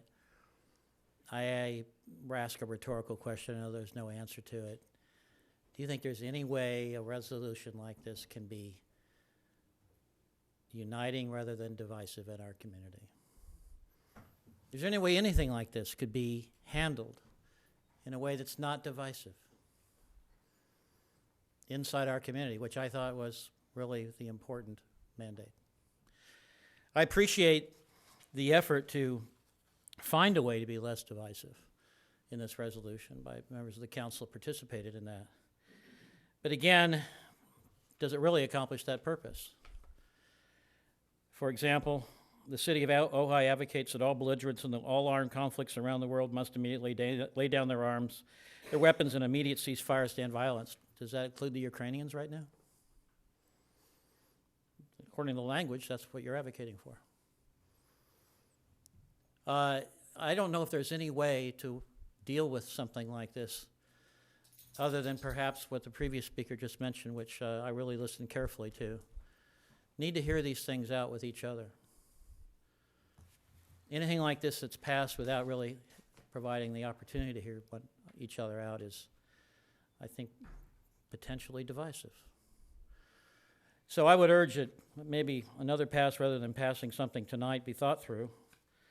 And, you know, we've all understand some of the deep contradictions in dealing with our situations that our country is obviously partly complicit with as well. I don't deny that. I heard the comment about being addicted to war. Yeah, since Vietnam through the present, case could be made that a little bit too much of this is going on. I mean, remember Dwight Eisenhower in his classic speech warning against the culture of war addiction that was pretty much ignored. Our President John F. Kennedy, who was going to withdraw the advisors until he was assassinated from Vietnam. These are historical facts. So I urge you to think through this, maybe not try to be divisive, try to avoid being divisive, try to promote healthy discussion, and also realize that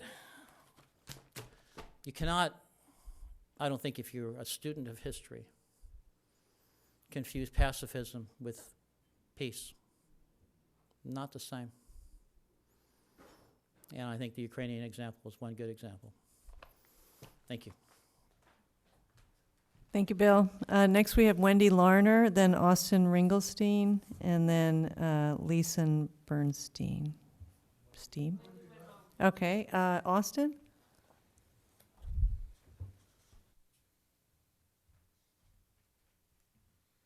Good evening. My name is Austin Ringelstein. I want to thank you all for your public service. I'm a veteran of the Iraq War. I was an explosive ordnance disposal officer who led a company of 20 sailors, Marines, and soldiers in southern Iraq. Collectively, we disposed of 35,000 pounds of net explosive weight in ordnance. I'm a Naval Academy graduate. I have 2 master's degrees. I'm not saying any of this as a matter of distinction. Saying this because in fact, I detest war, and I've since joined Veterans for Peace. But rather, I'm mentioning my credentials to reveal my credibility in discussing issues of armed conflict. The slaughter of close to 1,000 civilians on October 7th by Hamas, by all means, was devastating and allegedly consisted of war crimes.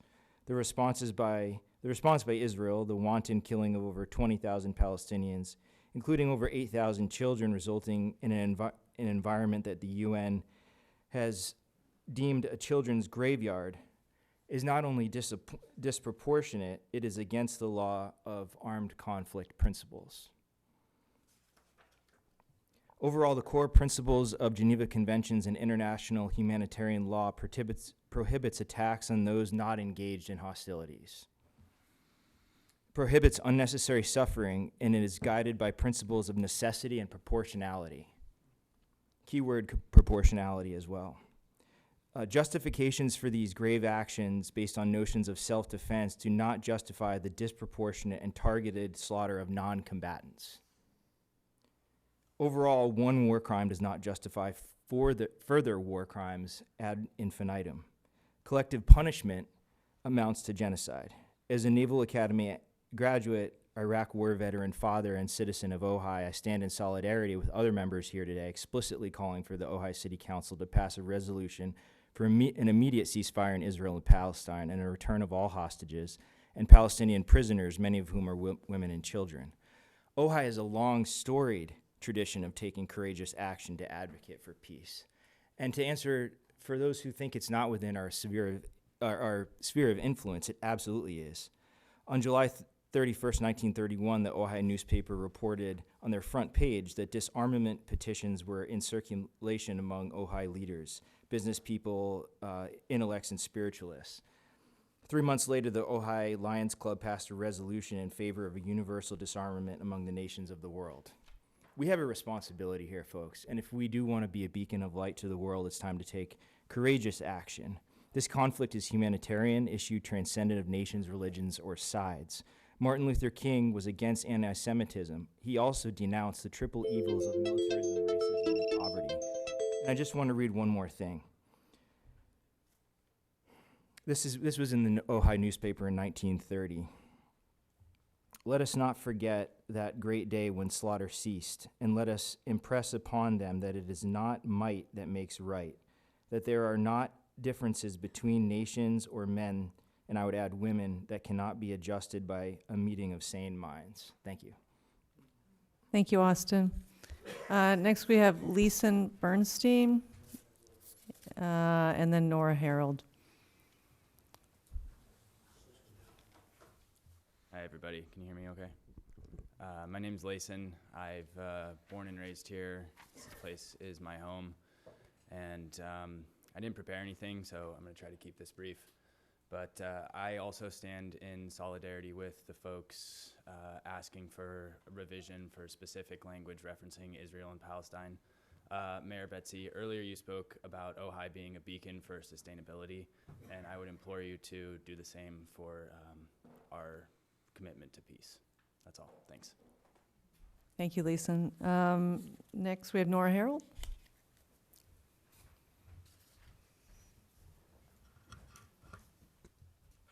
I don't envy you.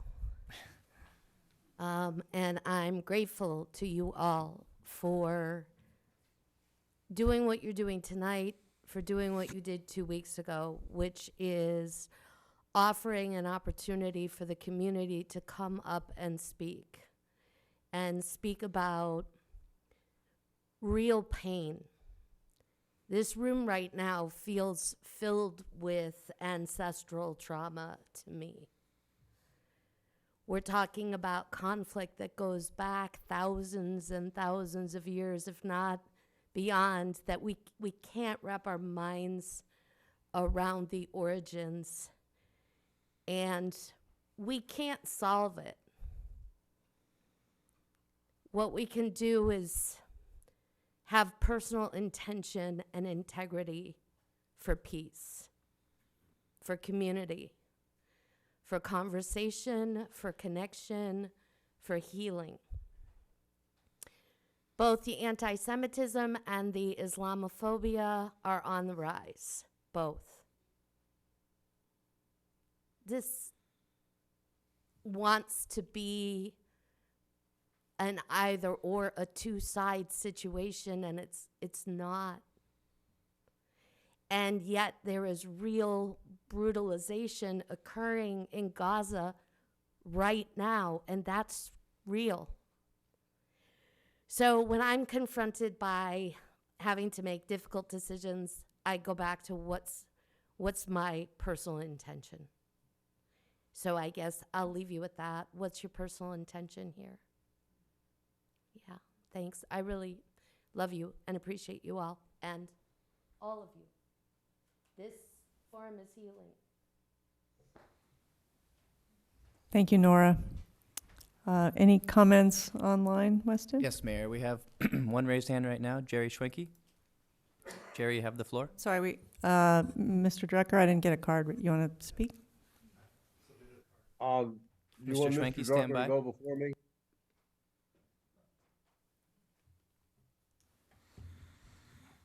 Hi, John Drucker. I live here. I work as a lawyer here. And before I was a lawyer, I was a legislative aide on Capitol Hill for a senator involving foreign policy. Before that, I got a Master's of International Affairs from Columbia University Middle East Institute. In that role, I'd like to address some of the statements that have been made along the way this evening that I'd like to correct. First, Barbara Aronson mentioned all the ceasefires, and I agree with her wholeheartedly.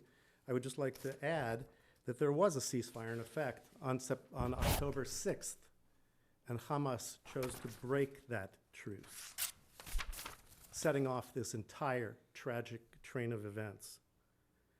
Next, I heard a bunch of people throwing around terms like colonialism, genocide, racism, occupation. Israel is not a colonial project.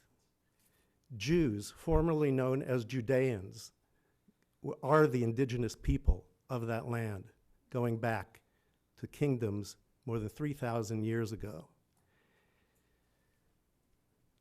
It's probably the best case of decolonization, as the Arabs, given their name, came from Arabia and colonized the area with the imperial conquest of Islam throughout the Middle East. Genocide. These people throw around the term so casually, either they don't know the definition or they're using it simply in an effort to avoid having to talk about Hamas atrocities, because genocide is not what's going on here. For your information, general information, everyone else's, the population of Gaza in 1967, when Israel began to occupy Gaza after the Six-Day War, was 357,000. Today, it's about 2 million. Not much of a genocide, I would say. Second, we all hope for peace. But the practical implications of this resolution is that it calls on people who have been horrifically attacked, such as in Ukraine and Israel, to do nothing in response. Such an action would not only fail to bring peace, it would actually encourage further attacks. As a senior Hamas official recently declared in reference to the October 7 attacks, quote, "We must teach Israel a lesson, and we will do this again and again. Those attacks were just the beginning, and Hamas vows to launch, quote, a second, a third, a fourth attack until Israel is annihilated," end quote. This is what you are asking for Israel to tolerate. That is intolerable, to put it mildly. Please do not even consider this resolution, let alone pass it. Thank you. Thank you, John. Next, we have Jerry. Mr. Schwenke, you have the floor. Oh, thank you. Again, Jerry Schwanke, live here in Ojai. I'd like to thank Austin for stepping up. I'm a veteran too, and I left the Army in 1975, highly politicized after being trained to be a patriot for 6 years. And, I've protested wars that you've never even heard of. And I protested both of the Iraq wars. I spoke out against them in churches and schools here locally. I've protested the war in Ukraine. I've protested the Russian aggression. And, Mr. Putin just hasn't been listening to me. He's not listening to much of anybody, though. I've heard people in here in the council chambers tonight saying that Ojai needs to just mind its own business. We have nothing to do with what's going on over there. It's none of our business.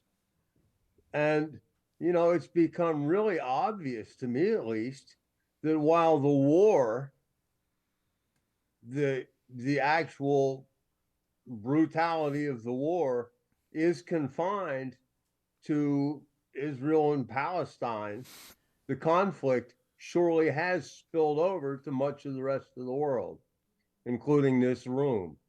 I witnessed tonight one faction suing for peace and another faction saying no. The killing must go on. You know, and it just breaks my heart. It breaks my heart.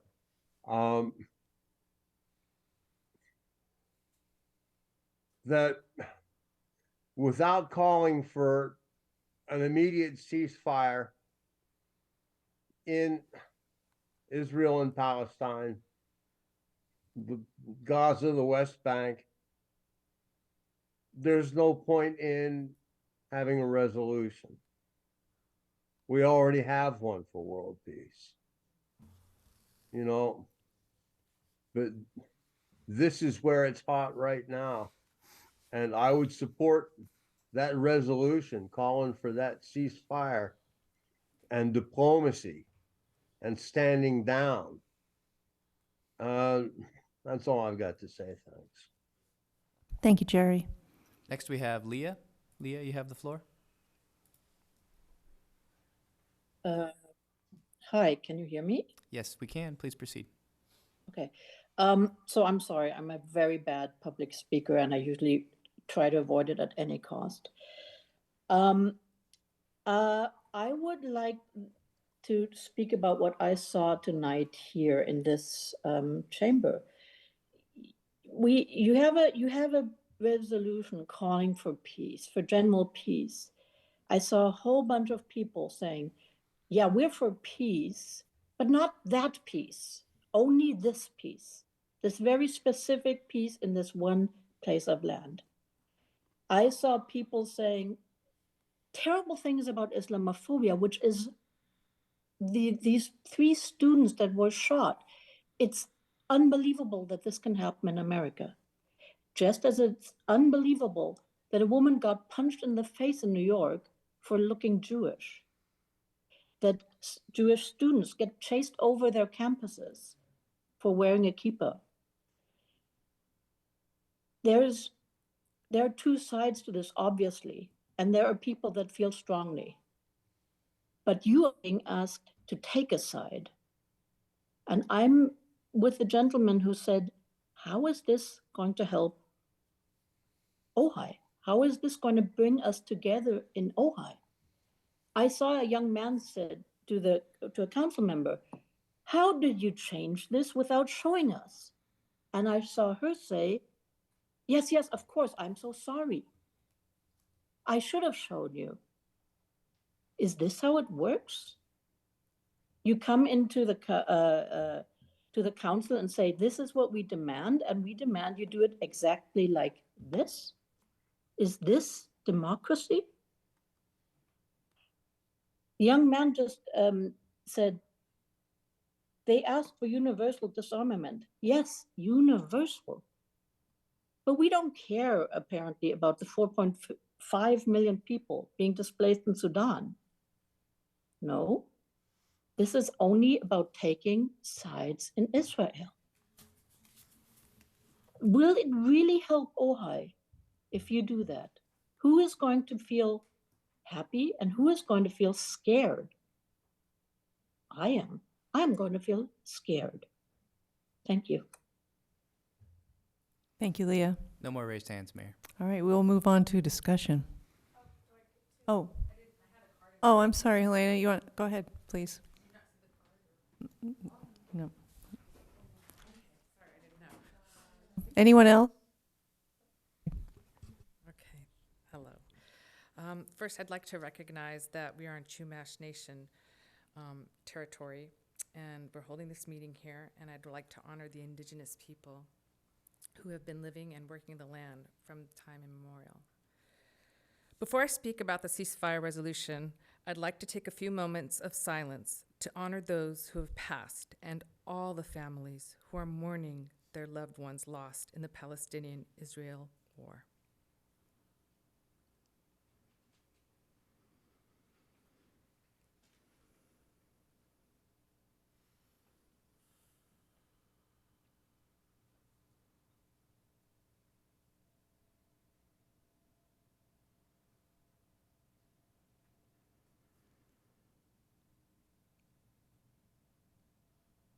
Thank you. Today, I sat by the river to gather my thoughts about what I was going to say here tonight. And I thought, what a privilege we have here in Ojai to be able to sit in peace by the river. And the war in Gaza rages on. We really are so privileged, and with this privilege comes responsibility. And I'm guilty of not being responsible enough, of not speaking about our government's wars in the world, as you were mentioning, in Sudan, in Yemen, in Afghanistan, and the millions of people who we've murdered and who have been displaced and are refugees now because of the war machine. It took the genocide of the Palestinian people to motivate me to speak here tonight and ask you to go to Washington on our behalf. I'm disappointed with the revisions made in the final version and that we are trying to be politically correct. And we can't be politically correct when it comes to genocide, when 20,000 people have died at the hands of the war machine of the United States. And I've been an activist for 40 years, but I feel I haven't done enough to stop the military-industrial complex that supplies 800 bases and 80 countries in 80 countries around the world with $858 billion a year in our taxes, because there's a direct correlation between the funding of the war and the suffering of the Palestinians. I'm going to take my activism to Washington, and I'm going to run for Congress as a representative of the 24th District. I plan to use my platform to represent the people who are tired of our taxes going to fund the Palestinian genocide and destruction of Gaza. I hope you will reconsider the wording of the resolution and make the humanitarian crisis in Gaza a priority and save the Palestinian people. Thank you. Thank you, Helena. That's it, Weston? Okay, we will move on to discussion. Who would like to begin? Well, I think we should pause. I think we should have a ceasefire. And just pause and absorb what we've learned tonight. And then you have contact information and maybe gather more people and have maybe something even in the park where we talk on a Saturday or Sunday morning. Well, Saturday, because people go to church. I would like that. I was thinking the same thing. One of my there's a quote I want to bring into this conversation, and that is from Deborah Felmuth. She says that peace is not the absence of conflict; it's the presence of oneness. And as I've been listening to you all tonight, I'm aware of the fact that we have. As a previous person said, we have polarized ourselves over peace resolution, and that was not my intention at all. And I'm also aware of the fact that the resolution that we brought forward is a meeting in the middle of this polarization, and I've heard tonight loud and clear that it's not effective, that it's not it's not good. And so watered down version of both polar opposites is not the answer. But what is the answer, I think, is what Mayor Pro Tem Francina said. Let's come together. Let's have a meeting in the park. Let's brainstorm about what we could do. My initial desire in as I talked to the city attorney and the mayor about this was in creating something that would be a legislative policy, that if there is a genocide, or if there is, that this could be, if there is a future conflict, that we hear from members of the community that is abhorrent, how can we as a city use our stance as a city of peace and create a protocol for ways that we could get involved, calling the Congress, calling our congressional representatives, et cetera. And I'm still interested in something like that. I'm also still interested in looking at the possibility of creating a peace commission.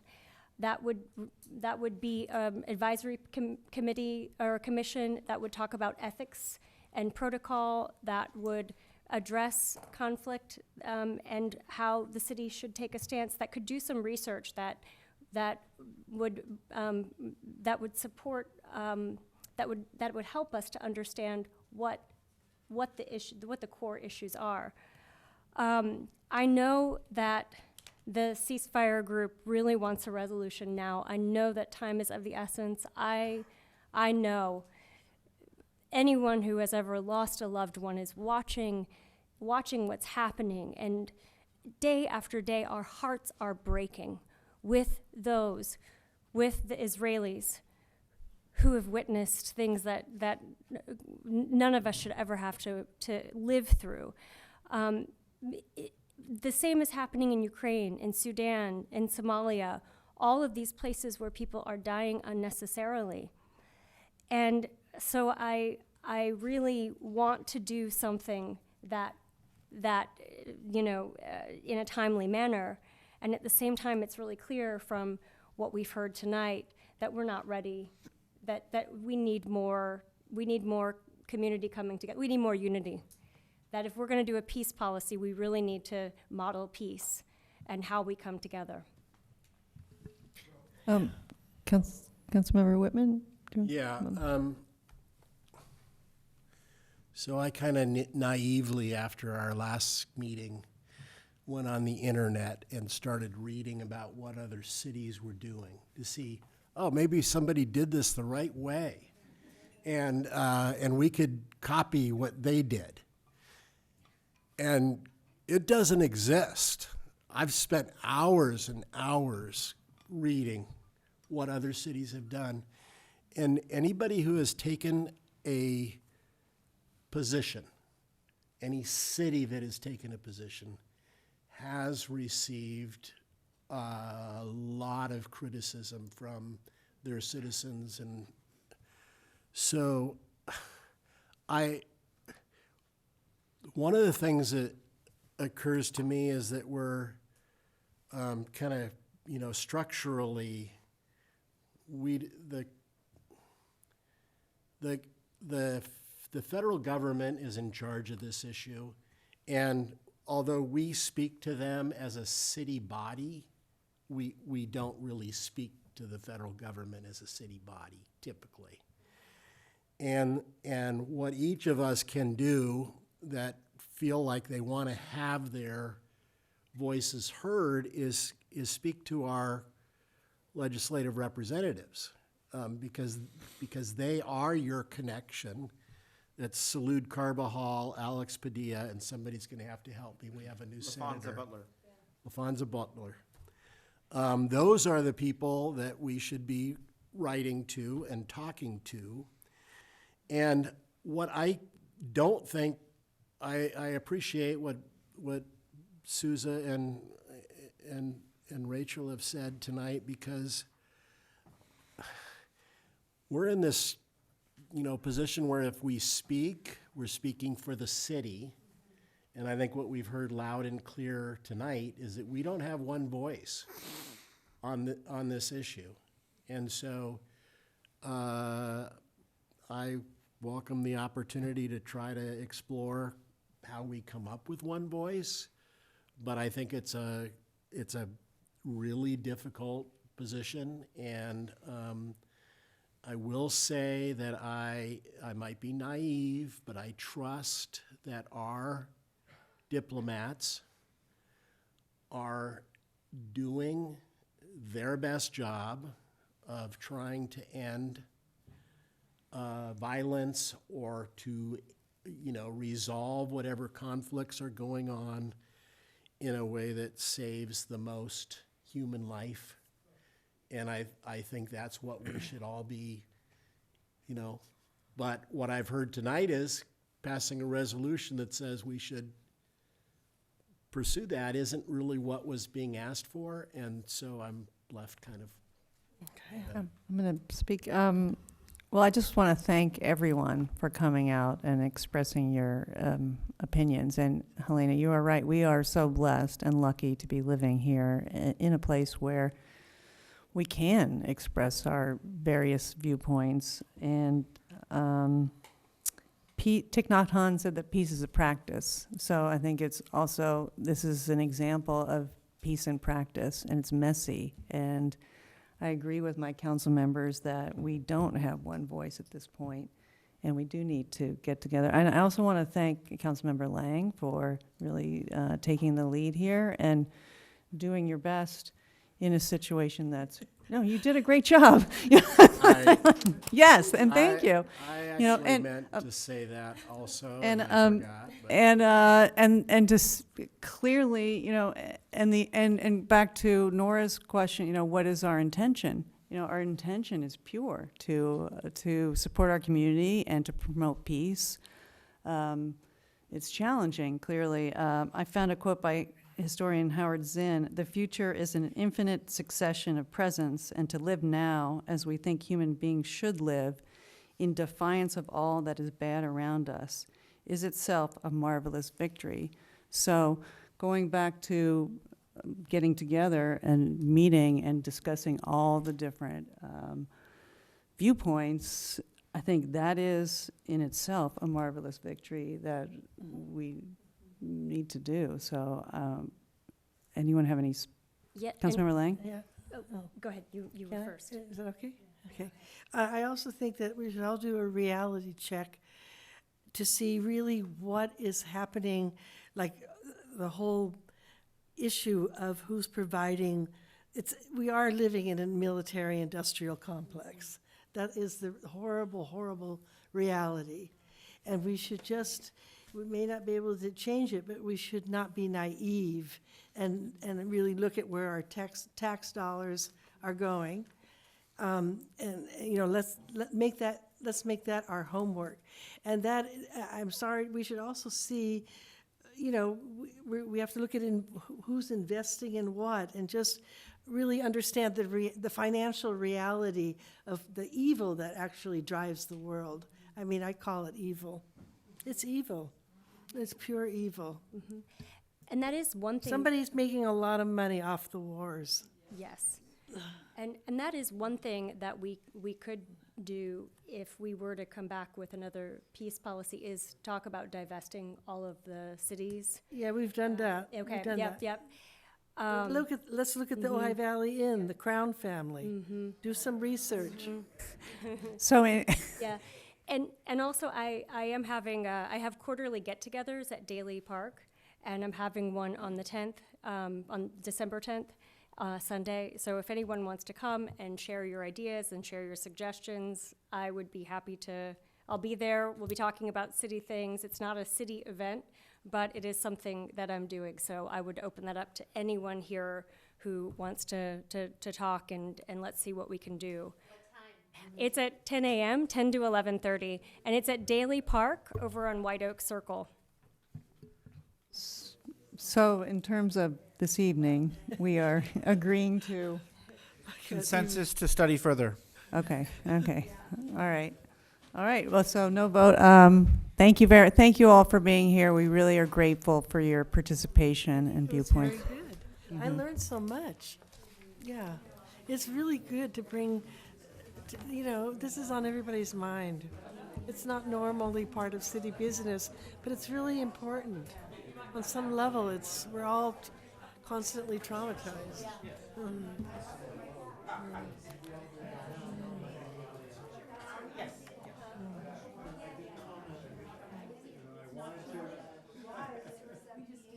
I picked the wrong day to get up at 4 in the morning. I can hardly really myself, because I want to hear what people say. They think Yeah, we've I adjourned. know.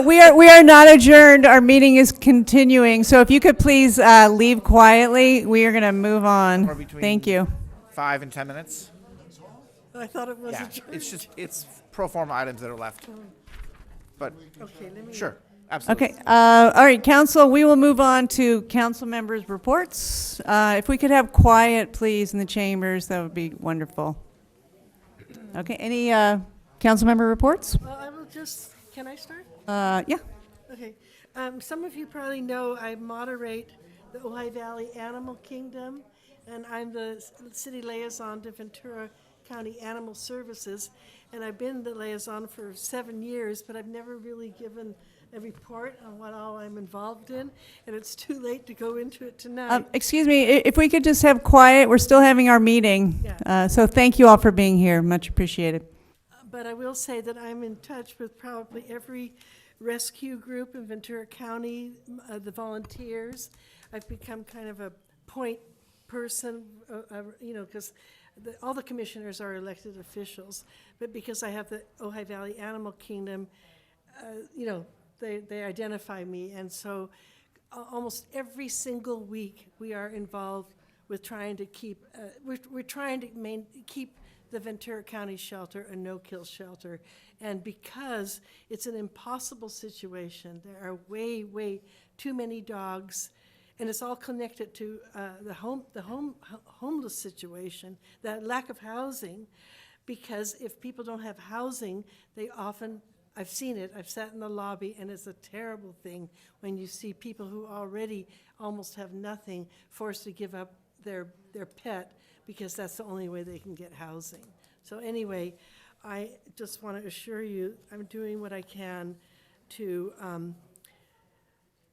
keep the standards. What happens is that dogs that are adoptable become unadoptable due to the stressful situation in the shelter, and it is heartbreaking. And these people are like the front lines. The answer is spay and neuter, and do not buy from breeders. That just keeps the cycle going. Okay, that's enough. That's my report. After 7 years, I should say something. Anybody else? Go ahead, Yeah, Councilmember Lang. I just wanted to give a huge shout out to the chamber. Oh, yes, that was for good. the tree lighting ceremony. And thanks, Jamie Fleming, for your leadership and making sure that the city has lights.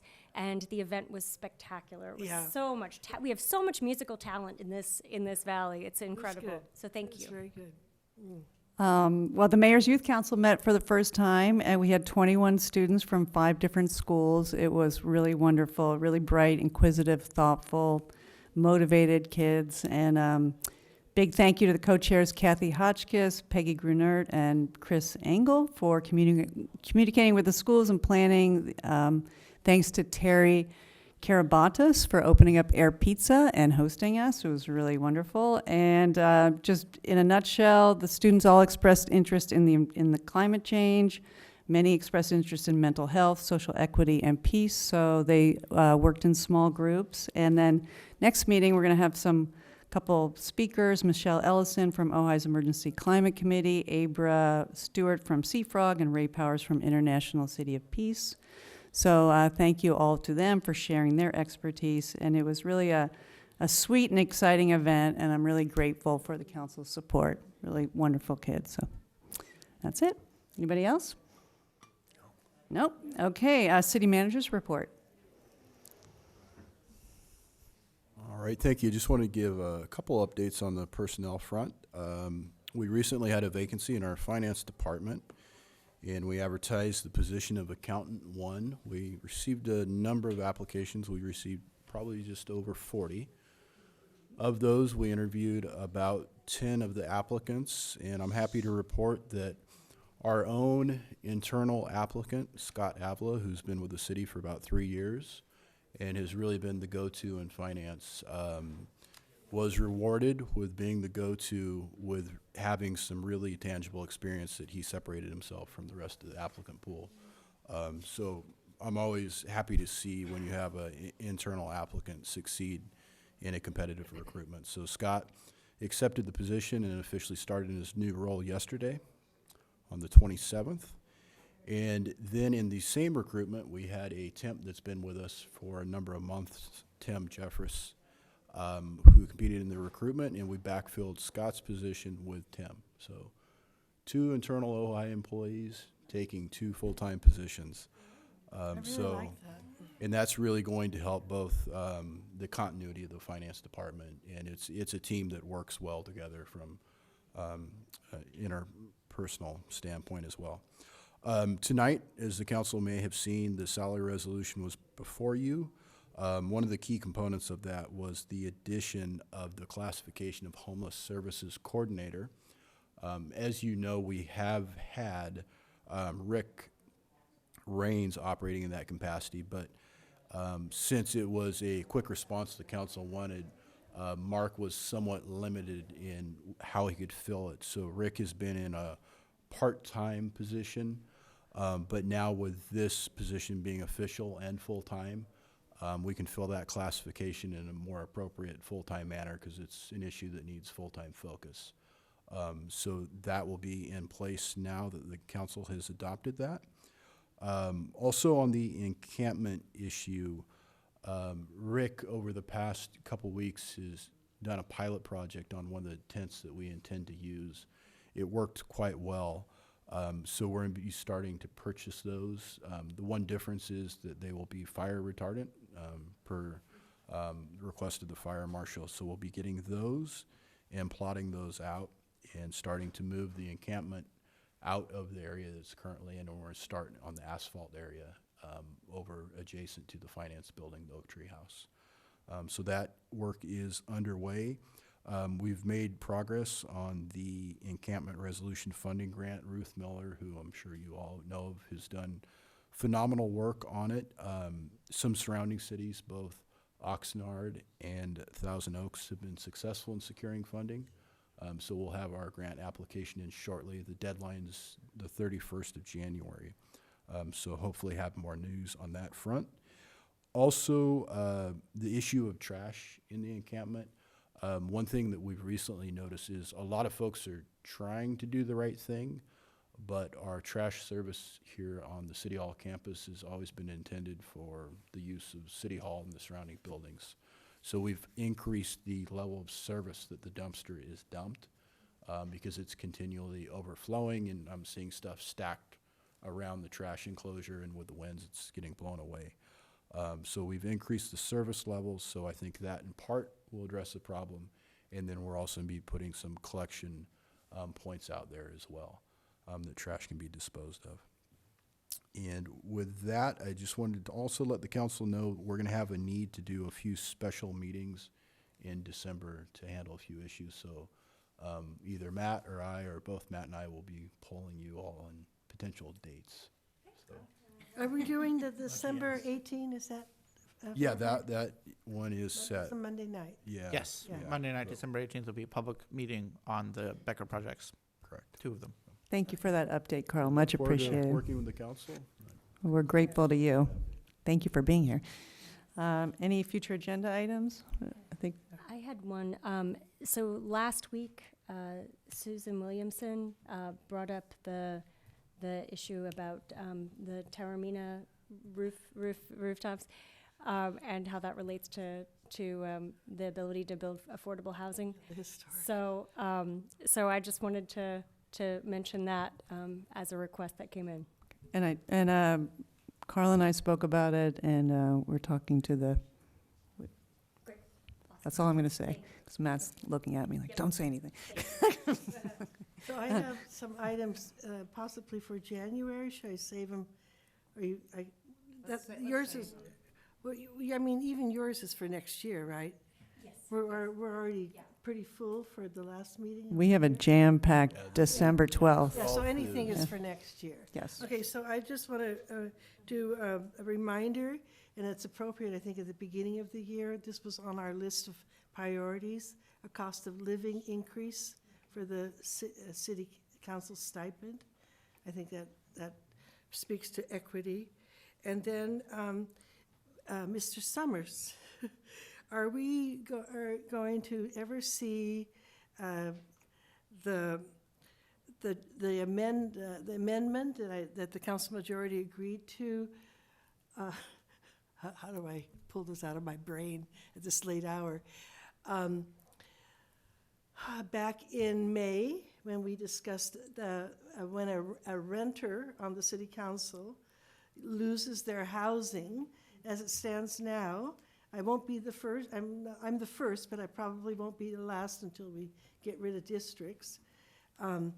If you lose your housing, you have 30 days to find new housing. And I think we agreed that we should extend it to some reasonable amount of time, especially in today's rental market, so that nobody ever has to go through what I went through. And, you know, it's protection for any renter on city council. I mean, even now, as a renter, I could be told that she wants the room back, you know, for her son or something. And then under the present ordinance, I have 30 days to find another place in District 4. So you get my drift. Yeah, that continues to be on the list. We'll bring it forward early in the new year. Okay, thank you. I just want to make sure. And then, at some point, we're going to have to talk about e-bike regulations. All cities are addressing that. I don't like to add anything new to the list, but it's even part of what Mr. Larry Steingold brought up about the arcade. That's about a 30-year problem, though. We'll get to that. We have to. And then, you know, maybe this ties in with the encampment update, but we still don't have a safe parking lot for people to, where they can safely park their car and sleep. Is that part of they're not camping, but they're allowed, are people legally, this is something people keep asking and I'm not clear. Can people legally sleep in their car in the parking lot? They can, right? We're not currently arresting people sleeping in their car in the parking lot in the City Hall parking lot. Okay, thank you. I'll tell them that. Yeah, that's it. Okay, all right. Well, thank you everyone for a productive meeting, and we are adjourned.